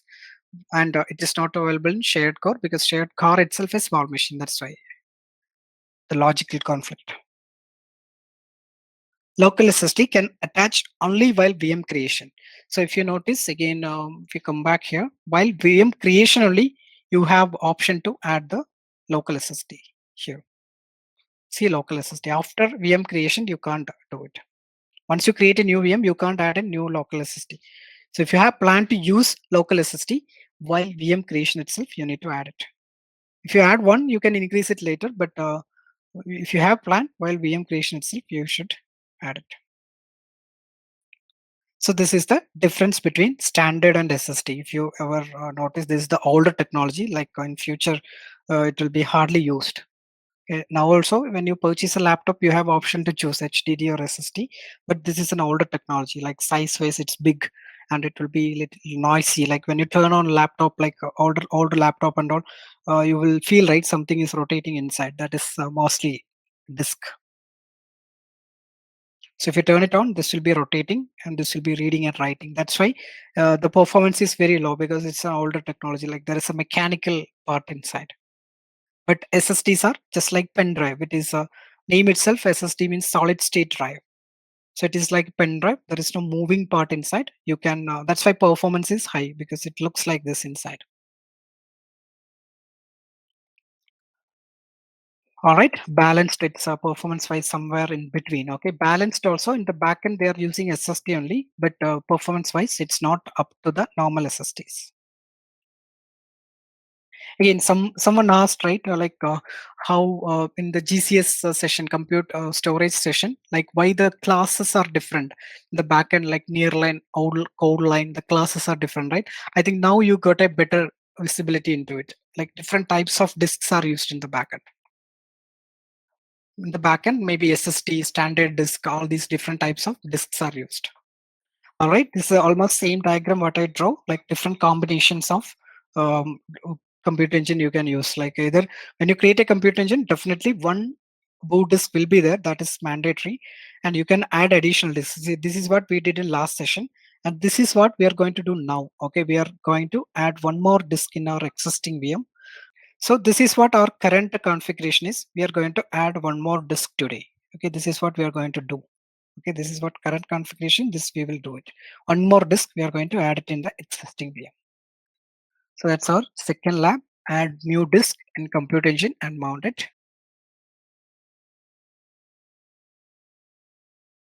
Discussed in detail about disks, like we spent enough time to discuss about disks. So what are the types of disks and everything. Now, whenever we save some data in disk, or whenever a disk or storage is involved, we should have a backup plan. Backup plan means keeping a backup of that particular data. Whatever the data you're saving in disk, we need to keep a backup as well. So wherever a data or disk or whatever is involved, okay, we should have a backup plan also. When I say backup, like that's very important in an organization. Most of the organization, like there will be backup tools, like existing backup tools will be there, like some Net Backup, Tivoli. There are many backup tools in market. Any third-party backup tools will be used to backing up all your VM data, whatever the virtual machine or disks or whatever the data. There will be backup plans. So here in Google's own backup solution is snapshot backup. So there are different types of the backup, like snapshot backup means it is taking the entire snapshot of a VM or a disk into a single file. One file will be there that represent your entire VM, or either VM or disk. In Google Cloud, it is disk. When it comes to snapshot backup, it is taking the backup of entire disk. In the one disk, whatever is there, it will be backed up. But there are, in normal cases, in large enterprises, it's not really snapshot backup. It will be file level backup, which means, just imagine in your D drive there is a directory called data, and inside one more directory is there. Inside that only you kept all your files. All right, D drive slash data, maybe one more directory called files. Inside only all the files are there. So in normal, like file level backup, you can just set it up, the backup, something like that. Okay, in this server I want from D drive slash data, whatever the content inside slash data I want, not slash data, right? Like a d colon data in Windows. So you can set up the data or backup like that. But here it is snapshot backup. It will take the backup of entire disk, no matter what it is, what is inside. Entire disk backup it will be taken. So that is snapshot backup. That's the default solution from Google Cloud. If you want, like if your enterprise is already using any third-party company backup solution, that also can be used. But by default, Google's native solution is snapshot backup. Periodic backup solution of persistent disk. Snapshots are incremental and automatically compressed. Scope of the snapshot is global. Scope is global. Okay, scope is global. That is very important. Scope of the disk is zonal, right? We clearly discussed and we confirmed also. Scope of the disk is zonal. But when it comes to backup of that same disk, scope is global. Okay, when we take snapshot, that file will be there, right? That scope is global. See, if you have a disk that is zonal, which means if the disk is located in US Central 1, always it will be in same zone. But snapshot is global. So what is snapshot? You're taking the backup of the same disk, right? That is snapshot, which is global. All right, I'll show you how it is. Then incremental backup. These 3 lines are explanation of incremental backup. I will do it separately. Regional and multi-regional storage locations are available. This also we will do it while doing. I'll show you. You can set up. You can automate the backup using snapshot schedules. You will see that. So this is incremental backup. See, you have a disk, persistent disk. See, in our case, we have a data disk, right? Data or this data hyphen disk. That's our disks. and we have when we and our content is file 1, file 2, and file 3. That's our content. All right, we have a disk, and our content is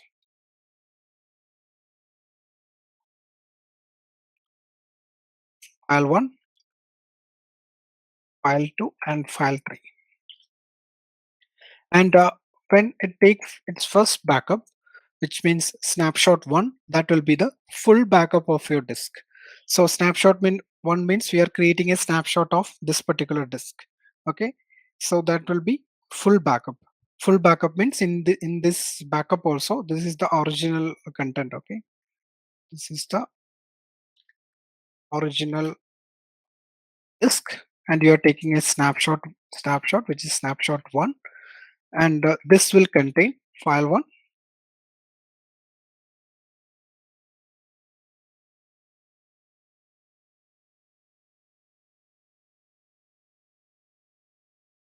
okay. This was taken on Monday. Okay, so Monday morning or Monday night, 10 p.m. The first snapshot is taken. Just assume that. And next snapshot is Tuesday. Okay, so we a backup solution means daily basis we need to take the backup. Okay, so in the disk and all there will be changes every day. There will be changes. So daily basis, whatever the changes is happening in the original disk, that should be taken. So if you consider your laptop also, maybe a D drive you are taking the backup. So you are keeping some file. So Monday, if you worked in your laptop, definitely there will be changes, right? Some new files will be added, or old file itself you might have modified. So if you are taking backup, you need to take periodically, right?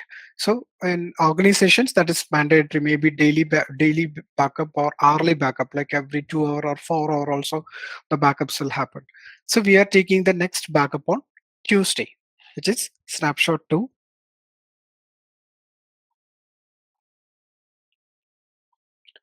And by the time snapshot 2 is taken, see here, instead of from the original source, one more file got added, which is file 4. All right, there is some files got changed and one more file got added. So in snapshot 2, what will be the content? File 4. But what just happened in snapshot 2 on Tuesday, only file 4 is there because this is already available.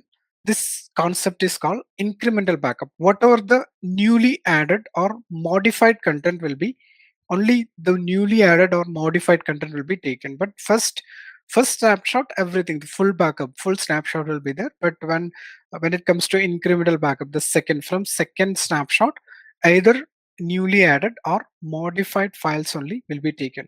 So in this way you are saving a lot of disk space, because when it comes to backup, you need to keep the, like, when daily basis when you're taking backup, you should have the enough storage also, right? And every day you don't need to take everything. That's also a point. So this way you are saving a lot of space. This backup concept is called incremental backup. Not only in Google Cloud Snapshot, it's something common in the industry. Now here I'm making some changes in file 2, file 1, or just file 1. I'm making some changes only in file 1, which means if it is a word file, MS Word file, I'm adding some more content into it. All right, and next backup, which is on Wednesday. Yeah, only file 1, because this is modified content. Here it is newly added content, snapshot 2, newly added content, and here it is modified content. This concept is called incremental backup. How many disks we have right now? Just click on disks, scroll it up and click on disk.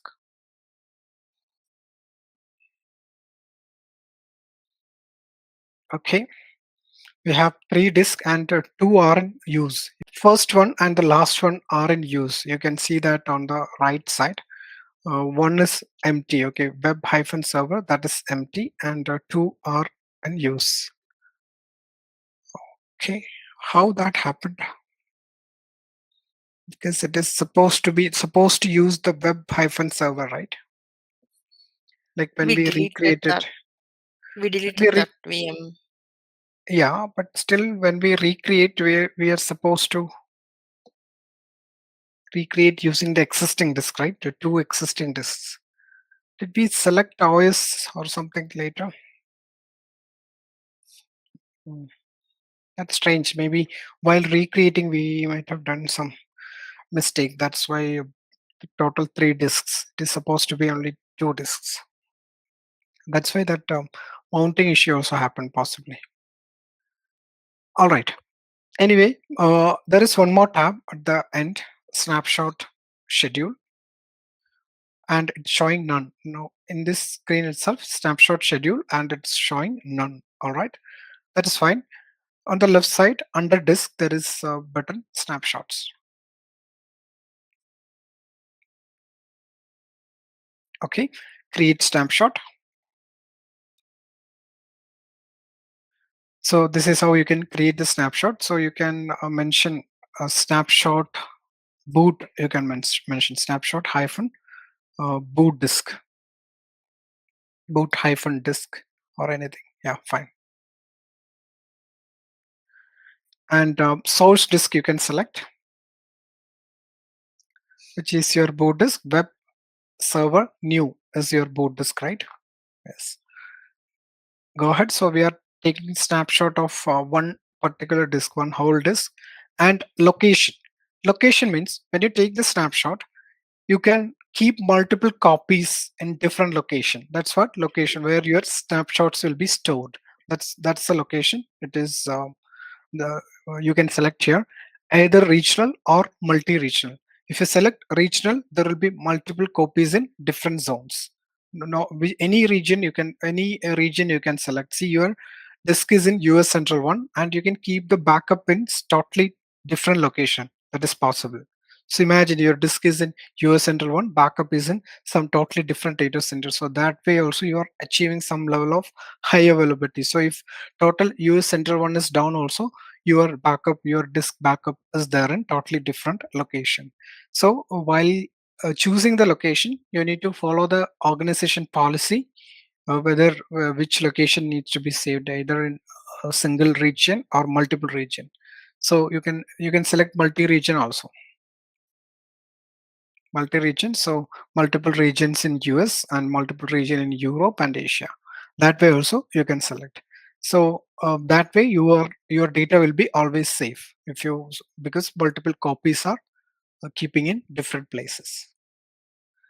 All right, you can select anything regional and any place, but this is the interesting area because you can, if you select, there will be multiple copies. Okay, now if you scroll it down, label and all, I'm skipping, keep coming down. All others are small additional options. You can create it.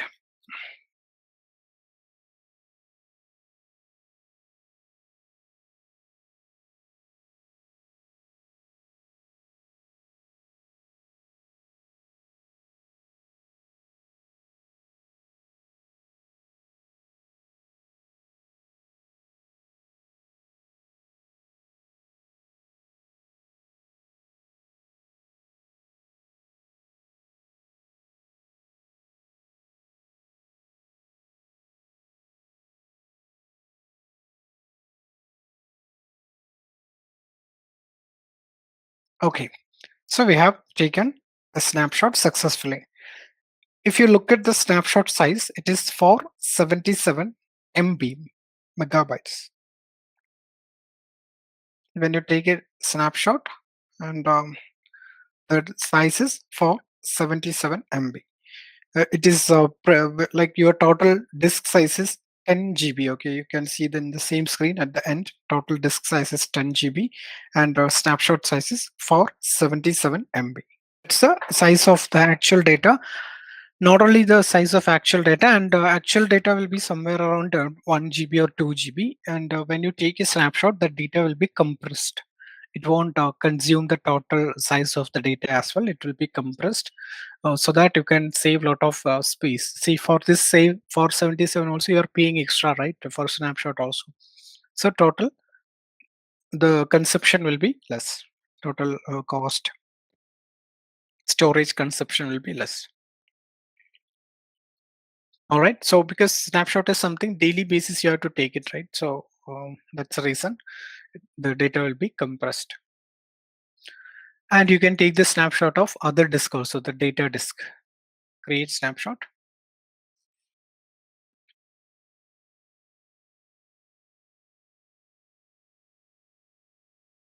Snapshot hyphen data disk. So you have one server. In that one server, you have two disks, right? So you are taking the backup of both the disks. That's the idea here.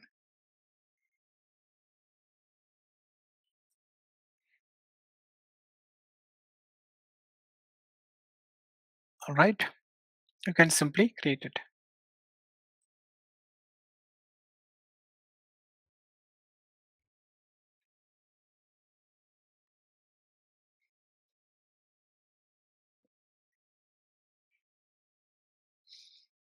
And this is not the right way of setting up the snapshot, because we can't really daily basis, you can't really sit and take the backup, right? You need to automate the backup, right? Because you may have 100 servers to manage, and in 100 server total 500 disk will be there total, and you need to set up backup for every disk. So, and a daily basis it should happen as well. So you can go for snapshot schedule. On the top there is a button, snapshot schedule. Now you can create snapshot schedule. See, schedule is to automate the snapshot. You can make the you can give the name something like daily snapshot.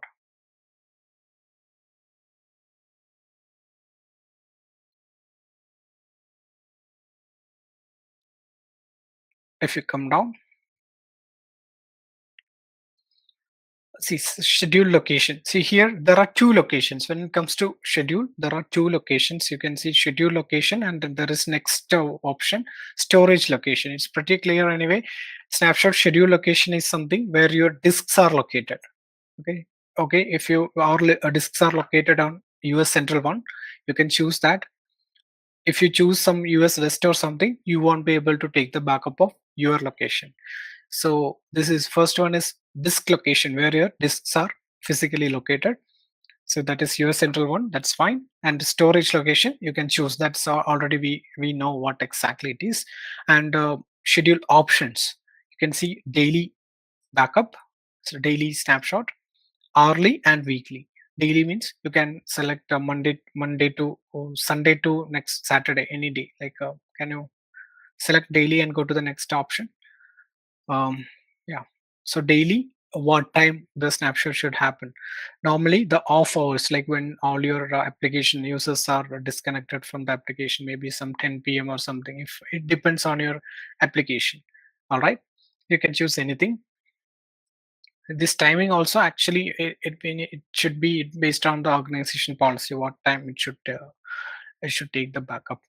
And there is one more button, auto delete snapshot after 14 days. See, if we set up a daily snapshot, like after 6 months you will be having plenty of snapshot, right? That may not be required, because as per your organization policy, last 30 days backup only you need to keep, or maybe last 90 days, depends on your depends on the criticality of your application. There will be some policies, so you can follow that. And you can't really manually delete all the older backup, right? Instead of doing that, you can set up the time, like maybe 30 days or 10 days or 90 days. So the very old backups will be deleted, so only last 30 days backup will be kept.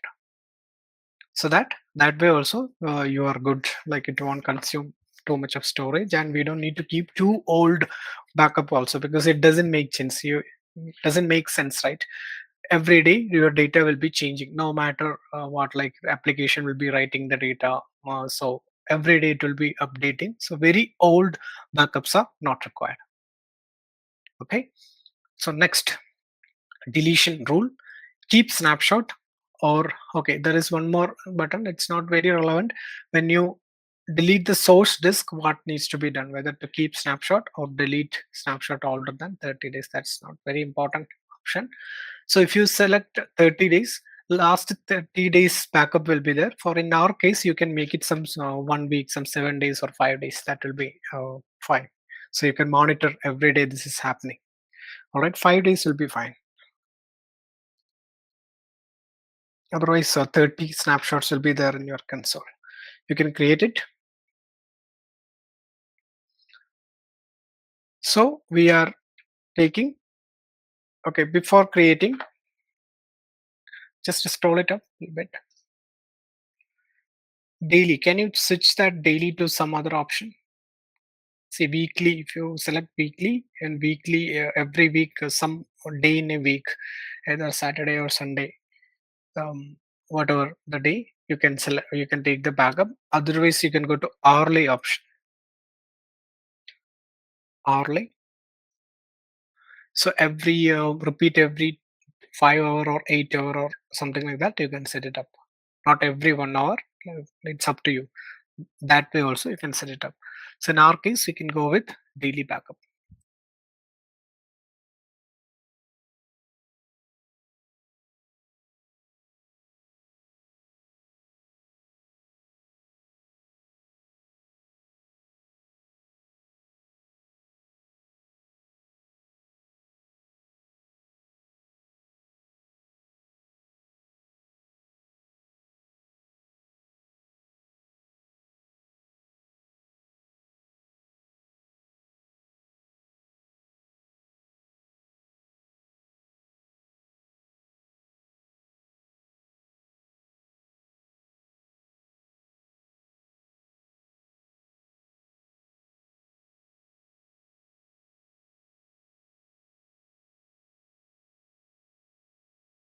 See, we created a schedule, but that's not enough. We need to attach right now. We need to bind this schedule to your disks. Go to disks, left side. See, on the extreme right side, you can see snapshot schedule, none. Okay, nothing is, no schedules are attached, which means, see, we just created a schedule. Okay, the time and everything is set up, but we didn't really select the disk, right? Which disk need to be backed up. You can have multiple schedule also, like one daily backup, and for the critical application, maybe hourly backup every 8 hour or every 4 hour. You can set it up the backup. You can create multiple schedule like that, and you can attach right disk, like if there is any critical application server that you can attach to, maybe hourly schedule. Some non-critical you can make it in daily schedule, and some which is not at all used kind of server, weekly you can put it.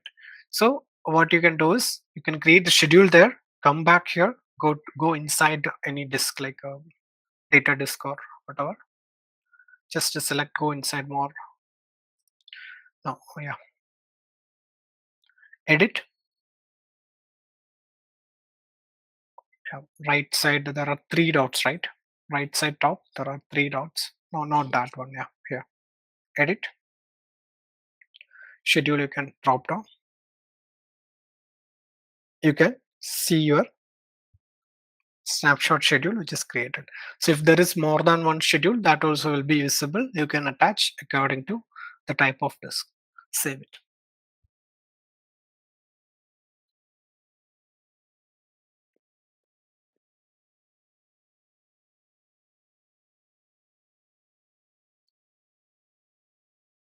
Disk listing, just come back. Yeah, refresh the screen. There is a button, refresh button next to create disk. Yeah, now your snapshot schedule is ready. Any questions?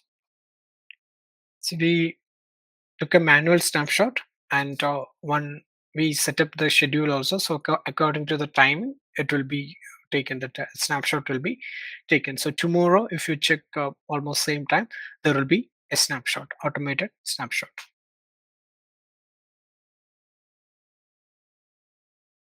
Recover using snapshot. You can, or you can create a new VM using snapshot. See, how do you recover? See, you are taking snapshot. How do you recover the snapshot? By creating a new VM. And we also learned snapshot is global, right?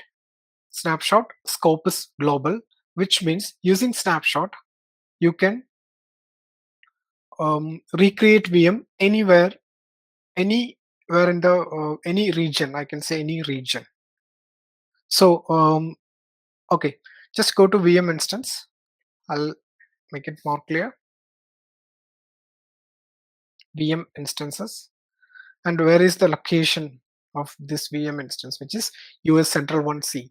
And when we were trying to recreate using disks, it was not possible, right? We tried this Europe option, but your disks were not visible. Remember? Right? Like we tried, right, last time. So now snapshot is global, not like disk. Disks are zonal, but snapshots are global. So just to give a quick try, go to create instance.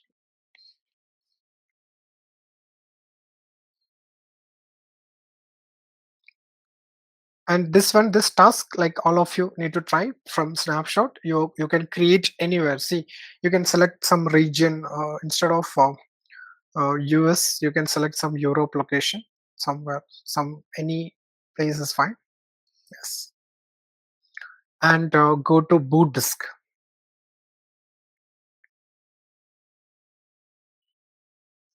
Change. Go to existing. Which one will you select here?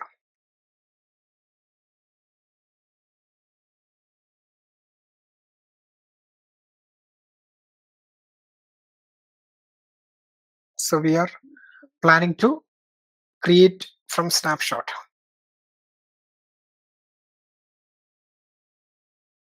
So snapshot tab. There is a tab. Yeah, here itself. Go to change. No, hold on. Change, boot disk change. So there is a tab, snapshot. Drop down. Which one will you select? Boot disk. Boot disk. So did you get the idea here? See, we took manual snapshot, 2 manual snapshot we took, right? That snapshot is visible no matter which location you choose. See, your original VM is in US Central 1, and snapshot we took, snapshot is global. So everywhere, no matter which location you choose. See, here you chose Belgium, right? If you choose any Singapore or Japan, some like Tokyo or anywhere, this snapshot will be visible, which means if you have a VM in one location and you need a copy of that VM, like you need to clone that VM or copy that, you want similar VM with same application, same data somewhere else, you can take a snapshot and recreate it without disturbing your original VM. Like, it's not only for backup purpose, we can use it for such requirement. You can completely clone your VM. You'll get the exact copy. Okay, just select it. Select this. Go to, we have one more disk, right? Just to scroll down. You can allow HTTP traffic. Click on allow HTTP traffic. There is a button, networking disks. So anybody got confusion? What are we doing? See, we are recreating using snapshot, recreating the VM using snapshot. So disks, you can go to disks.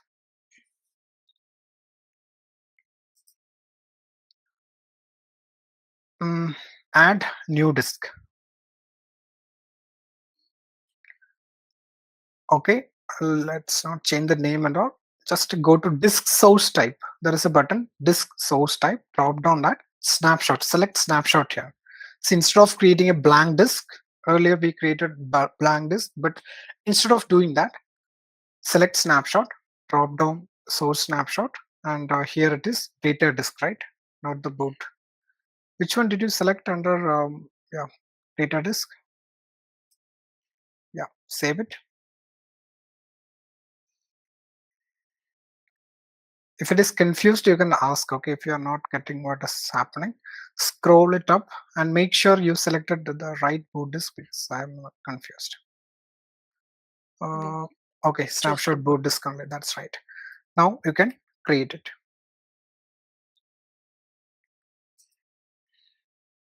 So using snapshot on a totally different location, we created a VM. So it's the exact VM of what that web server knew. It's a similar instance one, right? You can log into that instance one. SSH there is button.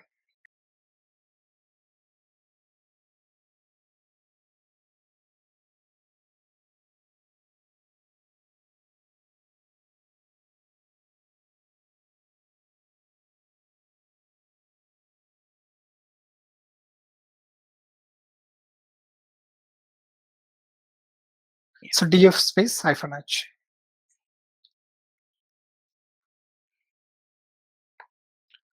So there is a data disk. See in this today, like in this creation, the data disk properly mounted. If you from bottom, the third line, right, /data, because we made the entry properly. So after recreating also, it is here. So you can do cd to /data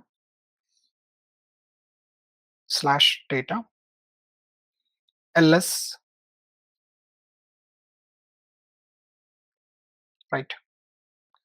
So your file 1, file 2, file 3, the files we created, that is still here. After recreating, it's totally, say, look at the idea here. Your original VM is in US Central 1, and you created a clone or created using snapshot in totally different location, which is Belgium. Okay, but there also your data is visible. The copy of your data application, everything is there. That's the idea. Like everything is very easy, like to create, copy, cloning, everything is pretty easy. So now about pricing. So how the pricing concept works, and it is pricing is very depends on the service, right? When it comes to IAM, it is totally free. IAM was free, and storage, when we discussed about cloud storage, that is based on total data you save it in object storage. But when it comes to compute engine, it is different. There are three areas where pricing get impact. One is resource. You need to pay for the number of CPU, RAM, graphical processing unit, network card, all these, whatever you use there. Image, like image means which operating system you use, Red Hat Linux or CentOS, Windows. Based on all these, the pricing varies. Total number of CPU, RAM, GPU, and so on. So for that you have to pay. That is resource. For resource you need to pay. Next stop, storage. Depends on how many disks you add, either local disk or persistent disk, and what is the size of that disk. And again, when it comes to persistent disk also, SSD is more costly, and a balanced persistent disk, that's also based on all these criteria you need to pay. Okay. Third payment is based on network cost. Network cost means whatever, like your users are accessing your application, and you are downloading and you are accessing some external sources. Your VM is connecting to another VM for other purpose, data copying and many things. For all these things, network cost is there. Like there are number of packets which comes into your VM and number of packets which go out from your VM. For all these things, you need to pay. In this network cost, ingress traffic is free. Ingress means incoming traffic to a VM. Like if you think from VM perspective, whatever the traffic which is coming from all external source, which is coming inside to the VM, that is free. And if VM is communicating to another VM or some other network, your VM, right, or the web server, that is communicating to other, like, which means the traffic is generating from your VM and going out from your network. In that case, egress, that traffic is called egress. Anyway, that part we are going to discuss in detail, ingress and egress and all. But as of now, incoming and outgoing, you can say ingress and egress, like incoming and outgoing, that you can say. Egress is chargeable. Okay, so whatever the traffic which is going out from your VM, that is chargeable. Outgoing is chargeable, incoming is free. So, that concept. So these are the three costs involved along with your compute engine. First is resource, which means whatever the physical resources you are using, then storage, type of disk you are using, and network cost. And there also, when it comes to resource cost, first 1 minute will be built. After 1 minute, every second you will be paying. Second level you need to pay it. Like every second, after 1 minute, every second, which means if you use a VM 3 weeks, 4 days, then maybe some total 25 days, and 10 hours, 25 minutes, 30 seconds. That level, second level, as soon as you delete it, that second level billing stops. That is called per second billing. And there are discounts. Sustained use discount is there. Sustained use discount, which means if you are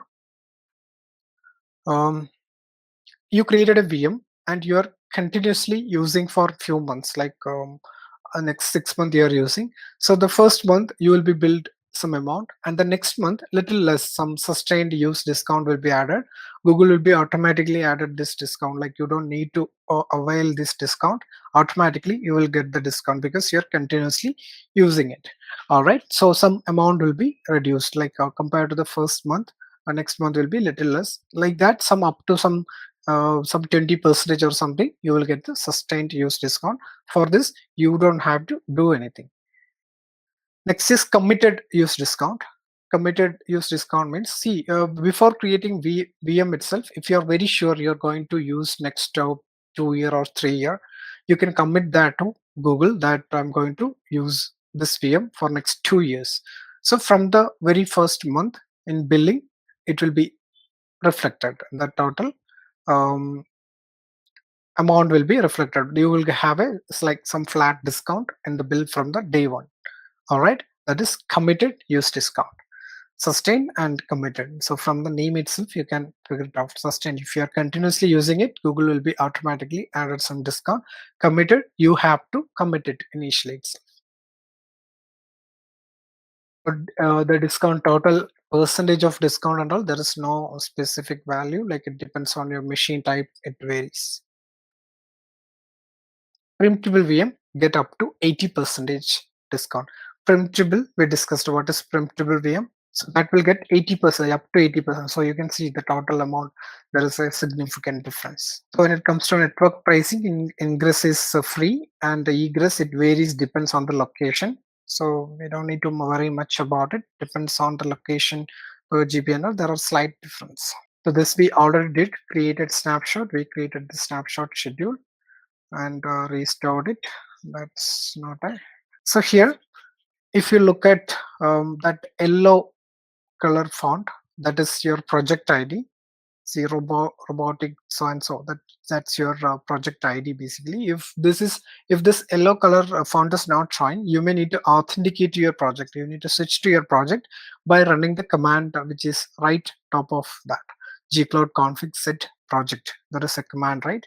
By running that command with the project ID, your own project ID, you can switch to your project. So if this yellow color prompt is not coming, you need to make sure that's happening. And the command which I'm going to run, that's already there. So you can run something like gcloud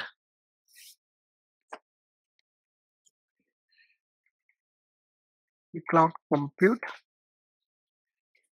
instances list, Compute.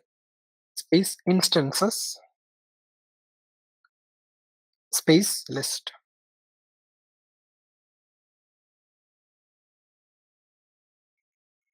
Authorize. We already did command line activity under storage. So here, see, there is a command we ran gcloud compute instances list. So we can see the list of instances, web server new instance, on whatever the instance details we will be able to see. And instead of gcloud compute instances list, you can run gcloud compute disks list, DASKS. Same command, up arrow. If you press up arrow, the yeah, only you can replace instances with disks. Now you need to do only backspace. Just come, yeah. You can type disks.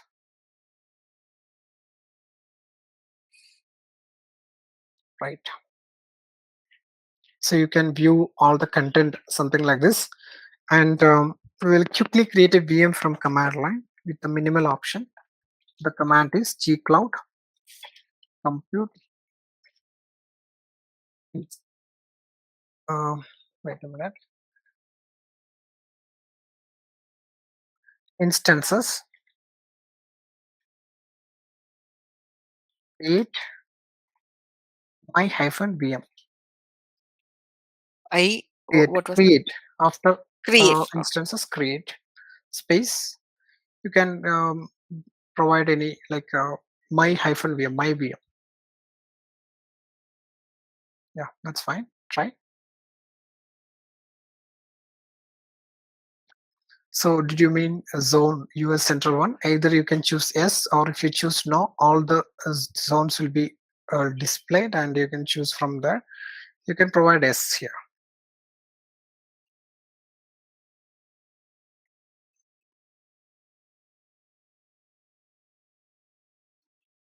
All right, it's quickly created. See, my VM, US central one, IP address, both IP addresses are also visible. If you want, you can double check. You can go to the previous tab, Google Cloud Console, and double check it. You can close this, not authorized, reject. Yeah, close this window from, refresh the screen. There are three dots. No, not that. Yeah, there. Refresh. So using a simple command, we have created one VM. My VM got created.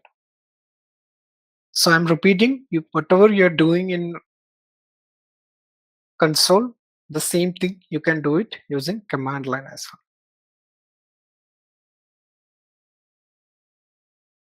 So this is a news from 2014. Flipkart apologies to customer for mega sale glitches. If you notice the news, they have announced a big billion day sale, and site was not working. There was a lot of network issue on the Flipkart website, and they couldn't. That's because of the big billions day sale. A lot of users logged into the website at the same time, and the background infrastructure were not able to handle the traffic.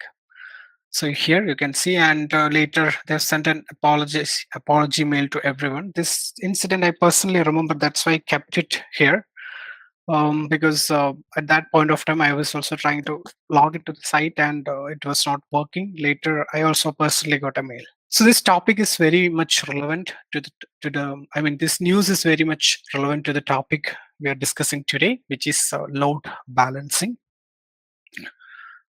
High performance scalable load balancer on Google Cloud Platform, cloud load balancing.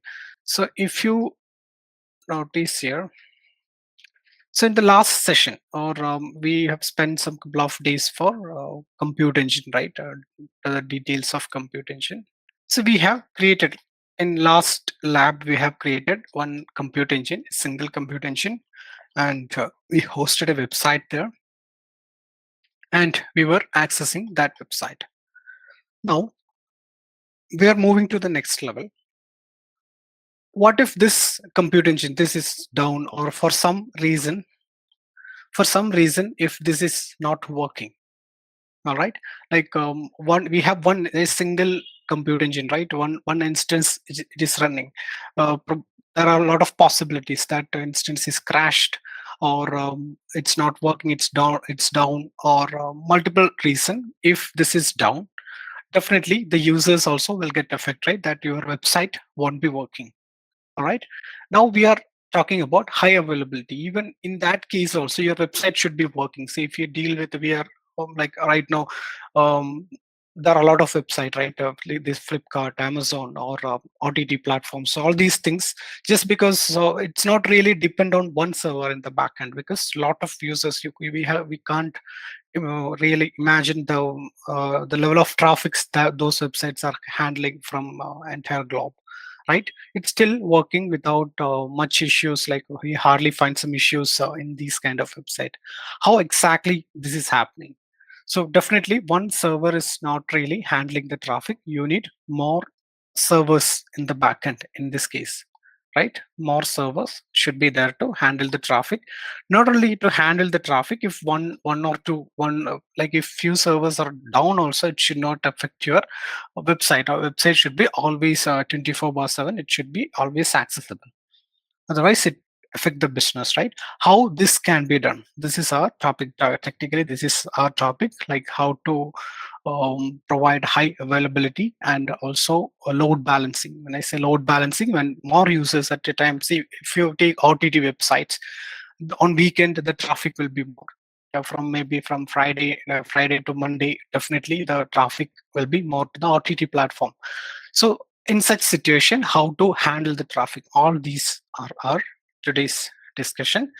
So cloud load balancing, high performance, scalable load balancing on Google Cloud Platform. A load balancer distribute user traffic across multiple instances of your application. So you can have multiple compute engine in the backend.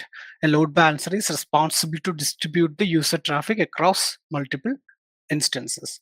By spreading the load balancing reduce the risk of your application become overburdened, slow, or non-functional. So it reduces the risk of all these load balancer. All right, overburden means due to a lot of traffics, like your application is struggling to handle that one, slow or non-functional. So here is the diagram, or before coming into this diagram, so how load balancer works. So in our previous lab, there were only one compute engine in the backend, and we can have more compute engine here. So how exactly it works? So when one user access, okay, just one user access. Okay, when user number one, when they access, it will hit on one compute engine. All right. The next user access, just imagine I am accessing the website, it will hit on one compute engine. When the next user, one of you access the website, it will hit on the second compute engine. All these are similar instances which is providing the same traffic, like same website, similar instances. When the second user access, it will hit on the second compute engine, and so on.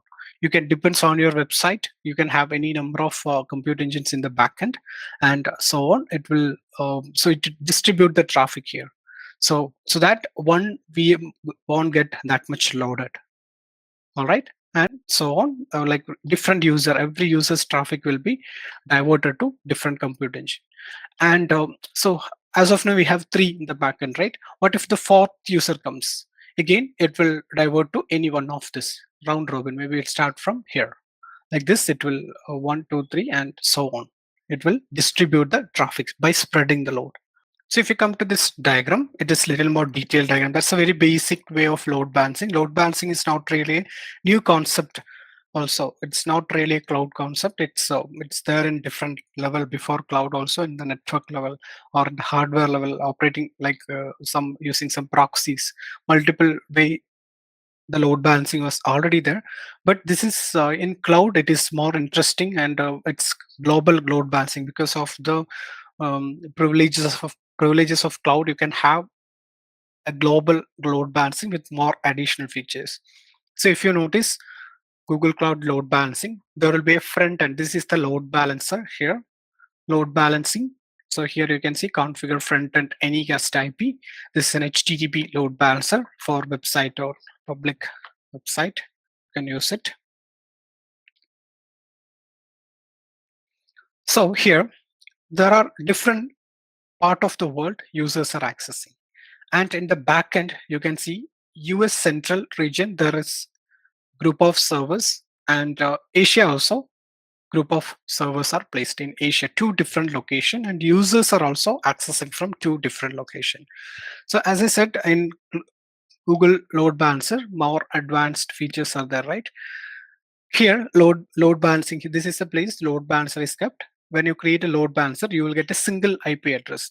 You don't need to depend on the VM IP addresses when it comes to load balancing. You need to depend on a single IP address. So when a user from US access your load balancer, it will hit on your IP, and that traffic will be diverted to the nearby region, which is US Central one, which is available here. So it will divert to the nearby region. Same way a user from Singapore access, so that traffic will be diverted to the Asia region, which means you can have group of instances in the backend. It's not individual instance. This is a group, okay? And this is a separate group. We will be creating, today we will be creating a group of instances in every location. So the traffic will be, if there is a traffic, when a user hit in the load balancer IP address, depends on the user's location, load balancer divert the traffic to the nearby location. That's how load balancing works. There will be single IP and there will be different group of, you can have one more group on Europe as well if your application demand. So far so good. Based on the user's location, it will divert the traffic to the nearby group of servers. Okay, I'm repeating, this is a group. Okay, we're going to discuss what it is. What is that group? Now, for some reason, Asia region is not accessible. Okay, for some reason, Asia region is not accessible for maybe a network issue or a serious network issue. Just imagine. So a user from Singapore, user is totally end user. You can see like a Amazon or Netflix user is something totally end user, right? So here total region is not accessible. So this is hitting this load balancer IP. User is hitting the load balancer IP. So if the backend is not accessible, the load balancer have a mechanism that always it will be checking the backend. If backend is not accessible, it will be reported. The load balancer will be aware about it. There is a mechanism that also we will discuss later. So it will be your load balancer is aware that the Asia region is not accessible. So when a user from Asia region access the IP, this traffic also divert to the US region. Traffic will be divert to the US region. That's how it makes sure the high availability. So it doesn't matter one or two server or the entire group itself, if it is not accessible, the traffic will be handled. It will be automatically. You don't need any manual intervention there to divert it. It will automatically divert to the US region. That is the second. See, first, it is spreading the load based on the user's location. That is first thing. Second thing, high availability. It will divert the traffic. The third feature. So in this case, so here imagine Asia traffic is also diverted to US region. In that case, what will happen? In US region, the traffic will be more, right? Like Asia users are also accessing, US users are also accessing. So initially you will be creating the number of, I said it's group, right? You will be keeping the number of based on the US traffic only. We don't need, we don't really keep a lot, right? So in that case, if every user traffic is diverting to US region, there is a chance that this won't be able to handle the traffic. It's possible, right? Logically, it's possible. At that point of time, what will happen is, so just imagine these are the group of server and every user traffic is coming to this particular group. At that point of time, another feature get invoked, which is auto scaling. All right, auto scaling, which means automatically it will add more instances in the group. More instances. If the user traffic increase and the existing VMs are not really able to handle, it will add more instances in the group automatically. That too. All right, that is auto scaling. So here more instances will be added. So these are the main features of load balancing. This is how it works. This is how we can design the load balancer. So main things are, main points are, the load balancer is something, it spread the load, distribute the load across multiple instances. Second thing is high availability. Third is auto scaling. It is a single anycast IP, distribute your load on multiple instances located in single or multiple region. Okay, there is a concept anycast IP. Anycast. Here you can see anycast. When you create a load balancer, you will get a single IP address, one IP address. And in the backend, see, we already know every compute engine got an IP address, right? So we don't really depend on those IP address. Instead of that, a stable single IP address we will be depending on. So that is called anycast IP. Anycast IP is something I don't know how many of you are aware about IP addresses. We are going to discuss under networking, the next topic. But generally, I think everybody will be remembering, right? Everybody will be knowing it, right? So I'm not getting into that. If anyone doesn't know, you can ask. So Anycast IP.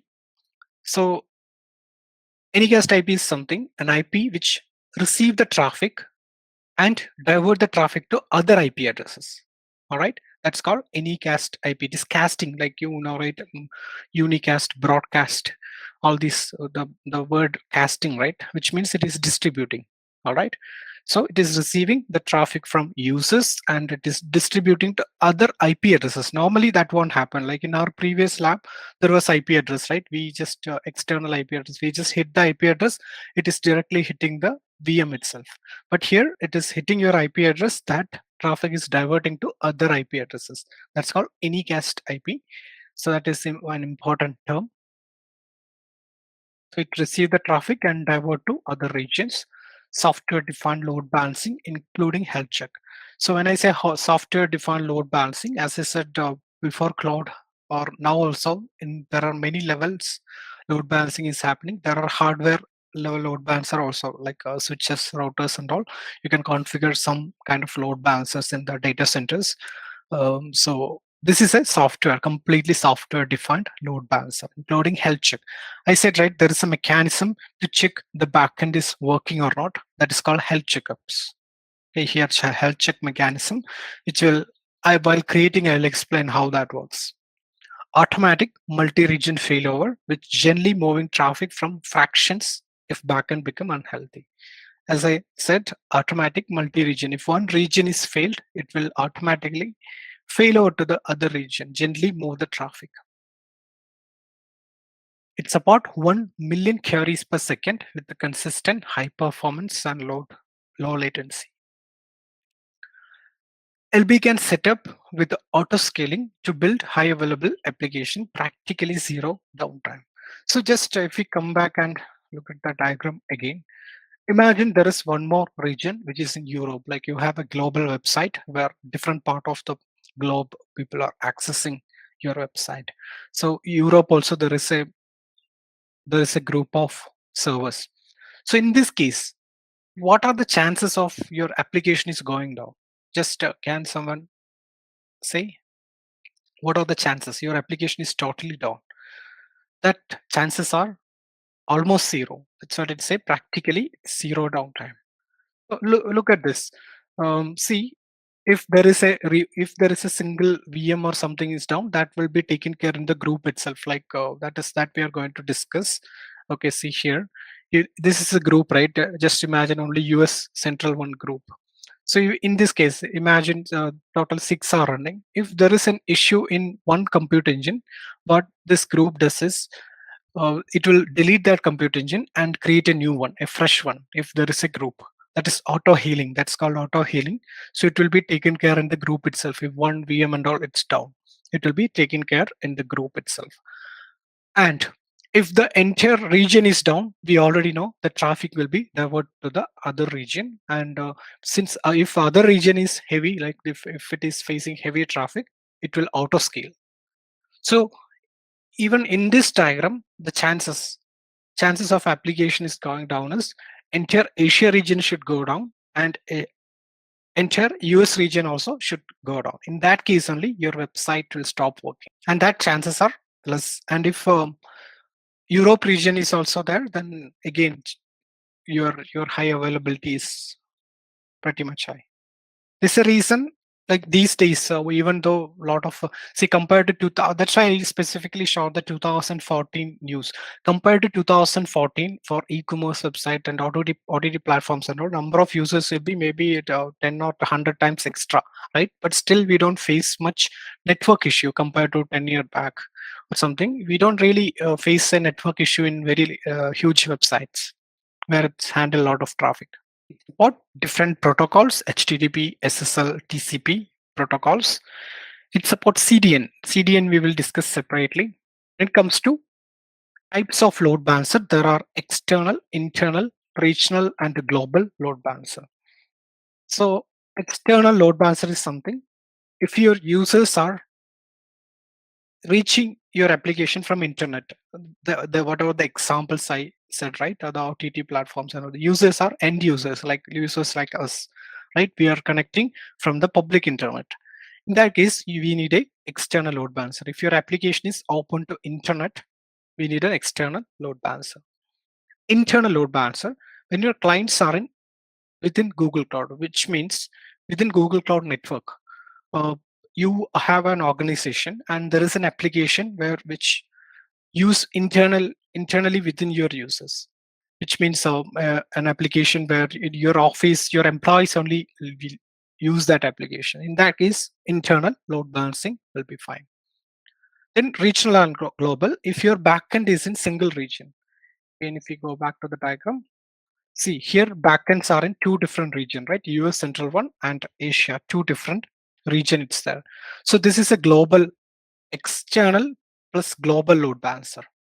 It's an external because users are from external network, and the backend is multi-region. Multi-region means always global.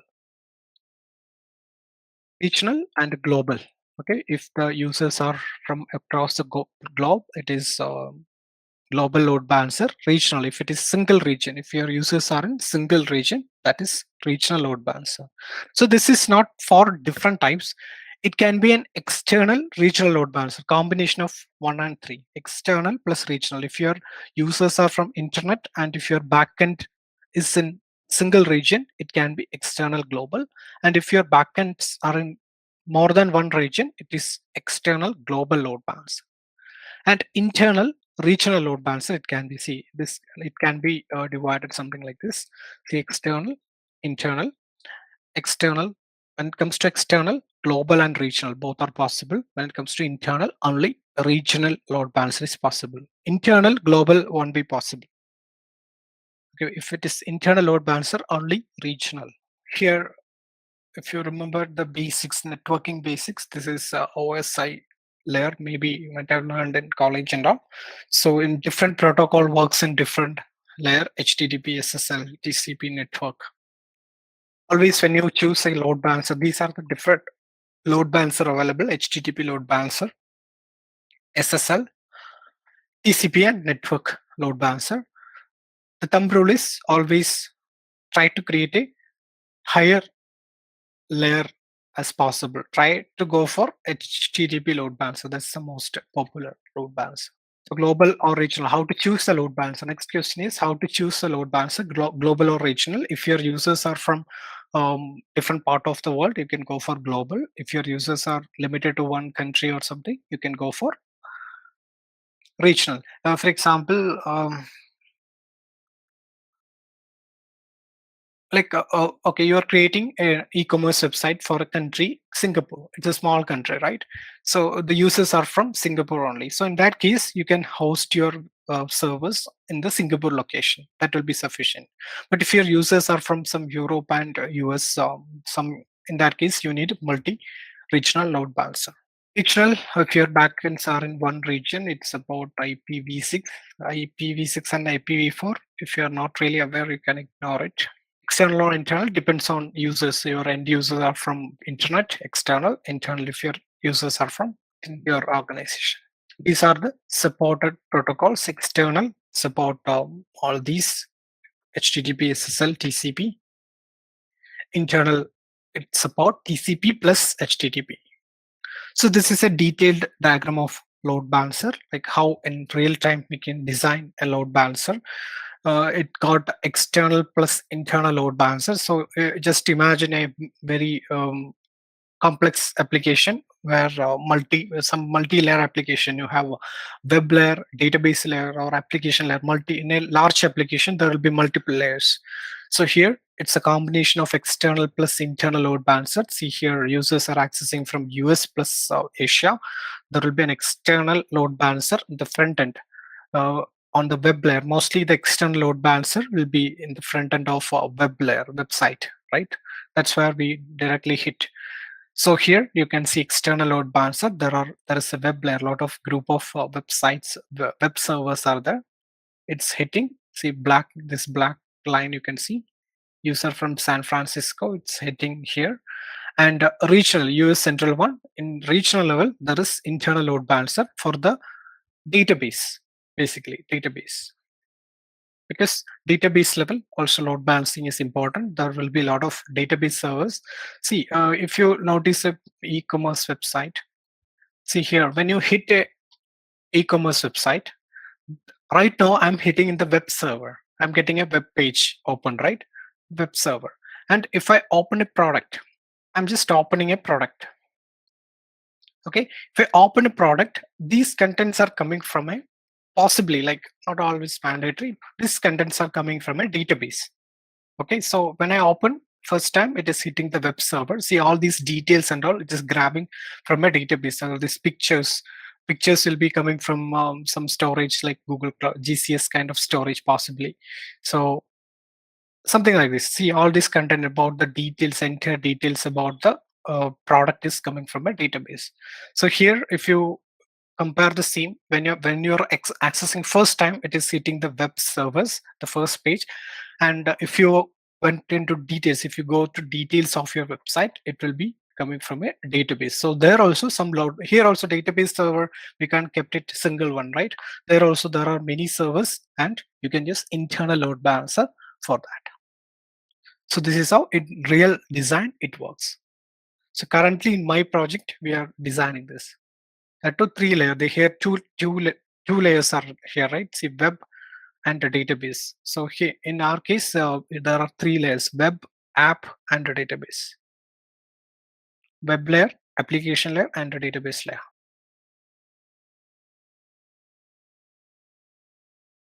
Auto scaling, we already discussed the compute engine offer auto scaling to automatically add or remove VM instances from the instance group.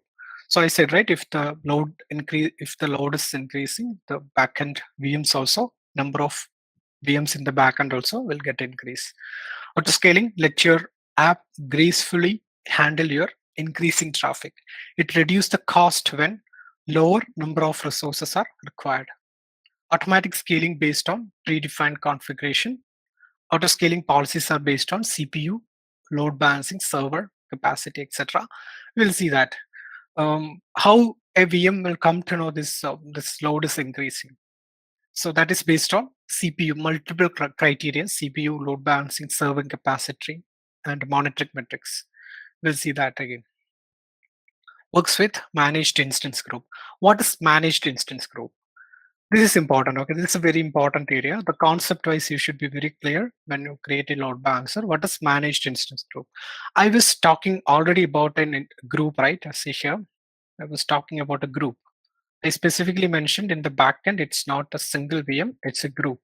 This is a group, and here also it's a group. US central one, it's a group. Deploy backend, okay, it's a group.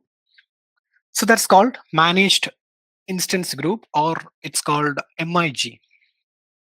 Let's see what it is. It's a group of identical VM. That's very important. It's a group of identical VM. See, this is a group. We can say this is a group. It's a group of identical VM. When I say identical VM, all these VMs are serving same traffic. If it is, say, if you are hitting this one, all the VMs will be serving the same home page or the same traffic. That is group of identical VM.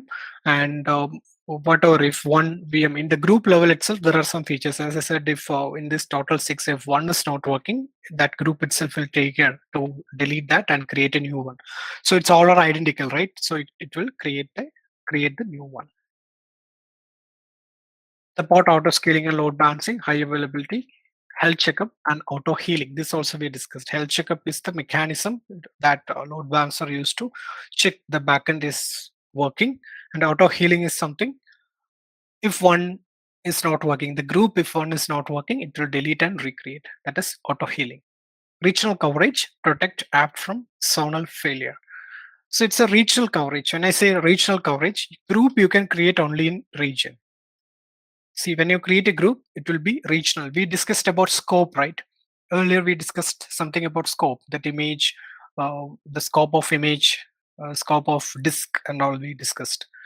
Just like that, the scope of instance group is regional. All right, it is regional. See, one group you can create. See, you can't create a group which cover entire globe, like a few instances are in US. That way you can't. You need to create separate group for every region. Regional coverage, protect from zonal failure. Automatic scalability based on the predefined configuration. Automatic updates of like backend operating system and all automatically it updates. We will do a lab, create a managed instance group, set up the load balancer and auto scaling, and we'll do the testing. So now you can open 3 tabs. Okay, the same tab you can open 3. So you just right click on Google Cloud Platform home button and open into a new tab. Just right click. No, the blue bar, Google Cloud Platform. Yeah. No tab, not window. One more. Okay. So here you can go to Compute Engine in the first tab. Is it like, oh, Yeah, here you can just switch to Compute Engine. VMs? Yeah, VM instances. It's So you all can stopped. Should I go ahead and start all of these? you can delete all these, okay, because we don't need this. And also we may face some quota related issue if we keep it, because we are going to create many instances, right, as part of this lab. You can delete it and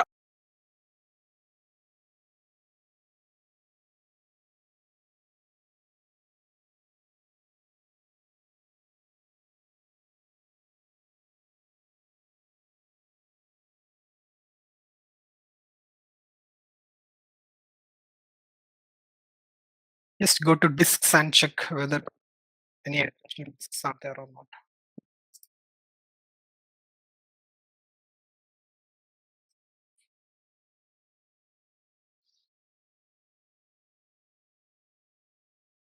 So should we delete all these Okay. ones as well? Okay, first let the VM instances get delete, and after that remove the disk as well. Okay, this is deleted, right?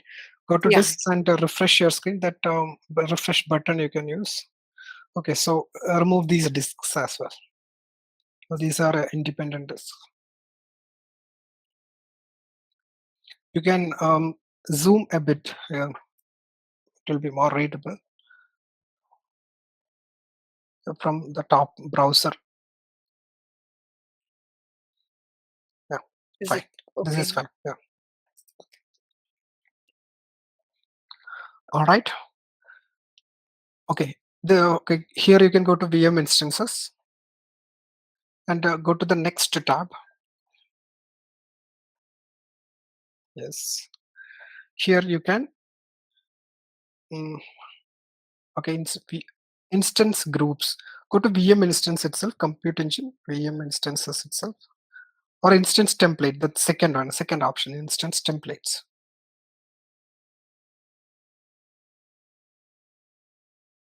All right. And the third tab, go to load balancer. Just type load balancer in the search box. Search box, type load balancer.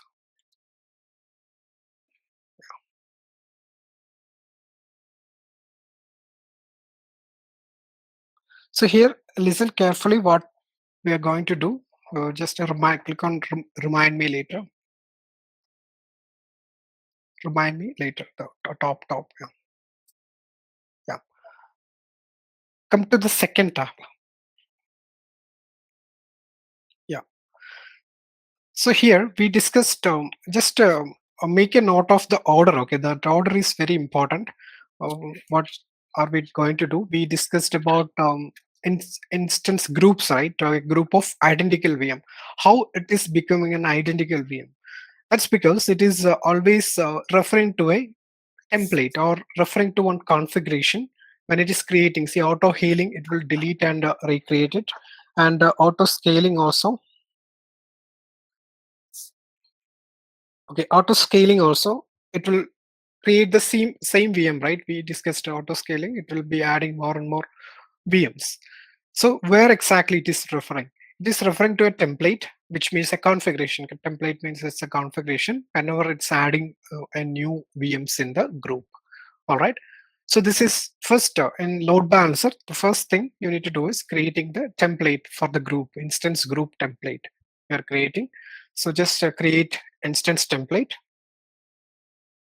So this order is very important. First, what you're doing. Second, what you're doing. That is important. So you can mention the name lb-template. lb-template. All right. Go to machine configuration. Drop down that series. Scroll down. N1. Select N1. And machine type. You can make it as small as possible because you may get some quota related issue. F1 micro. You can go with F1 micro. It's a very small machine. Okay. Come down.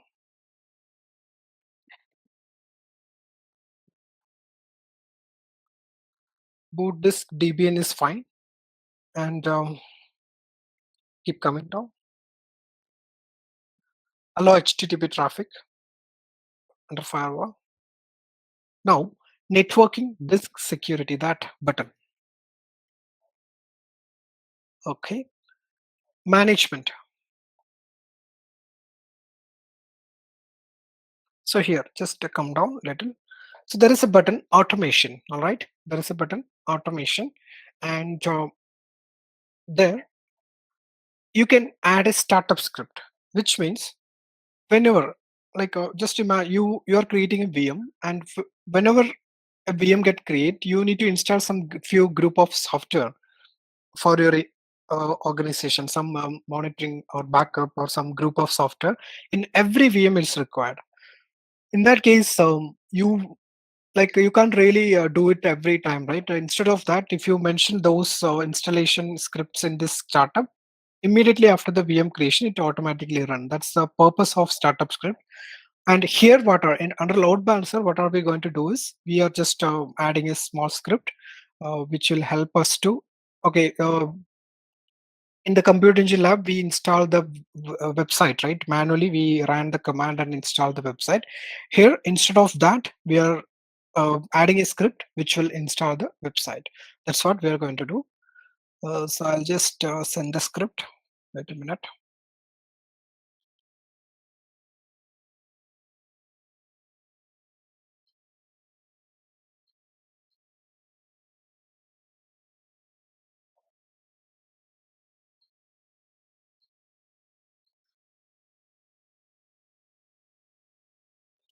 The manual task which we did under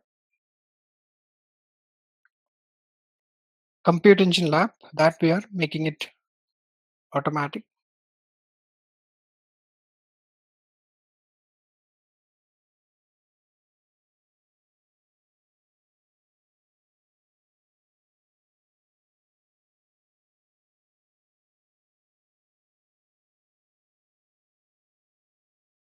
Just scroll it up. Yeah, everything is copied, right? Scroll it up. Okay, extreme down. Yeah. You can keep this script in a notepad as well.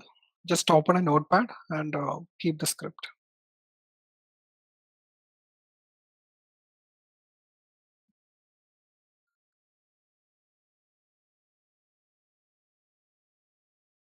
All right. We'll check this later. Saving is not really required. It's there in the lab document anyway. Okay, scroll it down.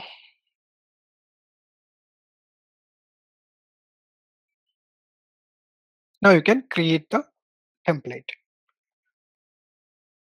The only difference what we did is we added a startup script under automation, under startup script area. That is to avoid the manual installation of website.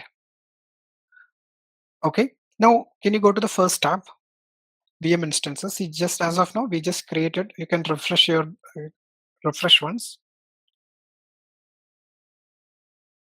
See, nothing is there. There is no VM created. We just created a template. So far, we just created a template. You can go to the second tab. Template is just a reference point. Now, left side, scroll it down.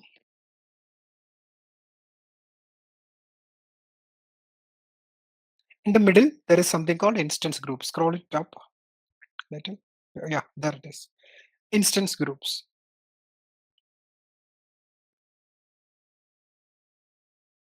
Create instance group. Now we are creating the group, what we are talking about, instance group. Okay, LB hyphen group. You can mention LB hyphen group.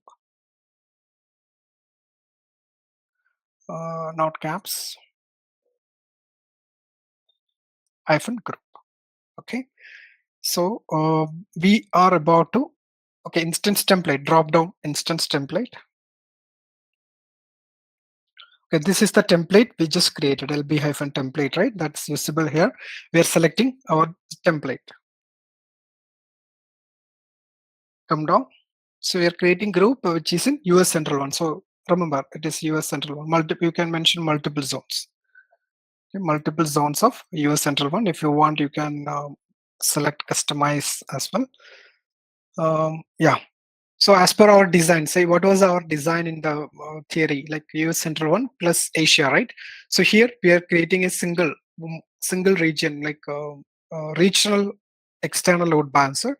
So one region only we are creating, and your task today is to come back with a multi-regional load balancer so that Wednesday we can do a testing. So it is multi. So as of now, it is US Central 1.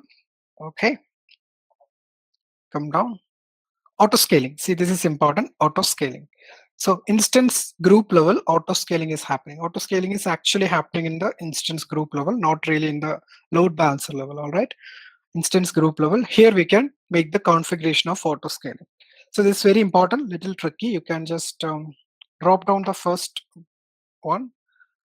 Auto scaling on, which means it will add and remove the instance to the group, which means so add and remove, right? So when the load increase, it will add the number of VM, and when the load decrease, it will remove it. If you take the OTT platforms as example, every weekend the load will increase, right? So maybe normal Monday to Friday or Monday to Thursday and all, they just require some 100 servers to run it. In the backend, 100 VMs are required to handle the traffic. Imagine some OTT platform. And Friday, Saturday, and Sunday, they may require 150 server to handle the increasing traffic. So you can make a configuration is something like minimum always 100 should be running, and in the weekend or when the load increase up to 150 it can go. Like that, you can set up minimum and maximum number. So what will happen is from Friday it will start increasing. When the load increase, it will become 101, 102, and so on. It won't just jump into 150, okay? Just because you mentioned. Based on the increasing traffic, one by one it will add. And again, as I said, from Monday, definitely the load will reduce. So at that point of time, it will reduce from some 150 to 149 and so on, and it will come back up to 100. It won't reduce less than 100 because we are setting a minimum number. No matter load is there or not, minimum number we are setting it. So if you want that option, you can go with the first, add and remove. It will add and also remove. When the load decrease, it will remove as well. Then the second one is scale out, which means it will only add the instance. It won't remove. So from 100, if it is adding 101, 102, it won't reduce. It won't come back to 100. That is the second option. The third one is auto scaling is off. So you can set up a load balancer without auto scaling also. It's not mandatory to set up auto scaling. If you want, you can turn it off. Auto scaling won't happen, but load balancing will happen. You can go with the first option, add and remove. Let it add and remove both. All right. And you can mention the minimum and maximum number of instances. We need minimum 3 and maximum 5 you can mention.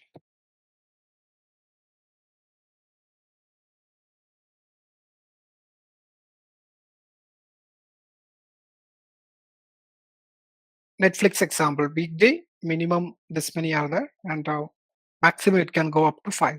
So we have some limitations. Since it's free trial account, we have some limitation. That's why we are reducing. We are creating less than number. That's enough for us, right? For training. This is very important.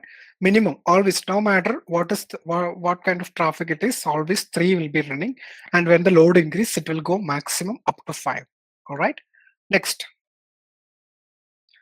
The criteria, the auto scaling criteria, it is based on CPU. We can go with the CPU, drop down that. So when the load increase, see, drop down that CPU utilization, there are multiple criteria. The CPU utilization, HTTP, load balancing utilization, based on the number of hits which is happening in load balancer, or any other monitoring metrics. Monitoring metrics we are going to learn later.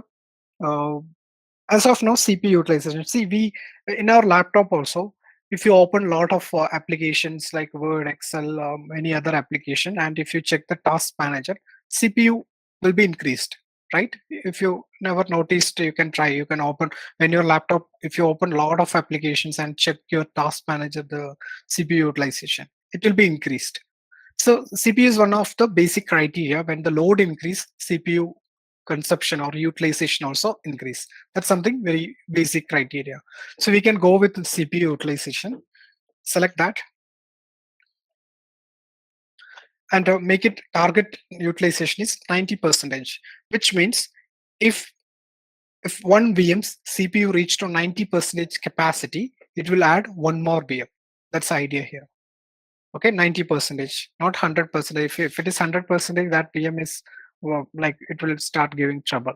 So 90%, if it's reached to the capacity, you can add. So you have 3 instances, minimum 3 instance, right? In that one instance reach to 90%, so it will add one more instance. So total become 4, so that it won't affect the total your whole application. Is it clear? 90%. Concept is CPU reach to 90%. Now, it come down. There is one more concept, predictive auto scaling. We can turn it off, keep it off. It's little more advanced. As of now, it's not required. Come down.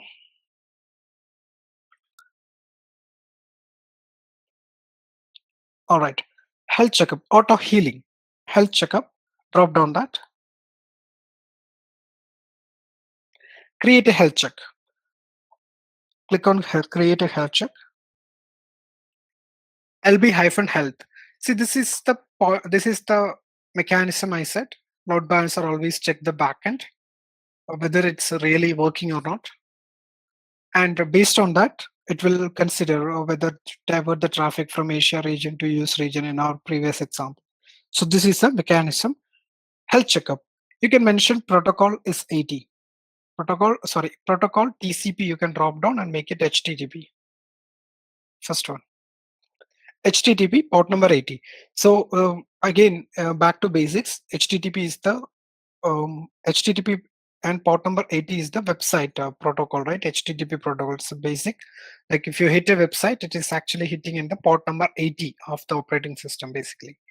So here we are going to host a website, right? We earlier also in Computer Engine also we hosted a website that is in port number 80. So HTTP port number 80, and if you come down again, health criteria. This is very important. So we already know in our backend application is port number 80. We already know that. That's why I mentioned HTTP 80. If your backend application is something else, probably it's a database. In that case, the protocol will be different, and also the port number also will be different. It depends on your application. Health checkup you need to create depends on your application. If it is for a database, for a SQL database, you need to select TCP and 1433, the port number, SQL port number you need to mention. So that and all, it's too much. But you need to remember, health checkup is based on the backend application. You can't blindly select HTTP and port number 80 for all application. That's that won't work. All right, depends on your application. Scroll down. And health criteria. This is the logic here. It's a very, very basic logic. How a load balancer will come to know the backend is not working. You can check interval. You can mention 10 second. Under health criteria, there is something called check interval, 10 second. So you can have a look there. Check interval, timeout. Then healthy threshold is 2. Unhealthy threshold you can mention 2. Okay. Unhealthy you can mention 3. Okay. So here, the logic you can just check interval, which means 10 second. Every 10 second, it will send a signal to port number 80. All right, port number 80 every 10 second. All right. And if it is giving a response, so port number 80, it is sending a signal, one ping or ping response or whatever it will send. And if it is giving a response within 5 second, timeout is 5 second, right? Within, so normally if it is everything is working, it will get the response in a millisecond, not even a single second. Okay, so within milliseconds you will get the response. Then it will consider as backend is healthy. If it is sending the response, it is sending a signal and coming back, it is responding. Then for some reason, if the backend is down, it won't respond back, right? So from load balancer level, it is sending a signal to the VMs. It's not responding. So unhealthy threshold is 3. So which means every 10 second it will send the signal. 10 second, it send a signal. After 10 second again, one more time. 3 times it will send it. And if it is not getting response twice, it will consider as unhealthy. Where it will send the signal? Port number 80, top you have mentioned. If it is a database or something, the port number will be different and it will be sending to a different port number, whatever the port which is used. Very simple logic it is. It will just send a signal and wait for the response. If it is not getting the response, it will consider as unhealthy. Just because one a failure, it won't happen. Depends on your application, you can change this value. Instead of every 10 seconds, you can make it 1 minute or 5 minutes, doesn't matter. Like, how do you check like your friend is reachable or not? You will dial the phone and check it, right? If the friend is responding, that friend is reachable, or that's how the same logic. It will send a signal, it will wait for the response. Save it. That is health checkup. This logic is generally applicable in many places, not just in cloud load balancer. So health checkups, this sending a signal and waiting for the response spot level. All right. So I'm not getting into the port mapping and all. It's too complex as of now. Create it.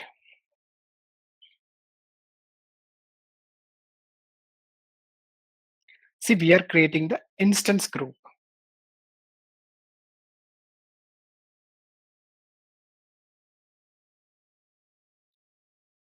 Group we are creating in US Central 1. As per our diagram, we are creating a group in US Central 1. So unlike individual instance, we are creating group.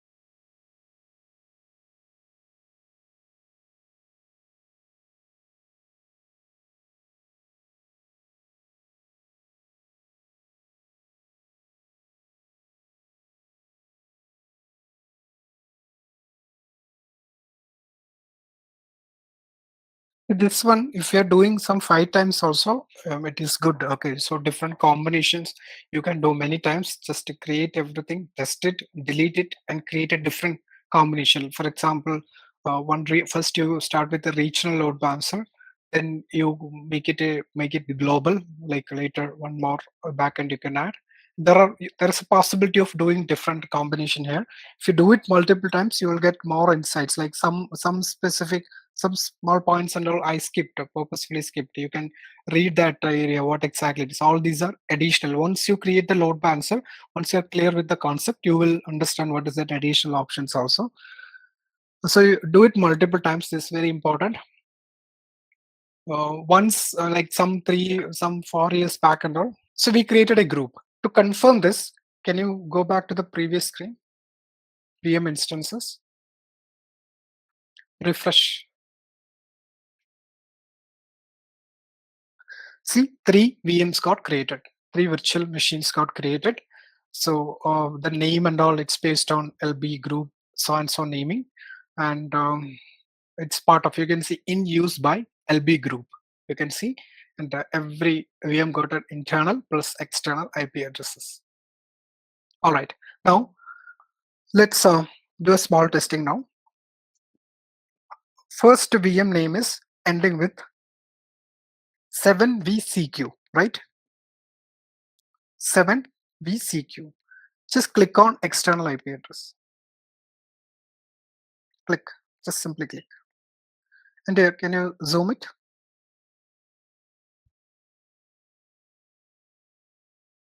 Yeah. Here you can see load balancer lab. This is the expected output. Load balancer lab, Google Cloud Platform. Server name is 7VCQ. Can you open on that second VM? Second VM name is BCMN, right? BCMN. If you click,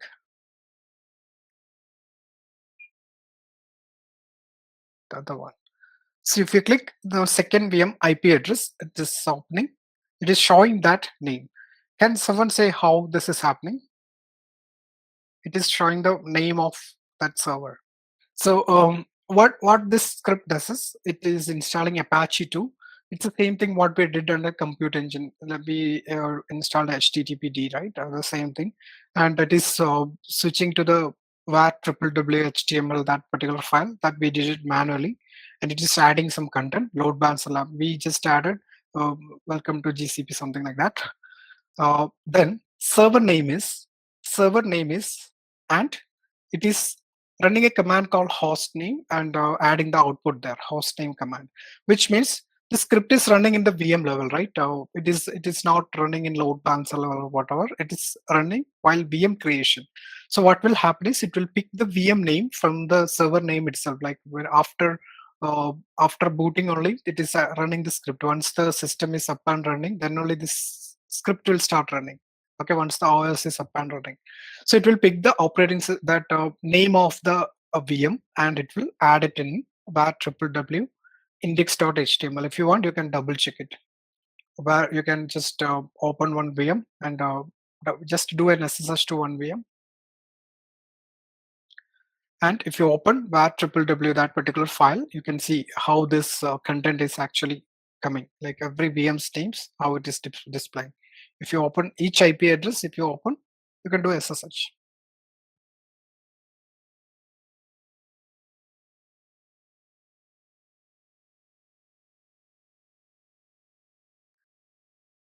So this is just for our testing. Okay, we created a website, and it's also that website is showing the right VM name. I mean, whenever you click each IP address, it is you can do a cat. You can open the file cat command space /var, that path in the var www/html is the default path of every website /index.html.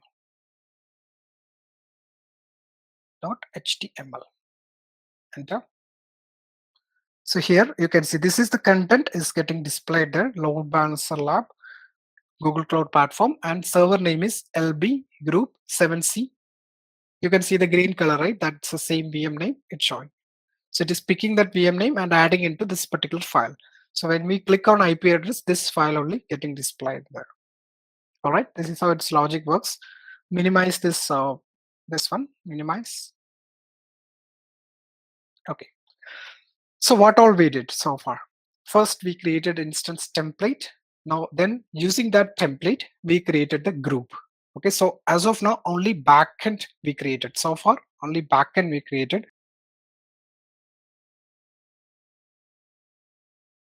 Backend, we are talking about load balancer backends now, which is instance group. First one is instance group that we already know how that works, managed instance group. Second one is zonal network endpoint group. Okay, and internet network endpoint group, serverless NEGs.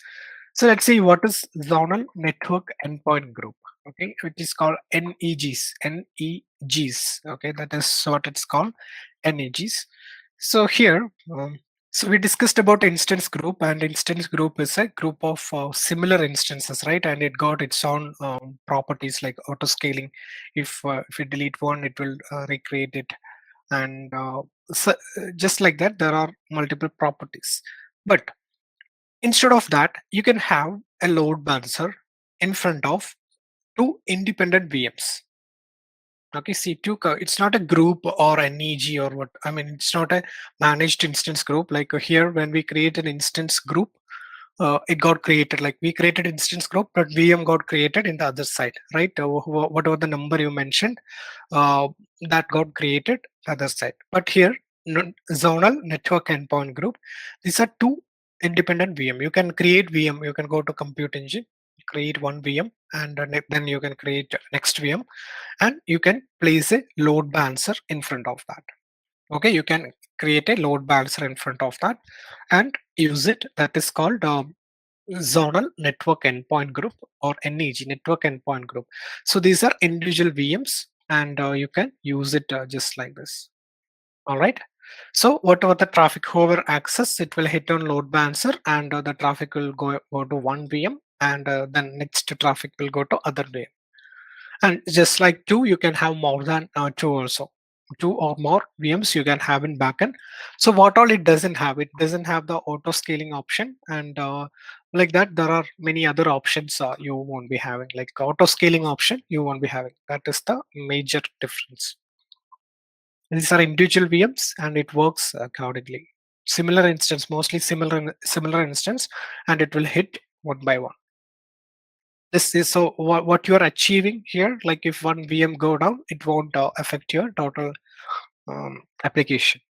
Auto scaling won't be there, but it just work normally without auto scaling, and high availability will be there. That's zonal network endpoint group, and everything. This two compute engine should be in the same zone. Not that's the condition. So these are not very popular one, but still it will use specifically during the migration and all, because when you in from the existing environment, if you're migrating something to cloud, every application may not support instance group. At this point of time, you can use zonal, and also not everywhere your application may not be that critical to auto scale and all. That much load and all won't be there. There will be application with consistent load, so you can keep it one or two instances, stable instances, and have a load balancer in front of that. That is zonal network endpoint group. Next one is internet network endpoint groups. So here in internet network endpoint group, the point is these two are not compute engine, not really compute. What is compute engine? If a VM virtual machines, which is in Google Cloud, that is compute engine instances, right? You can have a load balancer in Google Cloud, and also you can have the virtual machine in your on premises. You can have your servers in total on premises. On-premise means normal data center, your private cloud or some data center which is belongs to your organization. There you can have it. Load balancer in Google Cloud, and the backend is in your data center. Like this, you can configure with the other option, internet network endpoint group. There is no difference. Load balancer will be here, and here will be your on-premises. There should be connectivity, proper private connectivity should be there, so that whatever the traffic which comes to load balancer IP address, it will divert to the on-premises. That is internet network endpoint group. Then serverless NEGs. These topics we are going to learn second half of our training. So I'm just holding this. What is serverless NEG? Serverless network endpoint groups basically, and you can have a load balancer, and with the backend of App Engine, Cloud Run, and Cloud Functions. What is these three topics you will learn later. And the last backend is GCS bucket. We already know what is GCS bucket, right? So GCS bucket also you can have it as a backend. So just now in Jyoti's system, when we were trying, it is asking for a path, right? Specifically, it is asking for a path. If you are adding a different backend, you need to specify the specific path also. Why GCS buckets? Because you can't have GCS bucket, only GCS bucket as backend. Okay, just 2-3 buckets and have a load balancer. That is not possible in an application. Sometime your data or some images, videos and all will be coming from GCS buckets. Possibilities it will be coming from GCS bucket.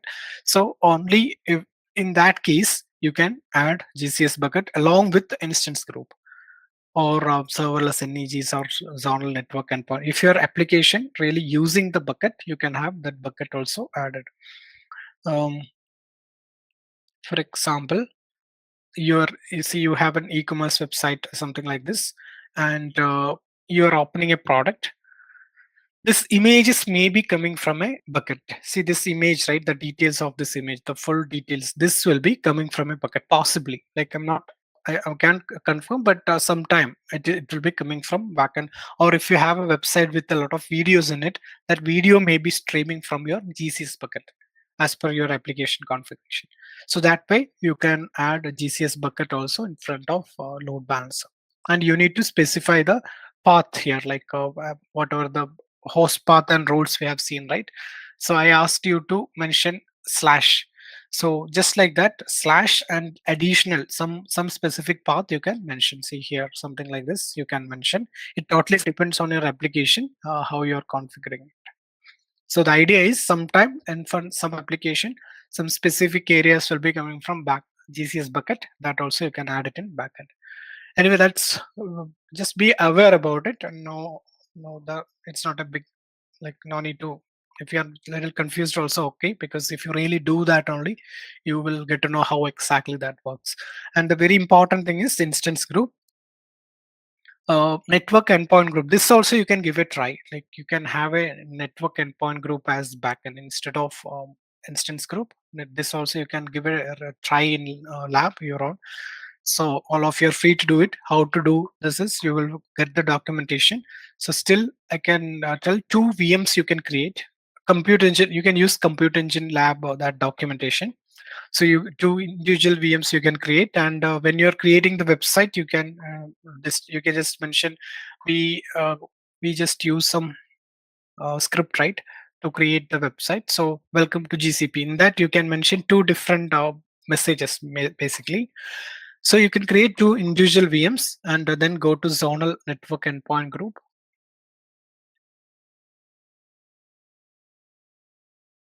And create a network endpoint group. Then you can create the load balancer. So give it a try.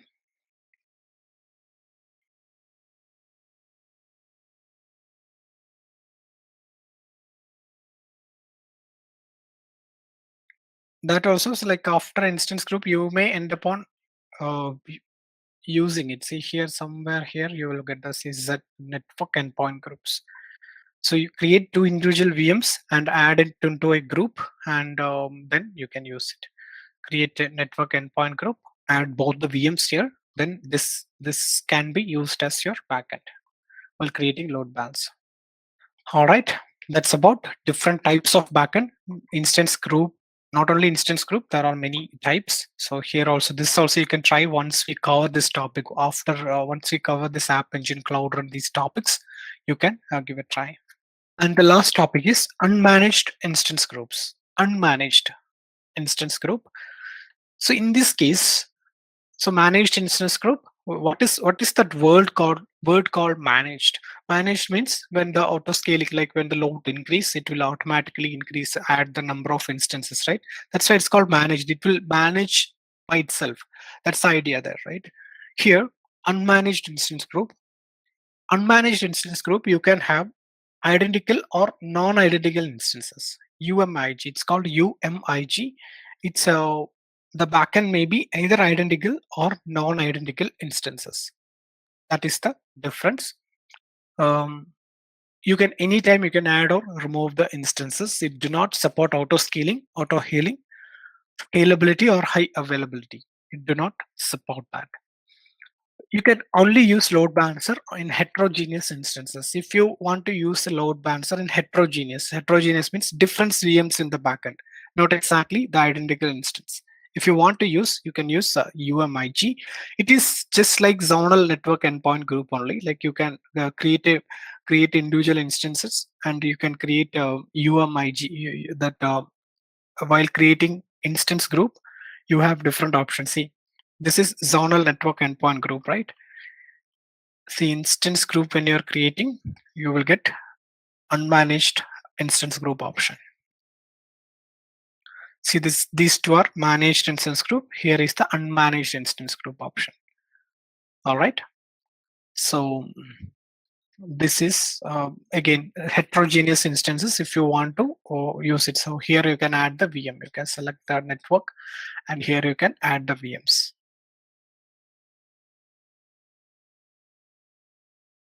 So identical and non-identical instances you can use in the backend.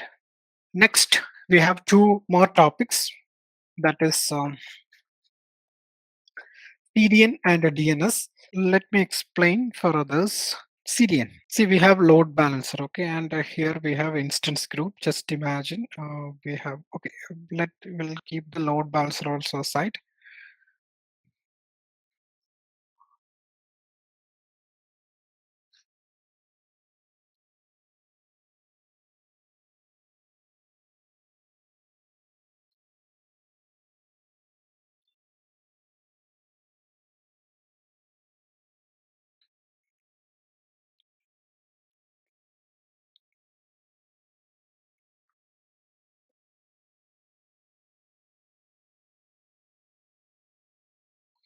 All right. So let's take a real-time example. We'll take the case of YouTube. Okay, YouTube, and just imagine we all are located in India, right? Different parts of India maybe, and will okay. So someone is accessing a YouTube content from Bangalore. Just imagine from Bangalore, someone is accessing a YouTube content, and that content is something just recently uploaded, like very new, maybe a very new movie trailer or something that is just recently uploaded. So when that user access the YouTube content, that specific, only I'm talking only about that URL, okay, only that content. In normal case, that will go reach to the original server. Maybe the YouTube server is located in US, so it will reach to the original server, and you will get the content back, right? To that particular, that will be streaming from the original server, which is located in US. So so that movie trailer is very popular. Many users are accessing almost from the same location, maybe from Bangalore or nearby Bangalore or some nearby locations in India. Too many users are continuously accessing that content. Imagine, so possible, right? A new movie trailer, the possibility is more. Many you will be watching in short period of time. So many are watching from here. All right, from the same location. Location is also important. Like if someone is accessing maybe from Australia, that this logic is not applicable. Almost from the same location, many users are accessing same URL also. In that case, what will happen is, so in normal case, it is supposed to stream from the original server. But if CDN is enabled,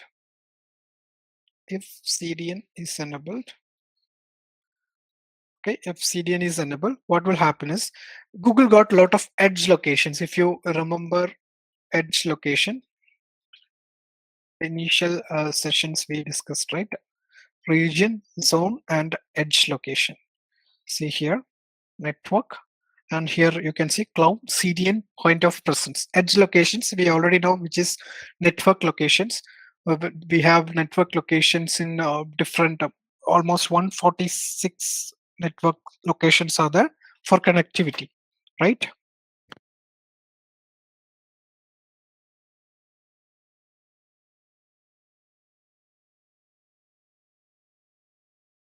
Okay, so there are a lot of network locations. If you notice here in India, there are 3 network locations. I mean, there are two zones, right? Two regions are there, right? One is in Mumbai and the second one is Delhi. And there is one network location also you can see, which is in Chennai. All right.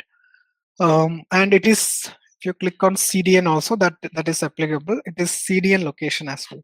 So network location, we already know it is to route the traffic, divert the traffic to make this possible, like all these connectivity possible. See, all these are cables, right? Physical cables, basically, all these are.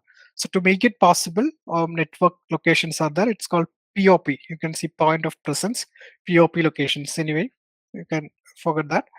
So there is one more location in Chennai, that is CDN location.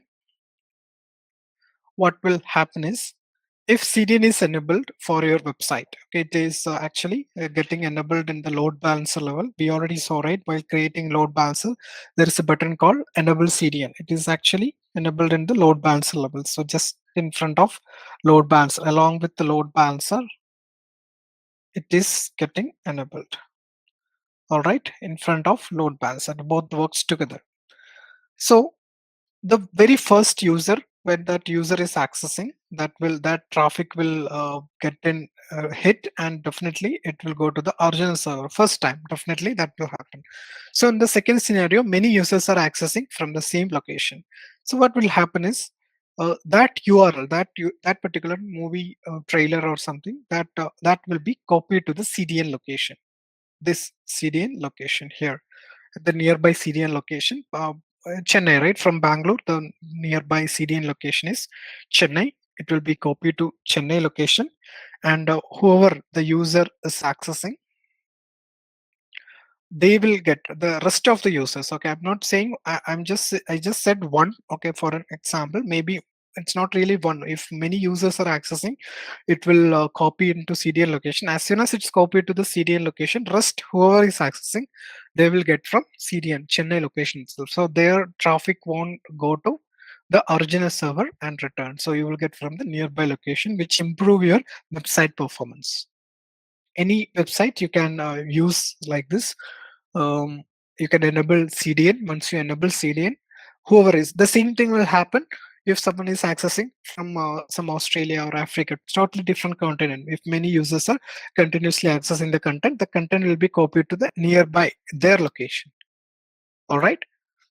That's how it works. So logically, it makes sense, right? It will definitely improve your website performance. Again, it's a common concept. It's not a cloud concept again. It's generally a networking concept basically.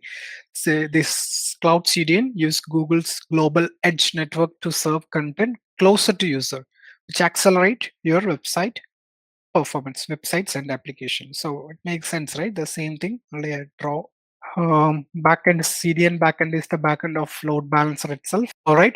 This whole logic happens based on two concepts: cache hit and cache miss.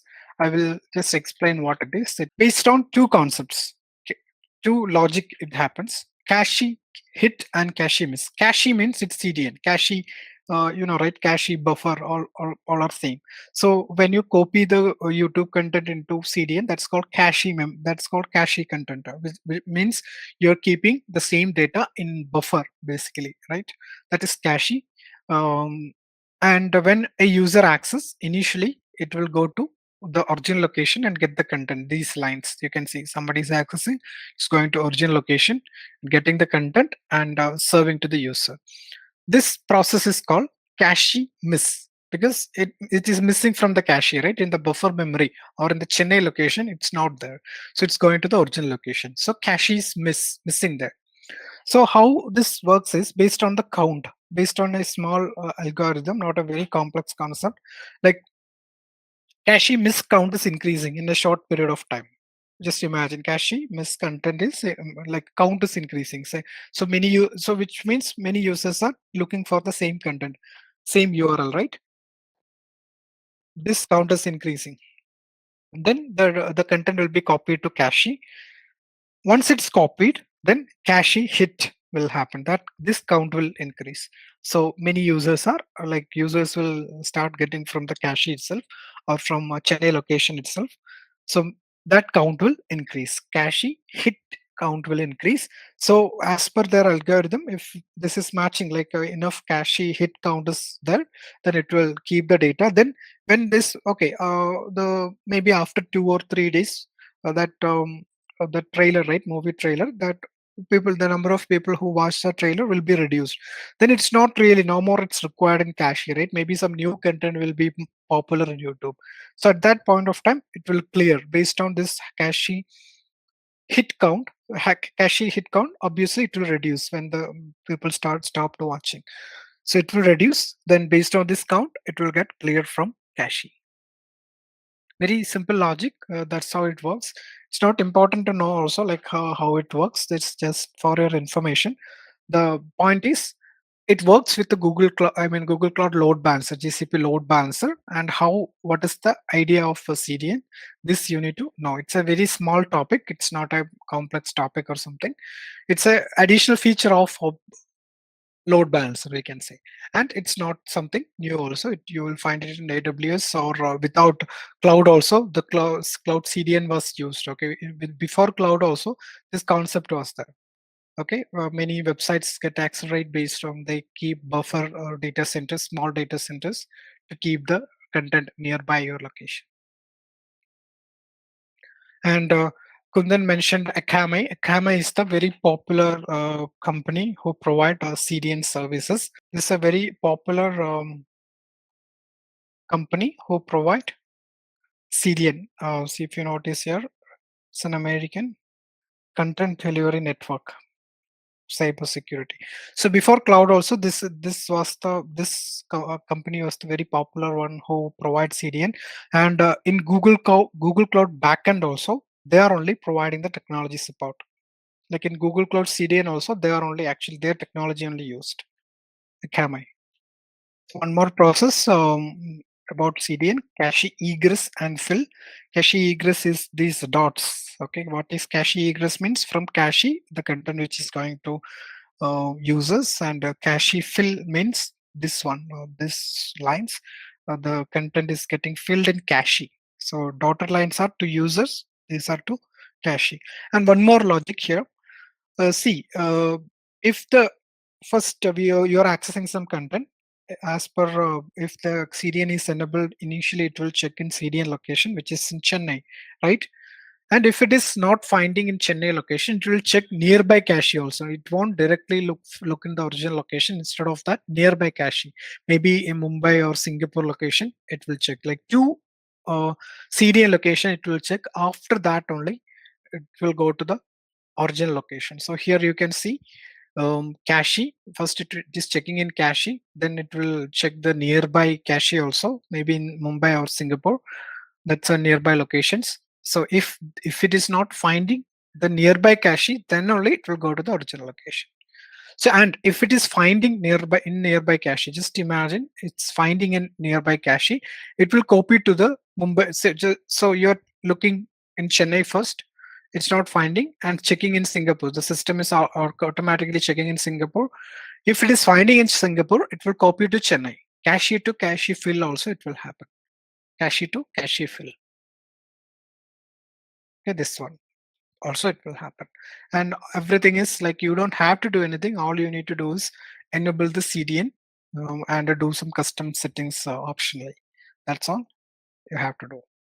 So next is DNS. So here, see, let me connect all the missing links here. See, we are coming in an order, right? First, we created Compute Engine and we set up a website there. That is a single one.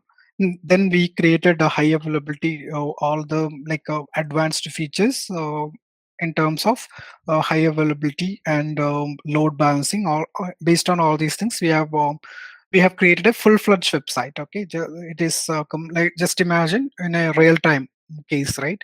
You need a global website where the backend is in different part of the world, and you need a load balancer. You need a single IP in the front end.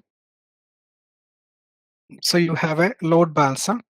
In short, you have a full-fledged website where it never go down or something like that with all the advanced features. And finally, what you have a front-end IP address, right? You have a public IP address, external IP address, which start with some 35 so and so IP address. So that's what you have it right now. And a website, when you hit that IP address, it will reach to a website. So something is missing here, right? So you're hosting a website. Technically, you're hosting a website with all the advanced features, high availability, global load balancing, maybe CDN, everything is there. But something is missing here. We access with the IP address. not with the name. See, if you open Netflix, or if you see here, Netflix is there, right? Netflix.com. We are not accessing with IP address. If you access Amazon, it is Amazon.in. We are not accessing with the IP address. It is, we are accessing with a name, right? This is called domain name. www.amazon.in. This is called domain name. How to do that? How to attach a domain name with your IP address? That is our next question. So it is the protocol. DNS is the technology or tool or protocol. It's basically a protocol, DNS, domain name system. All right, that's the tool which helps. Not really tool. It's it's more than a tool actually. It's a protocol basically. So cloud DNS is a hierarchical distributed database that store your IP address and data, allows query by name. So how, before we move to cloud DNS, how this system works is, the DNS system works is, there will be central DNS servers, maybe for your organization, or the public servers. DNS servers will be there. Dedicated servers, the separate servers will be there, where it keep only the entries, DNS entries. You need to keep it. DNS entries means which IP address and which domain names, both are binded. Like Amazon.in, right? We were talking about Amazon.in. Generally, the centralized servers will be there for this. So here, see, I'm just checking with a command nslookup. Okay.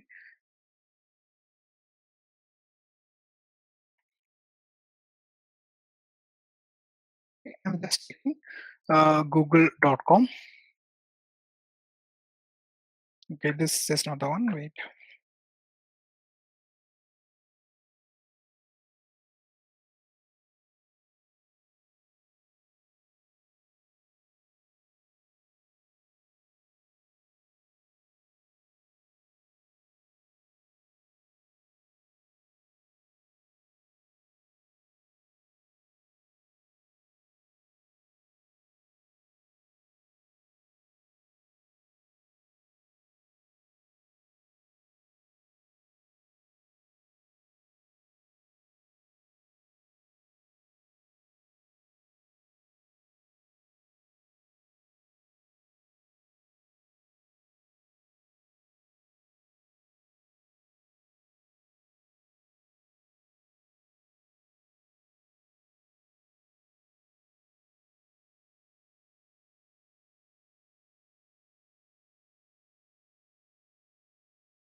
All right.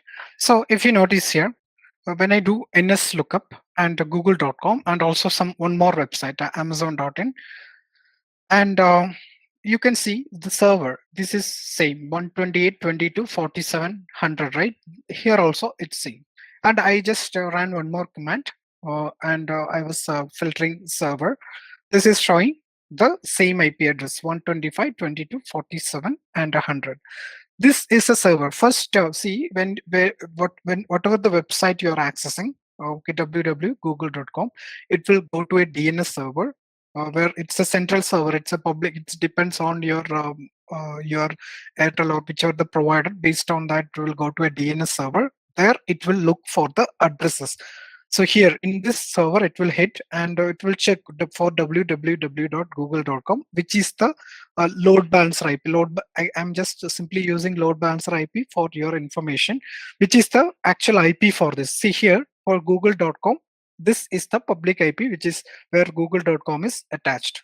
This is the IP, the single IP. It will hit this particular IP 140, and in the backend, Google servers are there. Google.com servers are there. The same way here, if you notice Amazon.in, it will first it is checking this DNS server, and it is looking for www.amazon.in, where is the IP address, and it will find 104.18.15.146. It will divert there.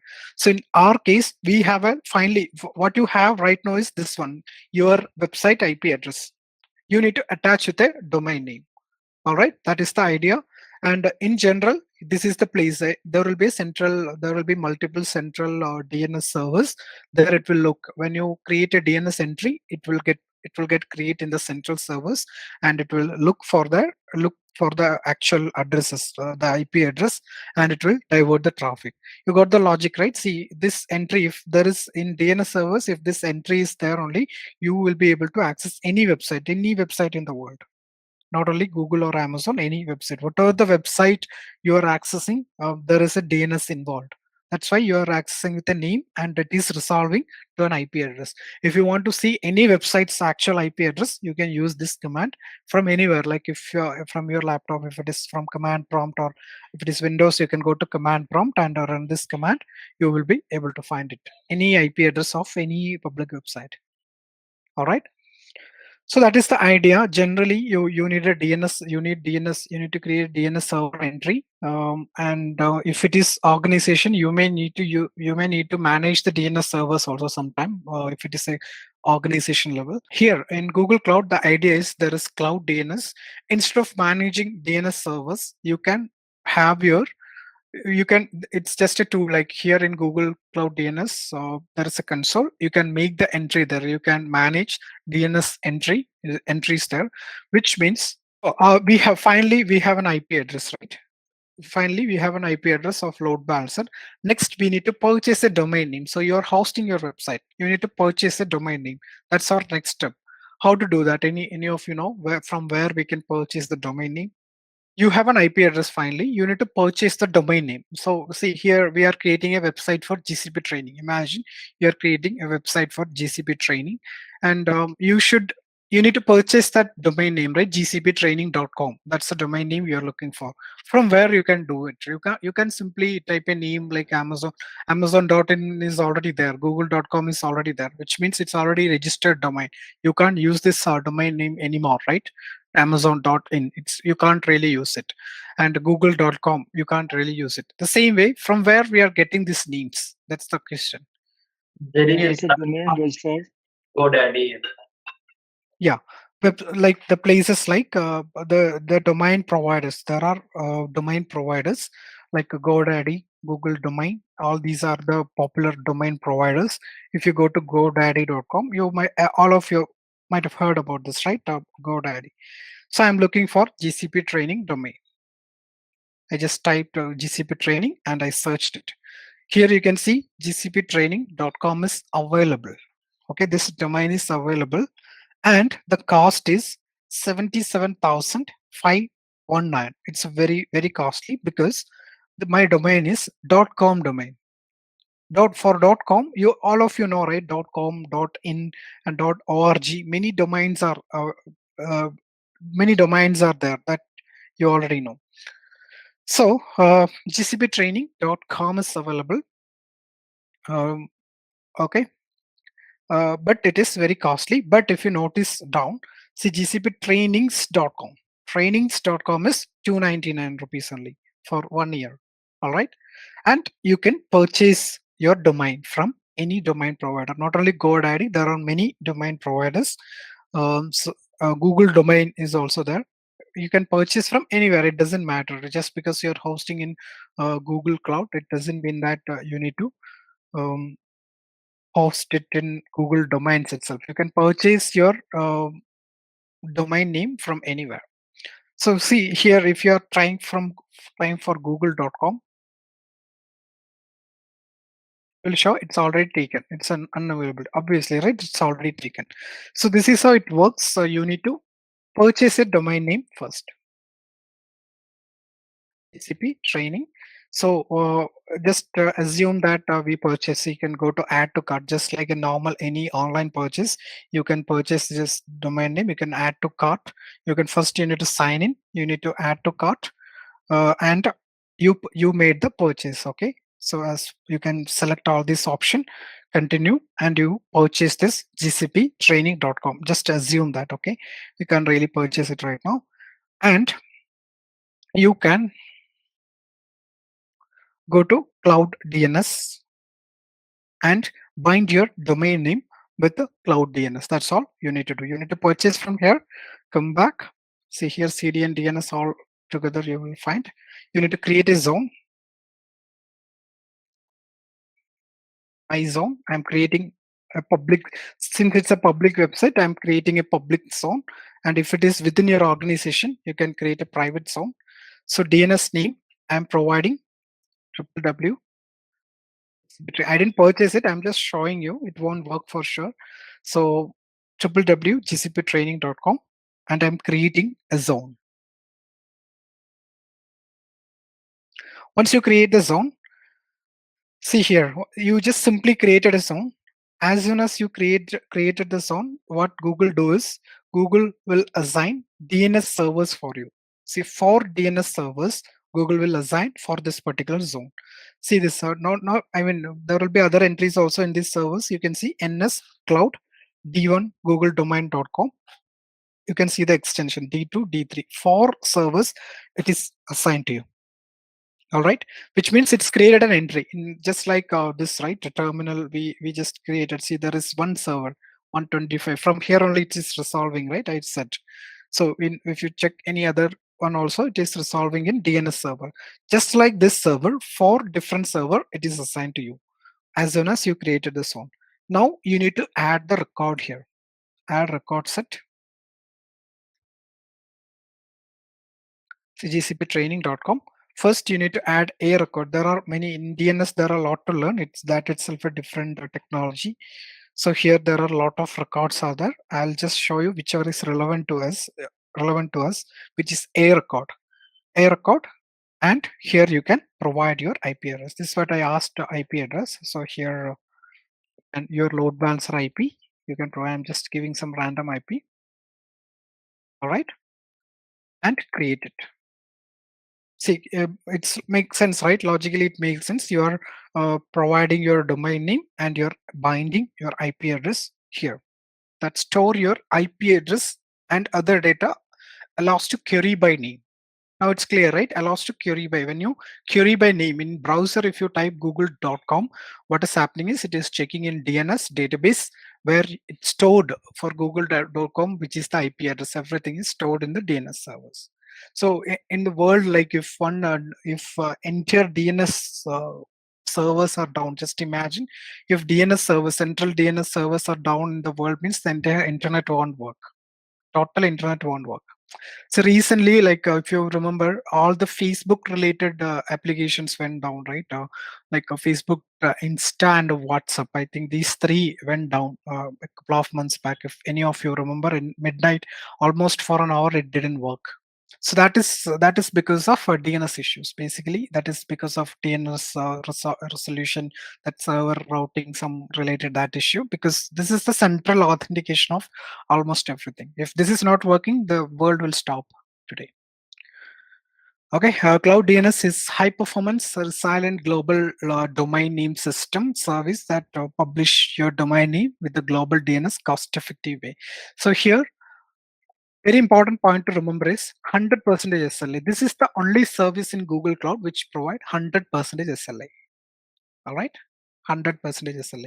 You can make a note.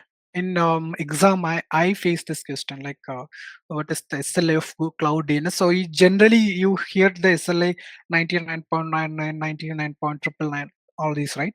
But this is the only service which provide 100% SLA. Scalable, reliable, managed DNS service in same infrastructure of Google. You will get high availability. easily published and managed millions of DNS record, 100% availability, automatic scaling, cost-effective pricing. What is automatic scaling is, as soon as you create an entry, you are getting 4 servers in the backend, right? That NS servers, four servers you are getting. If you have lot of DNS requests, like if you have a website with a lot of DNS queries, that 4 will increase. The backend automatically it will scale. These 4 will be increased. The backend. These are the servers which handle the DNS requests. This will increase. See, as of now, 4 itself it is good enough. But if you have that high website, it will increase. Cost-effective pricing. It's all about DNS. So all are connected together, right? See, we have load balancer. Along with that, we have CDN, then DNS. So now, if you are setting up everything, see, we have some limitations to set up DNS and all. If you are free to do, like you can purchase a domain name, we can set up along with your load balancer. All right. So that when you hit a name, it will reach to your website. Okay. Just bookmark this video.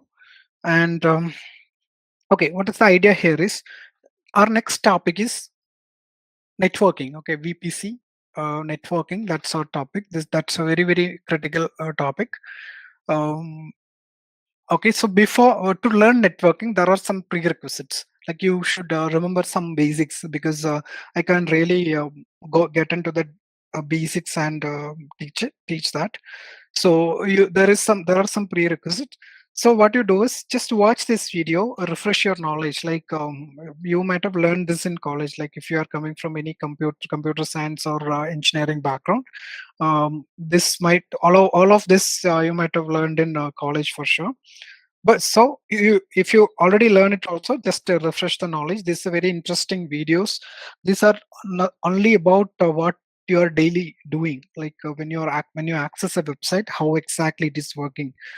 See, if you hit google.com, how exactly it is working and coming back, how you are getting the response. See, in this millisecond, what just happened in the backend, what all things are happening, it is explaining under networking. So you can learn this, and you need to watch till part 5. Okay, the same video, it is part 1, part 2, part 3, part 5. So these are very basic things. Like a few things you can just watch it. If you did not understand few terms and all, you can ignore.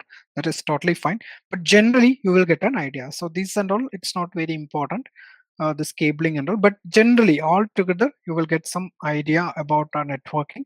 So that is really required. See, Wi-Fi daily basis, whatever you're using, that is the whole topic here. So you can just watch it. So this is a very important. Part 3 is the very important area. So you can just watch before. If you watch it, it will be little more easy. Some terms and all will be little more easy from Friday. So Friday and Monday, at least 2 days are required to complete this topic. Okay, networking. So it's very important. If you are going to work in cloud, some or the other way, you will deal with IP addresses. You will deal with the network and everything. Otherwise, also the basic networking knowledge will really help you. Some or the other way, like if you are working in IT, you will end up on dealing with this. So until part 5, you can watch this. A very clear and very crisp explanation, very simple explanation also with a lot of graphics in it. So you can watch and come back by Friday. Okay. So till 5, okay, there are more than 5 also. Till 5 only it is required for us. See, this is IP address part. This is also very important. Okay, IP address, how IP addresses work. This is something, as I said, you are dealing with daily basis, right? Very important to know what is public IP, what is private IP. Like by looking at the IP address itself, you should be able to identify whether it's a private address or a public address.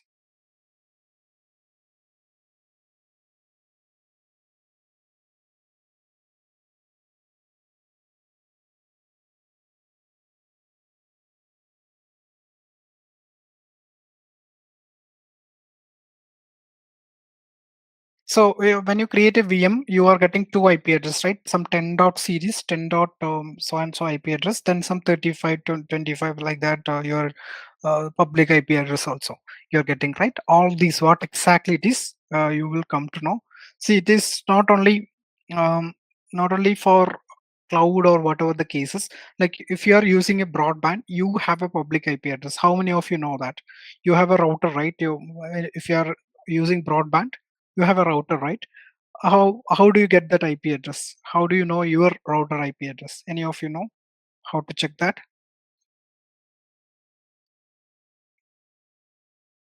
Okay, all these things you will know. Yeah, Kundan. So this is my IP. Everyone like everyone who use broadband, they have a public IP address. This is the same public IP you are using in load balancer, right? When you create a load balancer, you are getting an IP, some random number. But when you create a VM, you are getting a private IP also, some 10 dot series.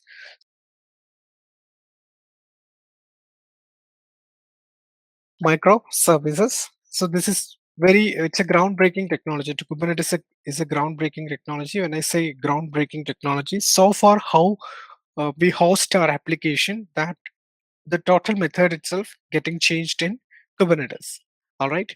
So how the things works, like it is the technology. I mean, when you host an application, in generally how you do it, this is how you do it, right? You may have a hardware infrastructure, and on top of that there will be servers, on top of that operating system, and on top of that you have, in OS level, you have libraries and dependencies like kernel, binaries, libraries, dependencies, and here only you host your different application like web server, database server, messaging platform, or orchestration, whatever you require, different application.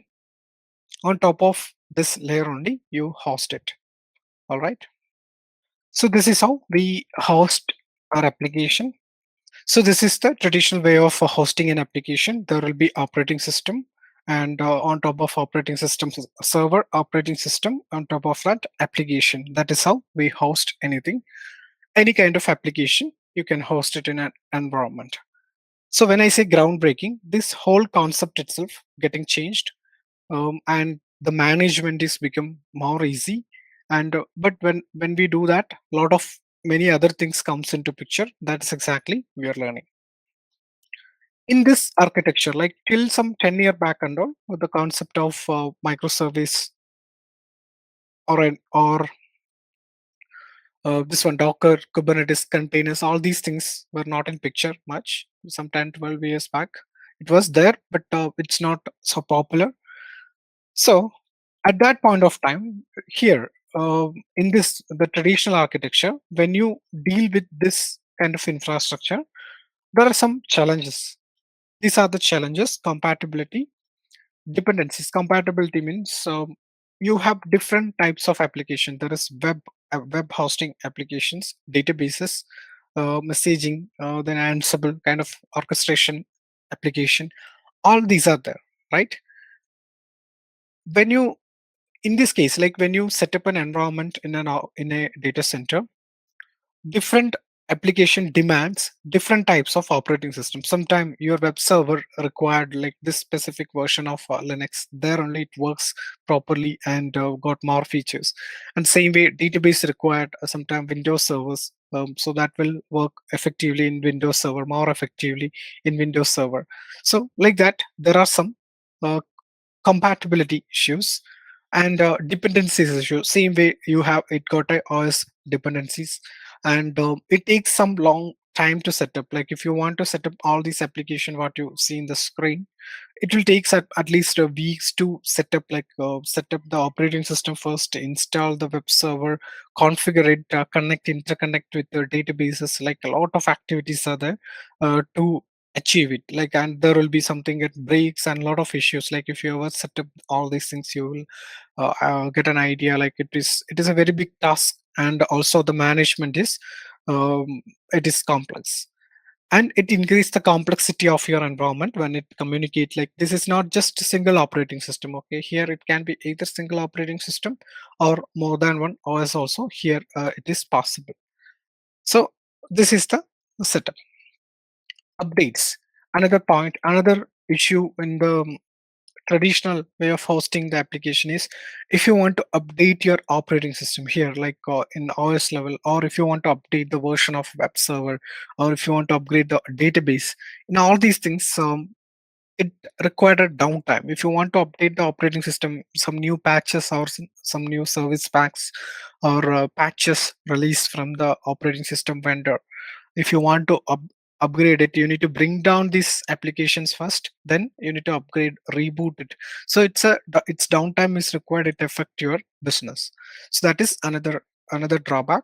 And modification, just like update, modification of your backend OS, all these also, it required a downtime. This is the traditional way of hosting the application, and these are the issues, challenges when you manage traditional infrastructure. Microservices. First, we will go in order. Microservice. So you got some idea, right? We have some challenges. So when some new technology introduced at this point of time, it overcome all these challenges we have listed. Microservices.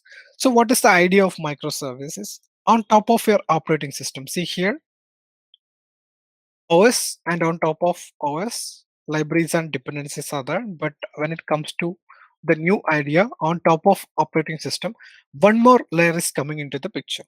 You have your operating system in a traditional way, either as a virtual machine or on top of physical machine itself. It can be anything. But on top of operating system, one more layer is getting introduced. That is microservices. Let's not exactly, not my microservice. It is Docker. You can see on top of operating system, one more layer, which is Docker. What Docker does is, it virtualizes your operating system. Very important. What Docker does, it virtualize your operating system. If you remember our compute engine slides, like that slide is coming in the next session, but still, we are comparing that. If you remember the compute engine slides, there is hypervisor, right? On top of hardware, there is hypervisor, and on top of hypervisor, you have your operating system, different operating system, just like these boxes, different operating systems are there. So the same way, on top of operating system, you have a separate layer, which is Docker. And what Docker does is, it virtualizes your operating system so that you have separate libraries and dependencies for every application or everything you are hosting. See here, three things are coming into picture. One is microservice, and one is container, and one is Docker. Three things are coming into picture. So Docker is something which virtualize your operating system. If you compare back again, see, on top of OS, you have libraries and dependencies, like it's a single layer, libraries and dependencies, binaries, like all the, if you ask me, like that is kernel, like your operating system kernel, basically. So on top of kernel only, anything is getting installed when you install that, when you install any kind of software or any kind of application. So here it is virtualizing it for everything. You have separate libraries and dependencies to run. This is the groundbreaking part. Like when you do this, you are getting a lot of advantages. So this is the whole idea, like what we are going to learn. These are the three things. One is microservice, one is container, and Docker. First, we will focus on microservice, and we will, all the links will be getting connected. This slide, you can keep it aside now. First, we will learning microservice. So this is microservice. This is the traditional or monolithic architecture. If you go for an interview, if you mention this Docker or all these things, if you attend an interview, there is a chance that you will be asked this question: difference between monolithic and microservice architecture. So monolithic architecture is something, it's a single layer architecture. That's a traditional way of hosting your application. There will be one operating system. On top of that, your application will be there, and user interface, everything will be like dependent. You can see the user interface, business logic. So here, if there is an issue with this business logic, it is affecting your entire application. But the same concept, if you set up in microservice architecture. So I'll give an example. e-commerce website itself, there are different layers, right? When you open Amazon.com, and if you get in, like first you will type your username and password, and you will be getting in. So that is an authentication layer. After that, you may add, you may find some product, you will add that into cart. So that is a different layer, but adding into cart or adding into wish list. So that's a different layer. Then you will be making the payment. That's a totally different task, that payment. After payment, Amazon will be sending some messaging or something to you, right? Like a mail or an SMS, or all together, everything you will be getting, right? So that is also every layer is doing different purpose. So here you can see everything is in like a dependent layer, like in a single architecture. If there is an issue with the one area, it will affect your entire application. But what is microservice architecture is one large application, it is dividing into small services. That's why it's called microservices. See, this is a service. See here, this is service, we can say total the whole service, and here it is microservice architecture. A large application, wherever the separate activities will be there, right? That can be divided into small services. So here on authentication, it's a microservice. You can, if we notice, like here, for if we compare with our example, this is authentication and adding into cart, adding into making the payment, messaging for each and every service, each and every activities in your website. If that is switched to or moved to separate microservice, the advantage is breaking your application. Like if something is not working, it won't affect the entire application, the whole application, it won't be affected. That is one of the advantage of uh, microservice. It helps to separate business logic functions. Instead of a big program, several small application communicate via well defined APIs. These are the some of advantages. Again, it is language dependent. This is very important. It doesn't matter where exactly it is getting hosted.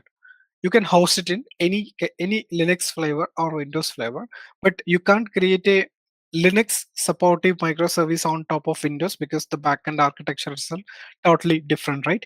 But you can, it doesn't matter which Linux flavor it is getting hosted, because on top of microservice always the Docker will be there, right? See, this is the way, right? Docker will be there. So this dependency is not there. This operating system, this is the microservice. See here, whatever inside this box, right? That is a microservice. And with the box, without box, it's a microservice. And with the box, or your microservice is actually wrapped or covered in a container. So here on top of Docker, you can see container basically. And I'll get into that container, everything I'll get into that. But as of now, see, you divided your microservice, which is maybe an authentication microservice. That microservice is hosted on top of Docker. So this microservice do not have direct dependencies with the Docker. You can see, right? It's on libraries and dependencies it got on top of Docker layer. So this is not directly communicating with your operating system. That's why it's called language independent. It doesn't matter which operating system you're running in the backend. Small team development, because small services, right? Fault isolation, like if there is an issue, it will be isolated into one area, like, or one activity of your website. Very important advantage is it can containerize. So what is microservice? I'm repeating, what is microservice? One small program of a part of which is part of a large program. It can containerize. That is the advantage of microservice. We will lead to containers. From microservice, we will lead to container. Let's see. Scalability, and some of the challenges when it comes to microservices. Complexity, because if you divide a large program into very small pieces, the complexity increase, right? And also the management, the overhead also will increase. So that these are the challenges of microservice, but we will address those challenges. So this is a challenge of microservice. See here, service A, B, C, D are there, and everything is divided into microservices. And to make it communicate everything, this is a challenge, right? Instead of small program, if you divide into bits and pieces, it's a challenge, right? But we are overcoming the challenge.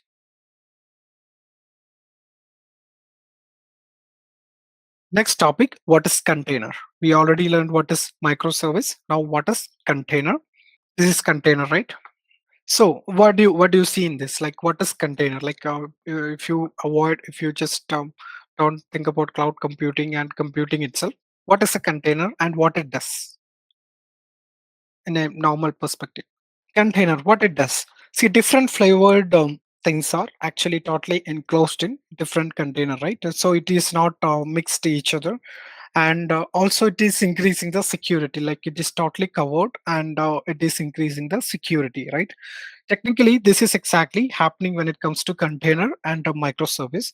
You have a microservice. It's a piece of program. It can be shell script, or it can be a Java program, Python program, anything it can be. So I said, right, in a large application, there are small areas. So that authentication may be happening through a Java program, possibly, right?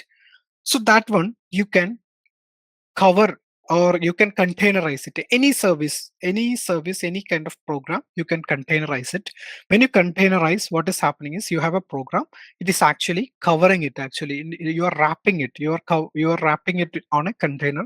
When you do that, you have some advantages. Like, instead of running a shell script normally, like when you do a shell script, when you run a shell script normally, you will be going to some Linux machine and you're running that program, right? So instead of that, if you containerize it and use it, it is increasing, it is giving you a lot of advantages. You will see what exactly it is. A container is a lightweight piece of software that include everything you need to run it. What is that everything? Your libraries and dependencies. Code runtime, like not only libraries or dependencies, code runtime, system tools, libraries, and configuration. Everything you need to run it, everything is enclosed into a small program, that is containers. Container run regardless of OS environment, that I already explained, because container is not directly talking to the operating system, it is running on top of Docker. It's lightweight. This is a container. You can see there is an image behind. That is also a new topic, image behind. So you have a shell script. Just we will start from the scratch. You have a shell or Python script. Okay, just a Python script. See, we had a hello world Python script we had, right? And what we did is we deployed into App Engine in the previous session. We had a Python script and we deployed into App Engine. So the same thing, if you are doing it in a Docker environment, you have a Python script. What will you do is you will convert that Python script into an image. You need to first create an image using that particular script. That's why it's called image.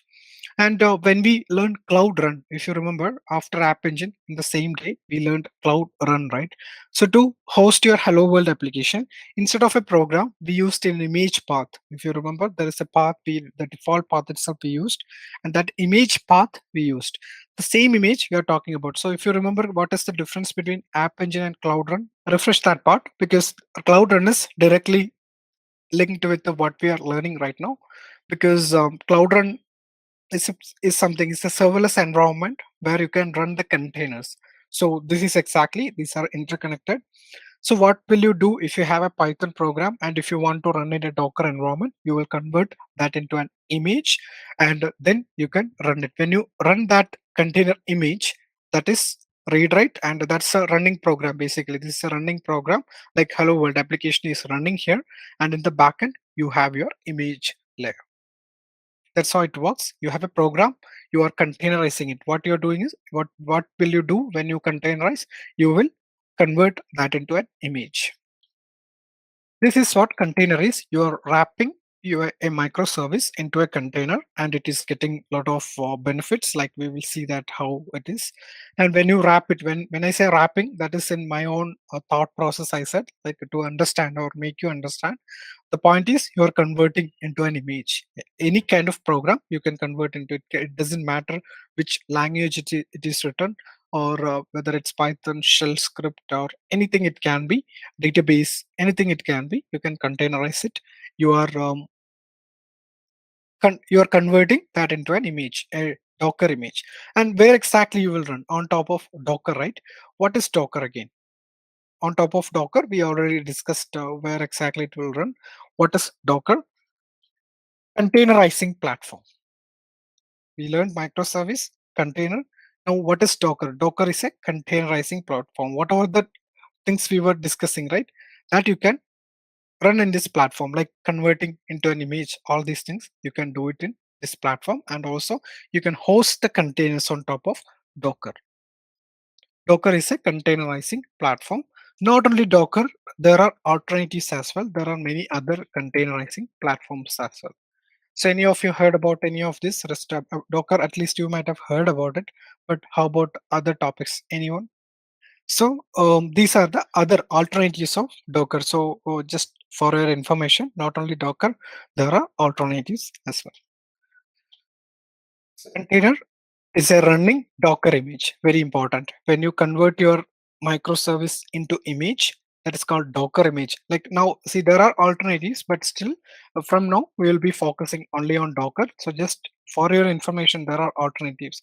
So when I mention Docker image, it's not only Docker image. If you're running the same, if you're doing the same in some other platform, it is whatever that Oracle image or that whatever we call.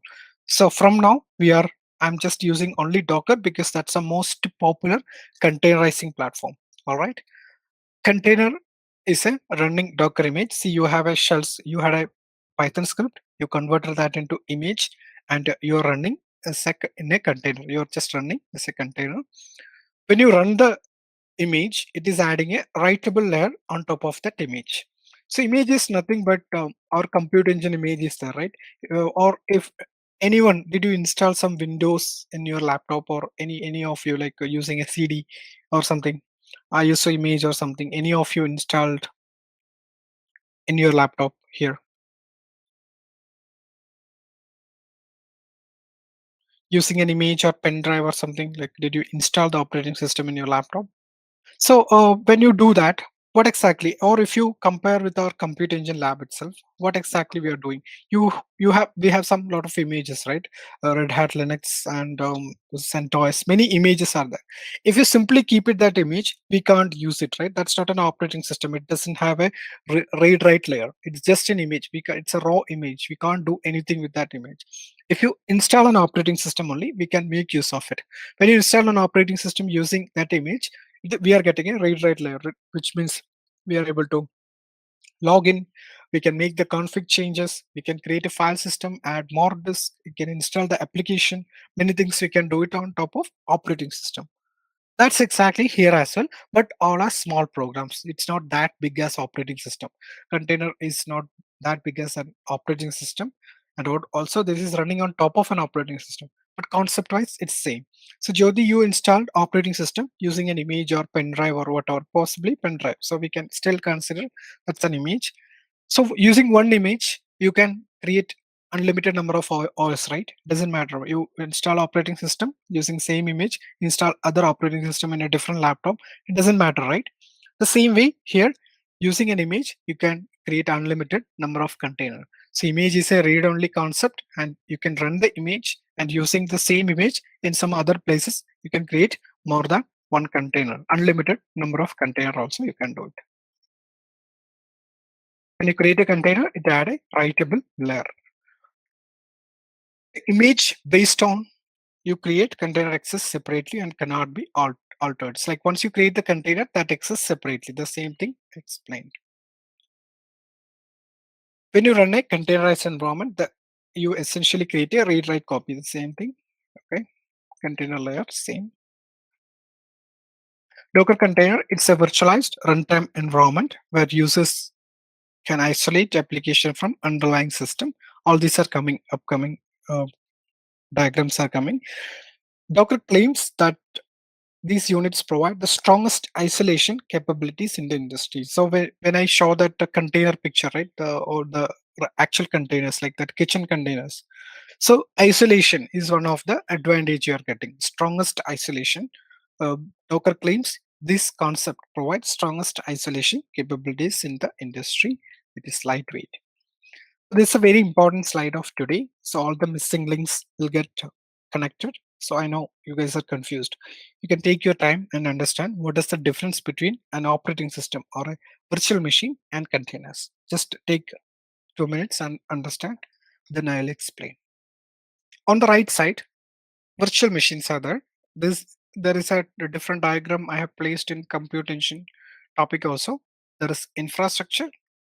Hypervisor is something which virtualize your hardware. Hypervisor virtualize your hardware. I had explained at that point of time. Like you have a hardware which got some 128 CPU and a lot of 250 GB RAM or something. If you install one operating system on top of that, that's not effective. Like it won't really make use of your total infrastructure. So that's why the hypervisor is coming into picture. So you can have more than one isolated virtual machines. This can be Windows. This can be Windows. This can be Red Hat Linux. This can be CentOS. Totally isolated virtual machine you can create so that you are making use of your infrastructure. It's not we are making sure it's not underutilized and it is properly utilized. All right, that is the idea of hypervisor. Like if I make it short, hypervisor is virtualizing your hardware. All right, very important. You can make a note. What is hypervisor? It virtualizes your physical hardware or servers. When it comes to containers, Docker virtualize your operating system. Docker virtualize your OS, so that in the same way it is running isolated containers. So this can be totally different container. It can be a different application. This can be totally different application. So on the same operating system, there is one more layer is coming, and you can have the totally isolated multiple application you can host it. Maybe you can host the same application also. This Docker is communicating with this and forming a complex application, or you can have totally different application as well. This can be WordPress, this can be Jenkins, this can be a totally different Hello World or anything. This is the difference between, see here, this is OS, right? This is operating system. Actually, so on top of this operating system, see, this is also OS, this is also OS. So on top of OS only, this is running. So containers are small and it is actually running on top of operating system. This is another diagram, little more detailed diagram. This is virtual machines and this is containers. You can see utilization, it is more big, resource utilization is more, size is more, and boot up time is, it takes, there are a lot of steps.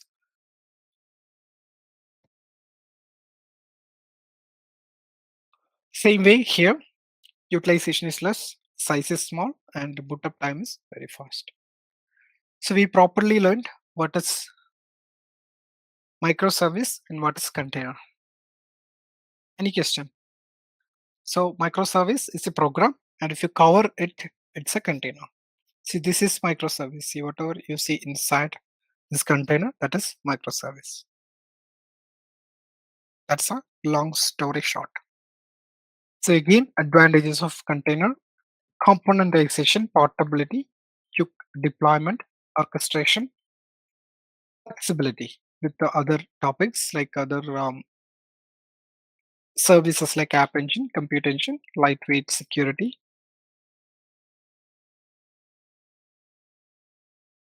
Oh, what is a Docker? All right, we already know what is a Docker. It is a containerizing platform. So a little more about Docker. Docker is a most popular containerizing platform. It's an open source. It doesn't matter which kernel is running in the backend. So here, the same diagram in a different view: infrastructure, operating system on top of the Docker, and you can host different application, app A, B, C, so on. Right, that is about Docker. We already know. Now Docker image, this also we already know, but little more about it. The Docker image is an immutable or unchangeable file that contains source code, libraries, dependencies, tools, or anything you need that application to run. That is Docker image. Just like a ISO image where you create a operating system. So concept-wise, it's same, but it is more small. Due to their read-only quality, these are. It's like a snapshot. It's a single file, specific point in time. Like this is, you can't edit a Docker image. Instead of editing, you can edit your microservice and create a new image on top of it. You can't edit a existing image. Anyway, we are going to do all these things today, so we will get a fair idea. So it's a kind of a template, like we can say snapshot, templates, point in time, anything. You got the idea, right? You have a program, you're converting that program into an image so that it is immutable and you can't edit. It's standardize your program because nobody can change it, right? You can always, any number of time you can run, any unlimited number of containers, you can create it. These are some of the examples of Docker image. So from where I get this Docker images, I'll show you. Docker Hub, if you go to Docker Hub, you will find a lot of images which is created by the vendors itself. It is public image. You can use any Docker image from here. Docker Hub, hub.docker.com. See here, all these are images.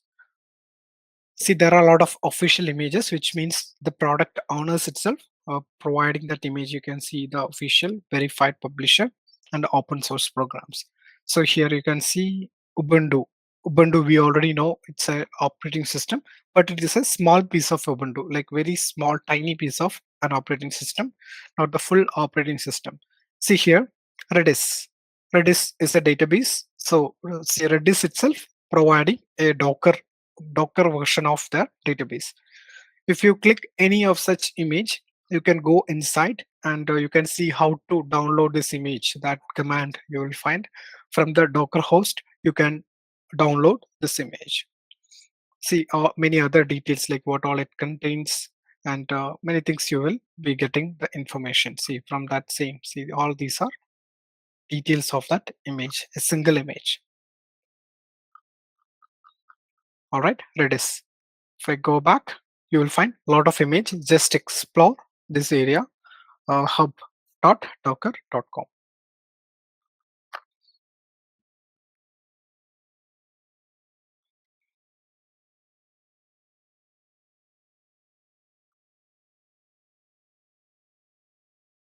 See Python, Hello World, WordPress, Mcache.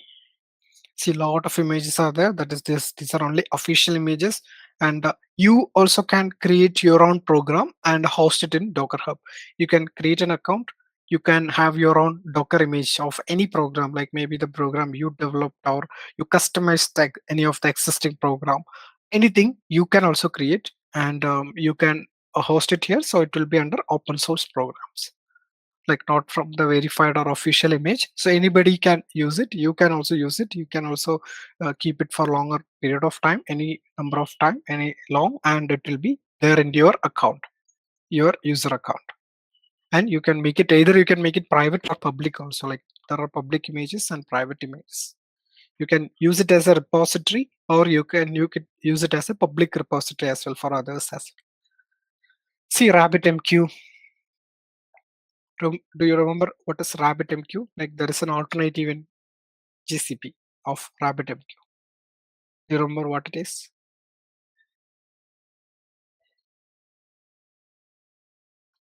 Messaging, like MQ means it's messaging basically. What is the messaging service of Google Cloud?